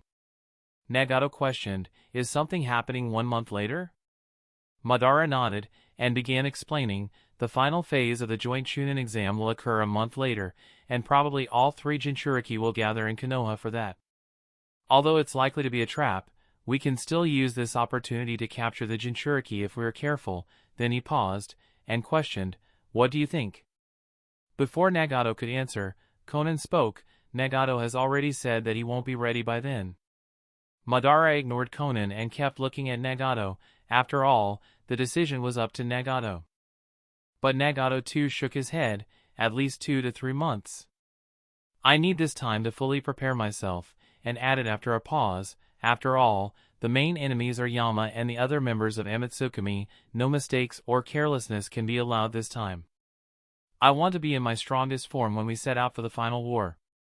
Even if we miss this opportunity, that's fine by me. The final war, I do not wish to rush it. After a while of silence, Madara nodded, very well. That's it, nodded Conan, and said, then use this time to acquire information on the missing elements. The position and general whereabouts of One Tail, the Otsutsuki clan, Shimura Danzo, and by the way, the Uchiha clan too. Madara shrugged. So far, One Tail hasn't shown any signs of resurrection. I have my spies in Sunagakure. The moment One Tail resurrects I will get the news. As for Otsutsuki clan on the moon, it's difficult to say. Even the Hyuga clan, which is somehow connected with the Otsutsuki clan, doesn't seem to know much about them, but I did learn that the Hyuga clan had a conflict with the Otsutsuki clan a few years ago. A conflict between the Hyuga and Otsutsuki clan? Both Nagato and Conan were surprised. Madara nodded. A representative of the Otsutsuki clan came down to the shinobi world and was targeting the life of the patriarch of the Hyuga clan. The exact reason for targeting his life is unknown, but it is safe to say that Hyugas don't know much about the Otsutsuki clan, and they seem to be in a state of conflict. Both Nagato and Conan were silent upon hearing the details about the Otsutsuki clan and the Hyuga clan. Ever since they have learned that the leader of Amatsukami is a Otsutsuki, from the mouth of Hyuga Aoki, Akatsuki has also started to pay special attention to the Otsutsuki clan. It's just that they haven't managed to learn all that much about the legendary Otsutsuki clan. Nagato suddenly questioned, what about your spy in Konoha? The one who became the Godame Hokage. He is a Hyuga too, right? Madara shrugged. He doesn't know much.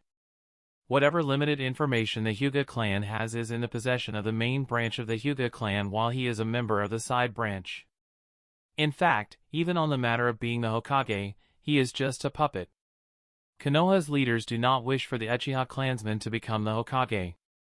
Since there wasn't any information on Amatsukami, Nagato lost interest in that matter. He didn't care about the politics of Konohagakure, and changed the topic. What about Shimura Danzo? Has he surfaced? It's really strange. It's been a lot of time since he disappeared, and he hasn't surfaced back since then.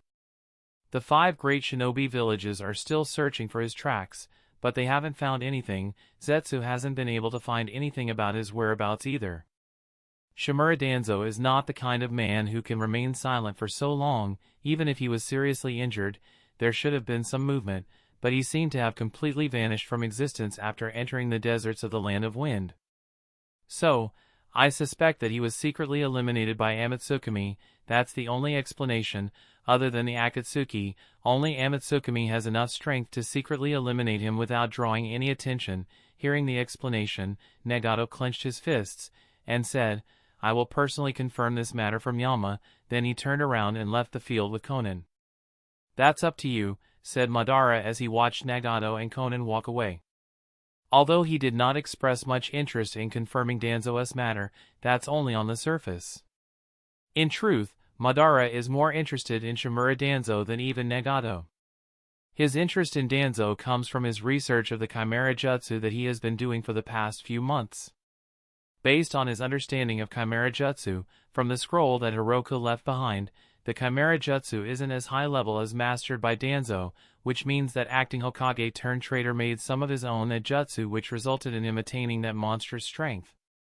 To figure this out, Madara even tried searching for the root researchers who might have been part of Danzo's Chimera research project, but turns out that each and every one of them was dead. All of Danzo's research had died on the same night he completed the ritual. Whether their death was Danzo's handiwork or not difficult to figure out, but one thing is certain, Jutsu's potential was severely underestimated by him. If I had the improved version, it would have been easier to create an army, but Danzo is probably dead, which means I will have to make do with the version I have in my hand. Oh well, since their number is quite large, even if the improvement will not be as exaggerated as Danzo's, creating a few hundred Hiroka-level Chimera should be possible. With that kind of army, it wouldn't be impossible to sweep away the entire shinobi world. It might even be possible to deal with the entire Amatsukami. With such a thought in his mind, Madara activated his jutsu and disappeared into a spiraling whirl. Chapter 1075, Result of Implantation Operation. The Forest of Death, Konohagakure. Looking at Tsunade lying on the stone bed, Curoto was speechless. "Well, why are you so quiet? At least say something," said Tsunade, wondering why Curoto was silent. It had been a while since the Hashirama cell implantation operation began for Tsunade, and throughout the operation, Curoto had remained unusually silent. His silence was not because of tension and worry whether the operation would go perfectly as it needs to go for it to succeed so that Tsunade can survive and awaken with release. No, that's not the cause of his silence, rather, it's the shock that made him quiet. Curoto was so shocked upon witnessing the entire process of Hashirama cell's implantation in Tsunade that he lost all the words out of his mouth. It was an outcome like never before, it was a process like never before. Those few minutes that Tsunade experienced as her grandfather's cells were injected into her body before the fusion fluid had settled down into her body were something Curoto had least expected. Still unable to believe that something like that really happened, Curoto couldn't help but say, and his tone was somewhat forceful, something like this: "It wasn't supposed to happen." "What wasn't supposed to happen?" asked Tsunade with a confused expression. For one, she didn't understand the reason behind Curoto's unusual silence. Second, his behavior wasn't making any sense to her. And third, she was getting tired of waiting, and said, "Come on, boy, how long are you going to make me wait?" She stared at the injector resting on one of the side tables, and added, urging him, "Just put that thing inside me." Unsurprised by Tsunade words, Curoto smiled to himself, unsure what he was thinking, and said, "As I suspected. You didn't really feel anything, right?" "What do you mean?" asked Tsunade, not understanding what Curoto meant. In response to Tsunade's question, Curoto took out an empty injector from his pocket and showed it to her. "See this, it's already empty. Shodame Hokage-sama's cells. I have already implanted them into your body." Pausing here, he put down the injector, then continued in an incredulous tone of voice, "And they have successfully fused with your body," and added in an unexpectedly low voice, "without any signs of rejection." "Huh?" Tsunade was taken aback by Curoto's words, and asked doubtfully, "When did you inject Shodame Hokage's cells?" "When you were moaning and quivering because of the intensive heat generated by the fusion fluid I had injected into your body. Before the fusion fluid had completely settled down, I had already injected the Shodame Hokage-sama's cells into your body. You didn't notice the process of injection because your mind may have been unfocused at that time, but the fact of the matter is, your grandfather's cells are already in your body, and what's more, they have successfully fused with your body without showing any signs of rejection, which is completely beyond my expectations," explained Curoto. "It is a well-known fact that Hashirama cells are like cancerous cells. The moment Hashirama cells are injected into someone's body, they simply start devouring the host's body, eventually turning the body into a tree. It takes a great amount of effort to suppress the Hashirama cells and initiate fusion. If the Yin chakra is not used to counterbalance the rise in Yang chakra because of the implantation of Hashirama cells, it leads to the body being turned into a tree. Whether it was Shursui, Shinichi, or Itachi, all of them went through great difficulty during the implantation operation, but Tsunade didn't go through any difficulty at all. When Curoto had injected Hashirama cells into her body, he had expected her body to immediately reject the Hashirama cells, and he had prepared a lot of countermeasures to that rejection such that the implantation operation succeeded even in the absence of Sharingan of the Uchiha clan. But turns out that all the countermeasures he had prepared were unnecessary, as Sunade Heime's body did not show any rejection to Hashirama cells, nor did the Hashirama cells try to take over her body, thus turning her into a tree. Instead, everything went very smoothly in her body accepted Hashirama cells as if those cells were naturally part of her body, and this didn't make sense to Curoto at all. Curoto knew very well that such an outcome did not come because of the incredible progress he had made in studying the Hashirama cells. In fact, because of incredible progress in studying the Hashirama cells, Curoto knew that such an outcome was quite absurd, as it didn't make sense, but he still tried to find some explanation and wondered to himself, is it because she is a direct descendant of Hashirama-sama on top of being a Senju? There's also the matter of her inheriting the blood of both the Senju clan and the Uzumaki clan. Is it the result of this combination? But even if that's the case, she doesn't have the Yin chakra to balance the sudden rise in Yang chakra. Because of the absence of the Yin chakra, the Yang chakra should get out of control, but that didn't happen at all. Rather, it was accepted within her body as if completely natural. The more Curoto thought about it, the more difficult the situation in front of him became. Senju, Uzumaki, Hashirama, Wood style, Asura, Asura's chakra, Senju, Uzumaki. Wait a minute. Suddenly, an absurd thought came into her mind, and Curoto wondered to himself, could her situation be the same as my Fujin clone? You'll never believe why I moved to Haverhill. My life in emojis, airplane, person surfing, sushi, man mountain biking.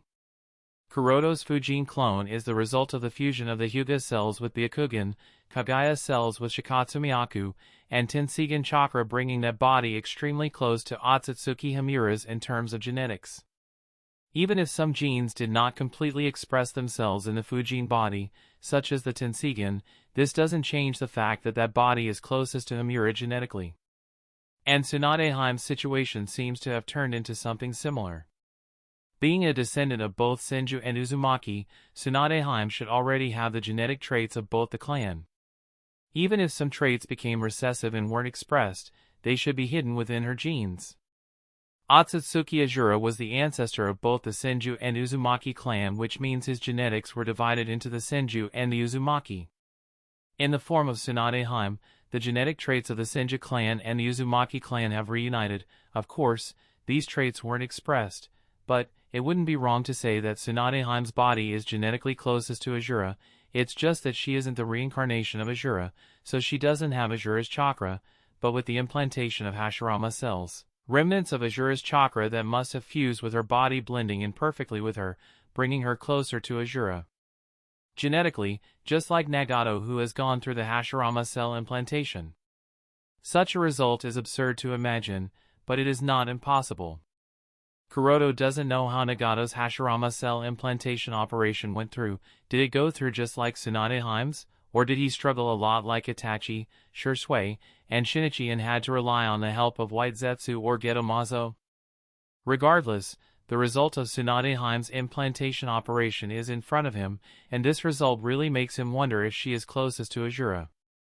If that's really the case, murmured Curoto, gazing at Sunade Heim's body. Feeling Curoto's burning gaze upon her body, Sunade Heim frowned. Why don't I like the way you look at me? It's as if someone wants to cut my body into different pieces and study my body. Curoto chuckled. It's not like you die even if your body is divided into several parts.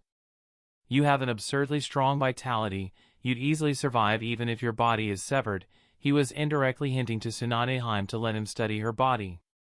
That may be true, but I still don't like the way you are looking at me. Reminds me of Orochimaru when he expressed his intention to study my body. He had a very similar gaze. It felt like I was being violated, and that was different from Jeriah's perverted antics. Boy, your gaze is very similar to his, and I don't like that gaze, said Sunade Heim in an unhappy tone. Ignoring the Jeriah stuff as well as the last part, Curoto curiously asked Sunade Heim, Orochimaru-sama wanted to study your body, then what happened? Sunade Heim snorted. What do you think? Then she smiled kindly and answered Curoto while staring into his eyes. He was admitted into the Konoha hospital for the next month and remained under my care, personal care. I was very kind to him the entire time. After all, he was a very close friend. Once he was discharged from the hospital, he seemed to have completely forgotten about the entire wanting to study my body thing. It was likely the result of an unexpected injury he had suffered. That time was probably the closest he had come to death before he left Konoha. Curoto's expression immediately became deflated. I see. Sunade questioned, boy. Do you also want to experience what it's like to come extremely close to death? Curoto shrugged. There's no need, I already know, and I might have a chance of understanding death in a much better way at a later date. I don't need you to help me explain. Sunade's face was full of question marks, not understanding what he meant when he said that he would have a better chance of understanding death at a later date. Curoto didn't bother explaining. Instead, he said, anyway, the operation is complete, rest for the next few days, and then we can start working on the afforestation of the Forest of Death. Sunade nodded with a sigh, yes. With that, Curoto began to wrap up the things, and by the way, collected Sunade's cells to study at a later date. Chapter 1076, Kakashi's Doubts. Training Field, Konohagakure. Ha! Ha! Ha! Sasuke half knelt on the ground, breathing heavily. Drip! Drip! Drip! Beads of sweat slid across his cheeks and fell to the ground drop by drop, forming a puddle. But Sasuke had no time to pay attention to such a thing, and he could only grit his teeth in frustration. Damn it. 5 days have passed since Sasuke carried out the special training under Kakashi, but it turns out that no matter how much Kakashi explained things to him and no matter how hard he continued to train, Sasuke was unable to master the essentials of single chakra nature transformation of the lightning chakra nature. Realizing that they weren't going anywhere, Kakashi passed a water bottle to Sasuke, saying, "Let's take some rest." Sasuke pushed the water bottle away and said unconvinced, "One more time." Kakashi glanced at Sasuke's scarred left arm and shook his head. "Sasuke, don't mess around. We have been doing the same thing for hours, there's no point. Your body can't bear it anymore, what you need is rest." Sasuke shook his head, still unconvinced. "No. I can continue." Kakashi sighed helplessly. "I guess I was too eager. I shouldn't have introduced purple lightning to you when you were not ready. Maybe it's too soon for you to master single chakra nature transformation of the lightning chakra nature." Because Kakashi was able to master purple lightning with not much difficulty after witnessing it being used, so Kakashi felt that perhaps Sasuke, whose talent isn't inferior to his and he also happens to possess the 3-tomo Sharingan, would also be able to master the single chakra nature transformation of the lightning chakra nature with not much difficulty, but it turns out that that's not the case. He quickly realized that his idea was flawed, and just because he managed to master it doesn't really mean Sasuke will also be able to master it that easily, even if he has the Sharingan. There's no doubt that Sasuke is extremely proficient in lightning nature transformation, but when it comes to mastering the single chakra nature transformation of lightning chakra nature, he just isn't able to pick up the feeling of how it works. Even if Kakashi is trying to explain things to Sasuke, it doesn't seem to be working the way it should. After several days of failure to make any progress, Kakashi also realized that perhaps he was being too hasty. Maybe Sasuke just wasn't ready for something so advanced. Even if the young Uchiha is proficient in lightning nature transformation, it takes months to grasp such a complex concept, so there's no surprise that the boy is having trouble. Seeing Kakashi sigh, the disappointed expression of his parents and brother flashed before his eyes, and his expression became colder as he said stubbornly, "If you can master the single chakra nature transformation of the lightning chakra nature, Kakashi-sensei, then I can definitely do it too." And then, without waiting for Kakashi's reply, he once again released lightning chakra, covering his left in it, and tried to perform nature transformation on it while thinking to himself, "Isn't it just the single chakra nature transformation of the lightning chakra nature? Kakashi-sensei can do it, Jeriah of Kumogakure can do it, and that bastard Ryene can do it, then I can definitely do it too. I am an Uchiha with the Sharingan, there's nothing I cannot master." And looking at Sasuke, Kakashi seemed to see his younger self. At that time, Minato had already informed Kakashi that the rank A jutsu he created, Chidori, had a significant flaw that caused tunnel vision during its use, making it unsafe for combat. However, Kakashi rashly used Chidori in battle and ended up losing one of his eyes. If Minato hadn't rescued him in time, Kakashi knew he might have died on that day. As Kakashi pondered these thoughts, he noticed that the three Tomo in Sasuke's eyes were spinning faster and faster, as if trying to merge. At the same time, he observed that Sasuke's chakra was becoming increasingly chilly. Even though they were standing in broad daylight, Kakashi felt as if he were in a gloomy, cold cellar with no hope of ever escaping. Feeling that cold and gloomy chakra that was only becoming gloomier with each passing day, Kakashi thought to himself, "There's something very wrong with Sasuke. Why is his chakra becoming gloomier and gloomier?" Because Kakashi once had Uchiha's Mangekyo Sharingan, he understands Uchiha's Sharingan better than many Uchiha clansmen. Senju Tobirama said that eyes are the windows to one's soul. As the embodiment of In chakra, representing the power of the soul, this is truer for the Uchiha as their Sharingan is a visual prowess that directly reflects their soul. Kakashi, who knows this, knows from Sasuke's eyes that something was wrong with the boy. In fact, this wasn't the first time Kakashi had sensed something off about Sasuke. Previously, he had dismissed it as an Uchiha thing. However, Kakashi now realized that leaving this issue unaddressed might not be good for Sasuke. So, he called out to him, "Sasuke." Hearing Kakashi suddenly call out to him, Sasuke asked impatiently, "What's wrong?" Kakashi spoke in a concerned voice, "Sasuke, try to relax. This is only a Chunin promotion exam, it doesn't have to define your entire life. Whether you win or lose, it's not a big deal. There will be more opportunities, as there are 2 promotion exams every year. Even if you fail this one, you can always try again. Moreover, why are you so desperate? Failing a Chunin exam doesn't mean anything significant, and no one is going to blame you for it." "What do you know?" snorted Sasuke coldly. He then ignored Kakashi and continued to train. Kakashi wanted to say more but realized that nothing he said would have any effect on Sasuke. He understood that Sasuke was as paranoid as he had been when he found his father's dead body. At that time, Kakashi was unwilling to listen to anyone, stubbornly following the rules over everything, even if it resulted in the deaths of his squad mates. Sigh, what a headache. Minato-sensei must have felt really helpless with me, Kakashi thought, sighing as he stayed silent. He leaned against a tree and continued to watch Sasuke train.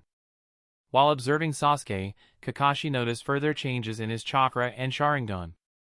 Taking note of these changes, Kakashi wondered, is this what Naidame Hokage-sama mentioned? When a Uchiha undergoes emotional stress, a special kind of chakra is released from their brain that enhances their visual prowess. As the Hokage's hand, Kakashi had naturally reviewed the village's information on the Uchiha's Sharingan.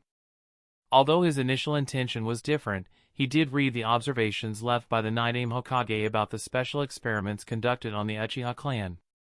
In many of those observations, it was clearly stated that extreme emotions can often lead to strong stimulation for the Uchiha, potentially resulting in the awakening of the Sharingan or an even higher dojutsu.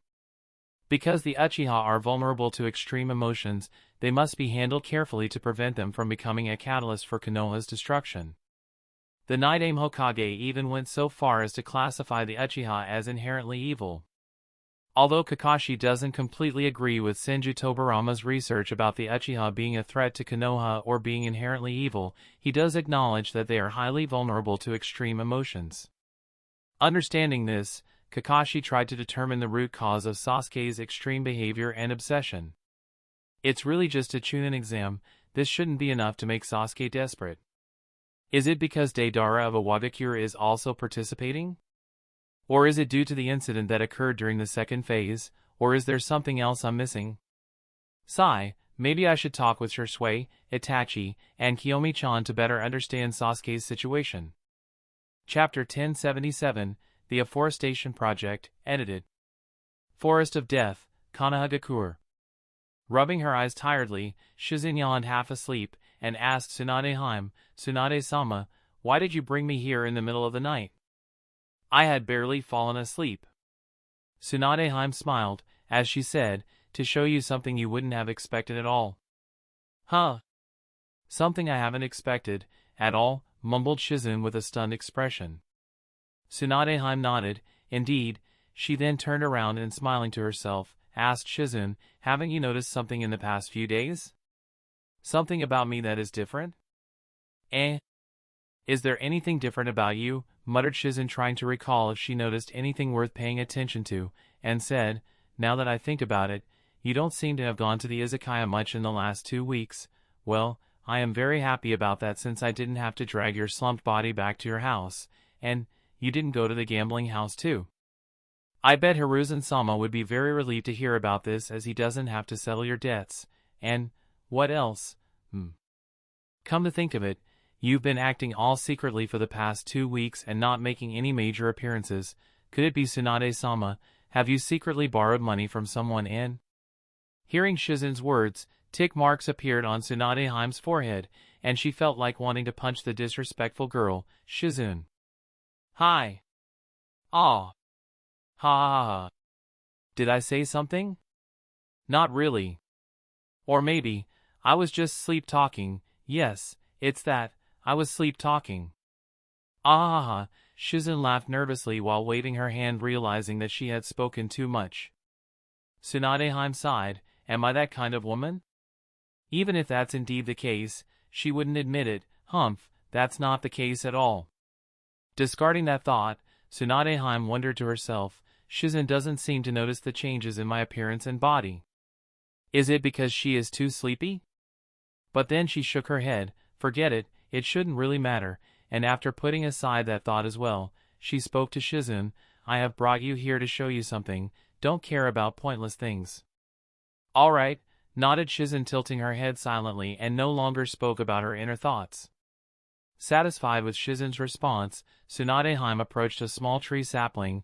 She crouched down in front of it, and as she touched the sapling with the palm of both her hands, she said to Shizun, watch carefully. Then, without waiting for Shizun's response, she injected the wood-style chakra into the sapling. Zush! The moment Tsunade-Hime poured her chakra into the small tree sapling, visible to the naked eye, it began to grow. Its size increased as it matured, as the bark became hard. Along with the visible increase in the girth of the stem, the number of branches increased, and more leaves appeared on the branches. Overall, the sapling changed from a little sapling to a young tree. And as the sapling changed, Shizun's eyes widened and she covered her mouth in shock. Tsunade-sama, this is... How could she not understand what the growth of the sapling into a young tree meant the moment Tsunade-Hime poured her chakra into it? As an elite jonin of Konohagakure, she very knew what that signifies and questioned, Tsunade-sama, have you succeeded? Did you really? Hearing Shizun's question, Tsunade-Hime stopped pouring her chakra into the sapling that had grown into a young tree. She wiped the non-existent sweat from her forehead, then turned around and affirmed, yes, I have indeed acquired wood-style Kekkai Jinkai. Really? Mumbled Shizun, as if wanting to confirm Tsunade-Hime's words. Shizun was aware of the fact that Tsunade-Hime had been trying to acquire the wood-release Kekkai Jinkai for some time now, but to think that she succeeded.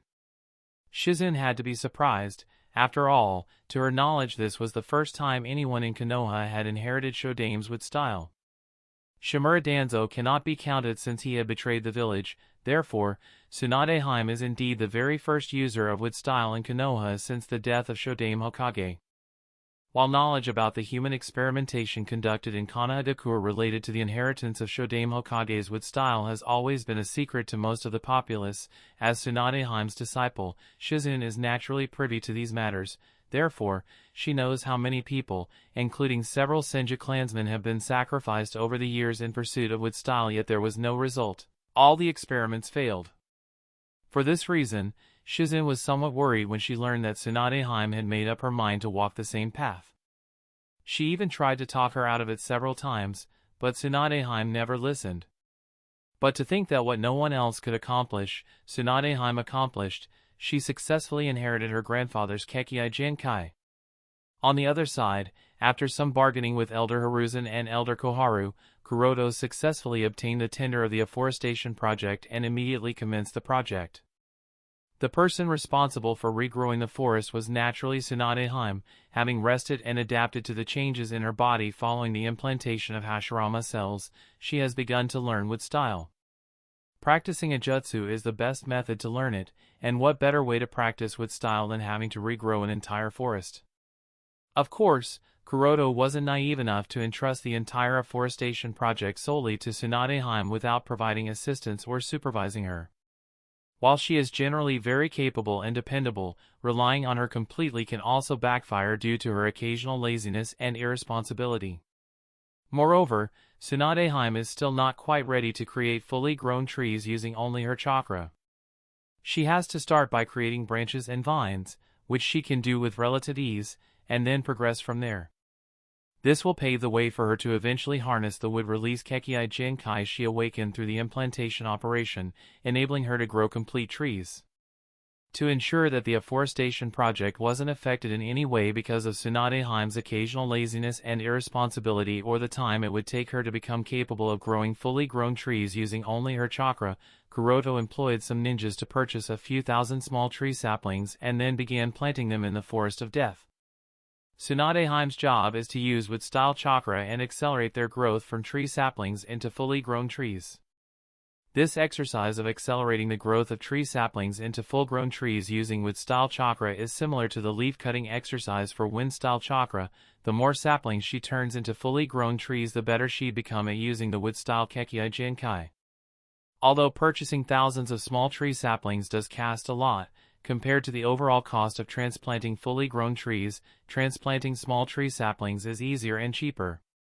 In fact, there's another advantage of using small tree saplings and nurturing them into fully grown trees in comparison to transplanting fully grown trees. It's that the small tree saplings during their growth can adapt to the new soil, environment, and weather conditions relatively easily compared to the fully grown trees that have already adapted to a certain type of soil and weather conditions.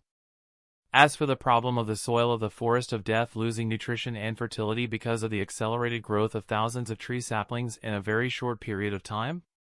After all, the growth of trees requires nutrition. Without nutrition and water, how would the trees grow? Without human intervention, nature follows the concept of balance, which ensures that nothing is overexploited and what's taken from nature returns back to nature, maintaining a balance. But accelerated growth of thousands of trees in a very short period of time can disturb this balance and make the soil nutrition less. Curoto has considered this problem, but it's nothing worth paying attention to. No, it's not that Curoto intends to completely ignore this problem. No, that couldn't be farther from the truth. It's just that there is no need for him to pay any special attention to this problem, and the reason for that is because the accelerated growth of trees in the Forest of Death has nothing to do with nature, because it will not take away the nutrition from the soil.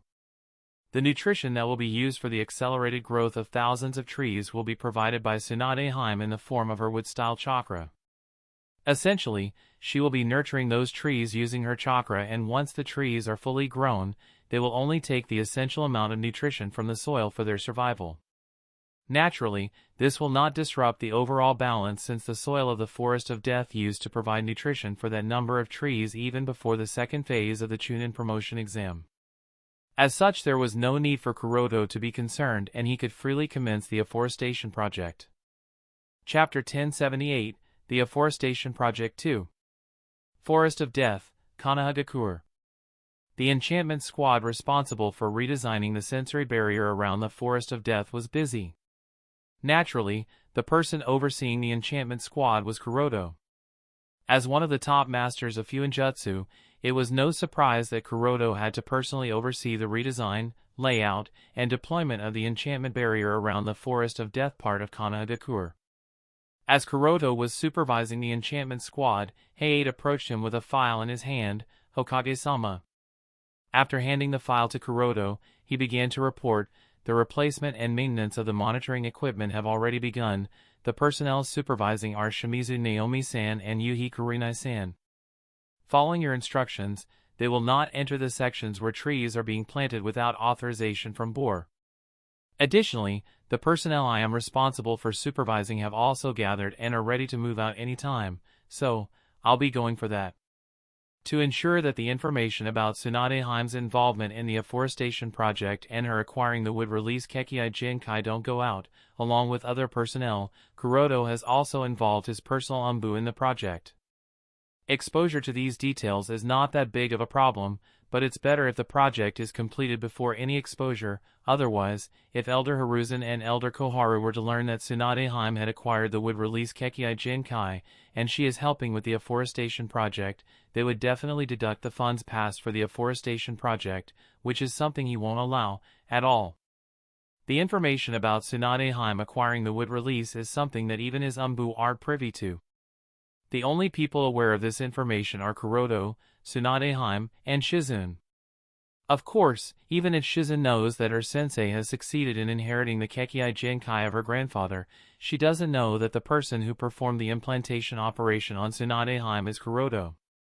Tsunade Hime had promised him that she wouldn't reveal this information to anyone without his consent, and she seems to be following her words, which is a relief for Curoto. Otherwise, he'd have to deal with unnecessary problems. Since Tsunade Hime had already told Shizune of this matter, Curoto temporarily enlisted her into the Umbu for the duration of the Aforestation Project in order to maintain the secrecy. The boar in Hyade's mouth is naturally Shizune, and she is the only Umbu responsible for monitoring the area Tsunade Hime is using for training/regrowing the Forest of Death, and as Hyade said, without the explicit approval from Boar, no one would enter that section of the forest. Listening to Hyade's report, Curoto briefly glanced at the file given to him, and nodded. "All right, things are moving perfectly. Thank you for your hard work." "It's my duty, Hokage-sama," responded Hyade with a smile, and then he disappeared. Once Hyade had left, Curoto recalled the scene of negotiation with Elder Hiruzen. With Kuroto's shrewdness, who could he not see that Elder Hiruzen was suspicious of him when he agreed to the previous proposal of sacrificing a part of his salary along with those hundreds of millions of Ryos he had received from the village as compensation for completing that SSS rank mission. But when Curoto proposed that he wanted to handle the Aforestation Project, and began to bargain for funds, Elder Hiruzen appeared quite relieved and correspondingly began to seriously bargain with him. He realized that he may have been thinking too much. The Curoto before him was still the same Curoto who is always greedy for money. Humph, greedy for money? Am I that kind of person? Obviously not. Curoto would never admit that he is greedy for money. It doesn't matter if he doesn't waste a single opportunity to make more money, but to call him greedy for just that. Isn't that a bit too much? While the Aforestation Project has commenced smoothly and is proceeding in an orderly manner day by day, the 16 candidates who have qualified for the third phase of the Joint Chunin Promotion Exam are also actively preparing for the battle. Some were studying their possible enemies and building up strategies, and others were spending time honing their skills. The performance in the final phase of the exam not only concerns the personal honor and disgrace of each participating candidate but also involves the reputation of the villages behind them and the major nations backing them up. Therefore, even the laziest and casual candidates couldn't remain lazy and casual. For the training of these 16 candidates, Konoha had assigned a separate training field. Among the 16 candidates, some were willing to use these training fields, while others were reluctant, as training there would make it easier for the opponents to spy for information. To avoid getting their information out, Deidara and Kuratsuchi temporarily left Konoha along with the Iwagakure representative using Deidara's clay bird. Similarly, Darui and Atsui, along with she, followed Yondaime Reikage, and they too left Konoha and made their way back to the Land of Lightning. Apart from training Darui and Atsui for the final phase of the Joint Chunin Promotion Exam, Yondaime Reikage was also extremely concerned about the Amagekyure's Ryene and had begun planning something. In fact, Yondaime Reikage was hoping for the Amagekyure squad to leave Konoha as well so they could deal with Ryene outside Konoha. However, the 3 Amagekyure Genin stayed in Konoha, which left Reikage somewhat disappointed. He had to postpone his plan by a month until the Chunin Promotion Exam concluded and the Amagekyure ninjas returned home. Unlike Iwagakure and Kumogakure, Sunagakure, Kirigakure, and Amagekyure's ninjas remained in Konoha and continued to prepare for the final phase of the exam. Naturally, the 4 candidates of Konohagakure who had qualified for the final phase of the exam were also preparing. While Sasuke was training with Kakashi, Curoto assigned Mika to train Naruto so the young Ninetales Jinchuriki could develop a solid understanding of taijutsu.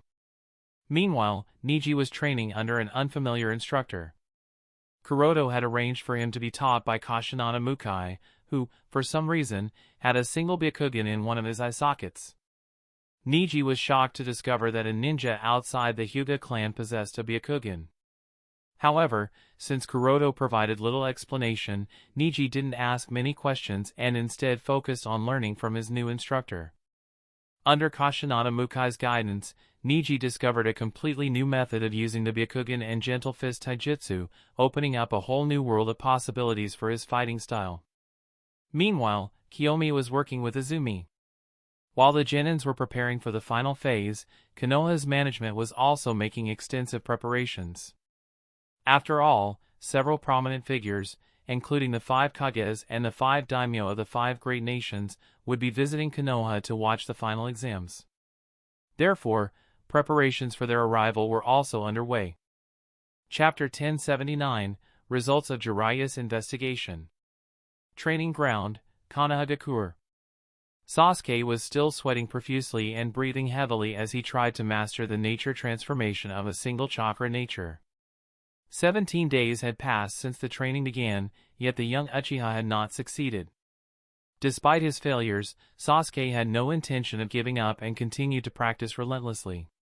While Sasuke trained in the training ground, Kakashi, Jeriah, and Sunade observed him from the branches of a nearby tree. Seeing Sasuke covered in injuries and bruises but still clenching his teeth and persisting, Sunade couldn't help but sigh. "Well, he is tenacious, I'll give him that, at least," she remarked. Jeriah nodded in agreement.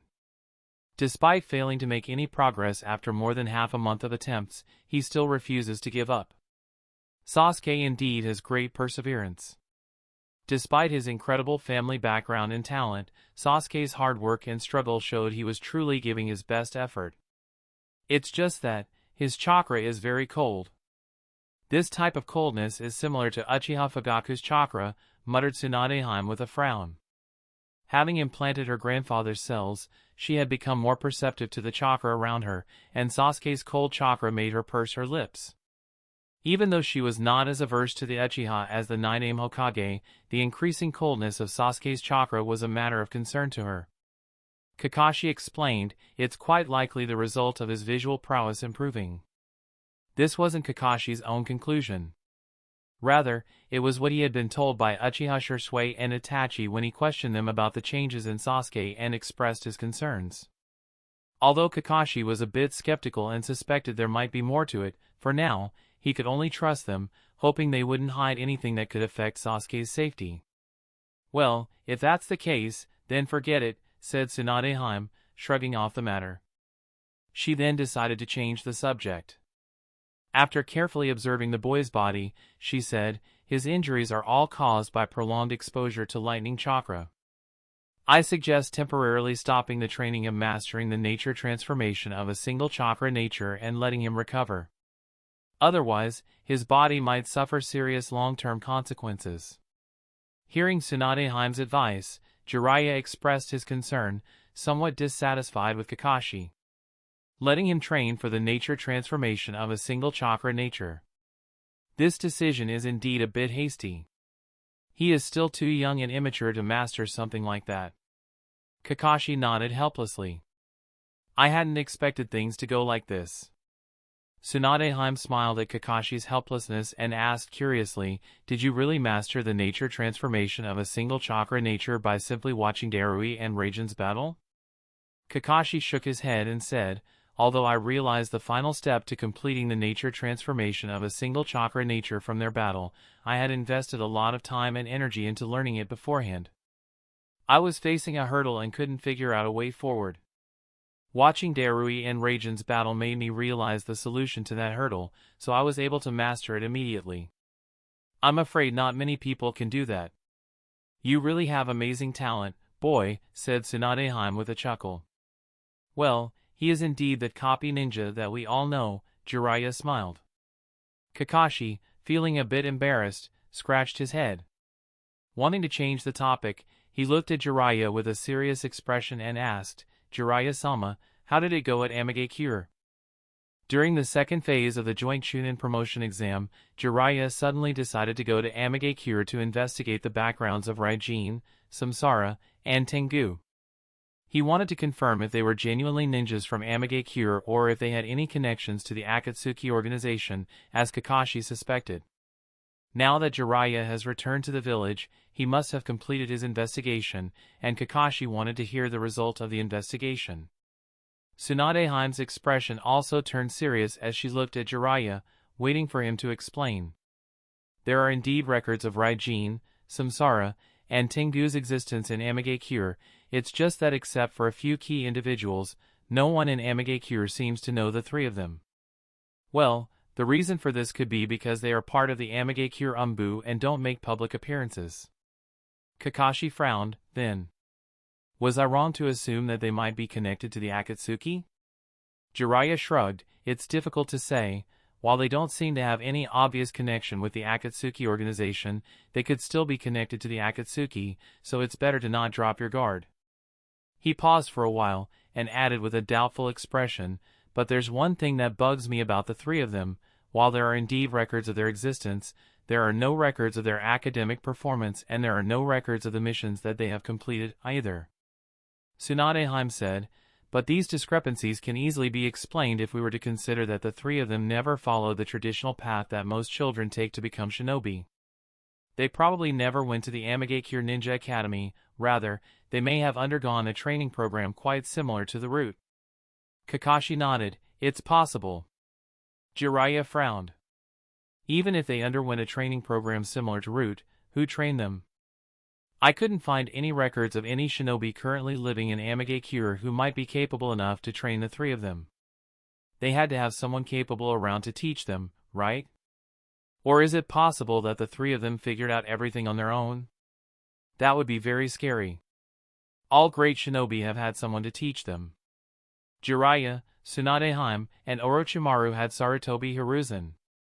Namake's Minato had Jeriah, Hyuga Curoto had Orochimaru, and Hatake Kakashi had Namake's Minato. Even someone as monstrously talented and strong as Nagato needed an instructor. If not for Jeriah teaching Nagato, he might not have become such a big threat to the shinobi world. Therefore, Jeriah doesn't believe that Ryene, Samsara, and Tengu could have progressed without someone teaching them. Kakashi asked doubtfully, you mean to say that someone from Akatsuki might have taught the three of them? Jeriah was unsure. It's possible. He paused and added, it's also possible that someone outside of Amigakure taught them. I mean, just like how I stopped by Amigakure for 3 years to teach Yahiko, Nagato, and Canon, there might have been someone else out there who stayed at Amigakure to teach the three of them. Hearing Jeriah's reasoning, Tsunade chuckled. Who would be so foolish? She didn't think that there would be another foolish ninja out there like Jeriah who would teach children of other villages knowing full well that they might become enemies in the future. Jeriah immediately spoke his guess. Could be Orochimaru. Orochimaru? Both Kakashi and Tsunade were stunned, wondering how Orochimaru came into the picture out of nowhere. Jeriah nodded. It could have been him, right? He paused, and tentatively asked, the matter about Kuzugakure's kunoichi. The fact that her dead body was found and yet she made an appearance in the Chunin exam. I did hear about it. Moreover, Ryene and Kuzugakure kunoichi seem to have worked together against our genins. If that person was indeed Orochimaru and given how the two of them tacitly cooperated, Orochimaru may have some connection with those three Amigakure ninjas, right? If you put it like that. Chapter 1080, Jeriah's Speculations. Ever since Orochimaru left Konoha, he has been very mysterious. It has been over 13 years, but the number of public appearances he has made can be counted on one hand. It wouldn't be wrong to say that he rarely appears in the shinobi world, and even when he does, it's difficult to determine if it's really him. By the time people figure out his presence and involvement, Orochimaru is already gone. In simple terms, it has been very difficult for Konoha to keep track of Orochimaru's whereabouts and activities. Initially, the village had assigned Jeriah to monitor Orochimaru, but with the emergence of Amatsukami and Akatsuki, especially Akatsuki, Konoha could no longer spare Jeriah to pursue Orochimaru. This situation has led to Konoha being partially unaware of matters related to Orochimaru. Partially because Konoha does have knowledge of some matters involving Orochimaru, but not all. For instance, Konoha knows that Orochimaru appeared in the village on the night of Akatsuki's Konoha collapse plan and that sometime before that, he made another appearance in Konoha to kidnap Yuhi Kurenai. They are also aware that he briefly joined the Akatsuki organization before betraying them. However, Konoha doesn't know that Orochimaru's base of operations is the newly founded Otogakure in the Land of Sound. They are unaware of his involvement in Shimura Danzo's Kekkei Jinkai absorption ritual and that Orochimaru died for a while before being brought back to life. In the eyes of Konoha's senior management, Orochimaru appears sporadically with some objective, and completes that objective before disappearing again. Whatever he has done so far hasn't caused any much trouble for the village so far. Although Orochimaru briefly joined Akatsuki, he soon betrayed the organization and went his own way. He did something to Mitarashi Anko, but it didn't have any major impact. Moreover, the fact that Orochimaru kidnapped Uzumaki Naruto and Hyuga Hinata on the night of Akatsuki's Konoha collapse plan actually helped the shinobi world, as Akatsuki did not get their hands on the Jinchuriki of the Nine Tails. The incident with Yuhi Kurenai was not of much concern either, as she returned back to the village unharmed. Orochimaru kidnapped her to use her but failed because of Amatsukumi's involvement and lost interest afterward, not bothering her again. In short, although Orochimaru is Konoha's S-rank traitor listed in the bingo book, he hasn't done anything major to harm Konoha or its interests. Because of this, and due to his identity as Elder Hiruzen's beloved disciple and the Godame Hokage's sensei, the village is willing to overlook him. This is another reason why Konoha doesn't spare the manpower to pursue him. Of course, even if Konohagakure isn't trying to capture or eliminate him, this doesn't stop the village from speculating. That's what Jeriah was doing at the moment. He was speculating whether there was a connection between Ryene, Samsara, and Tengu of Amagakure and Orochimaru based on all the information they had. Feeling that he might be onto something, Jeriah continued, "We know that for a while, Orochimaru was part of the Akatsuki organization. That was over 7 or 8 years ago, or maybe even earlier than that, but that timeline seems to fit perfectly. The trio of Ryene, Samsara, and Tengu appear to be 12 or 13 years old, which means Orochimaru might have taken them under his wing when they were 4 or 5 years old. He could have taught them for a few years and then left them to their own devices when he betrayed the Akatsuki organization. By that logic, the three of them could be connected to any of the members of the Akatsuki organization," Sunade said disapprovingly, questioning Jiraiya's speculation. "Why do you think it's Orochimaru specifically?"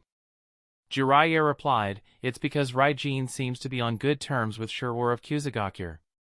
If they had been taught by someone else from Akatsuki, they would likely be on bad terms with Akatsuki since Orochimaru betrayed the organization." "That doesn't necessarily have to be the case," said Sunade, shaking her head, and asked doubtfully, "Moreover, why would Orochimaru teach 3 children and then leave them to their own devices? Unlike you, he is not an idiot. Why would he leave behind the children he taught at Amagakure? If it's him, he would have definitely taken them with him." Jeriah shrugged and said, "Who knows? Maybe it was because of the Akatsuki.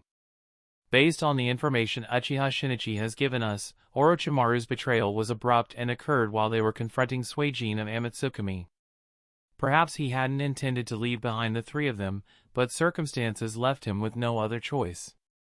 After betraying Akatsuki, he probably couldn't go back to Amagakure, which left Ryene, Samsara, and Tengu to their own devices." Sunade was speechless. "Well," Kakashi asked Jeriah doubtfully, "but Jiraiya-sama, why would Orochimaru teach 3 orphans from Amagakure? What reason would he have to teach them?" Sunade nodded, saying, "If it's Orochimaru, he would have preferred to end the lives of 3 miserable orphans, just like he tried to do back then." Jeriah shrugged. "Who knows? Maybe he noticed something extraordinary in the children, or perhaps there was another reason. The reason I stayed behind at Amagakure and taught ninjutsu to Nagato, Yahiko, and Konan is that I noticed Nagato's Rinnegan and believed that he was the child of the prophecy. Maybe Orochimaru also saw something extraordinary in them."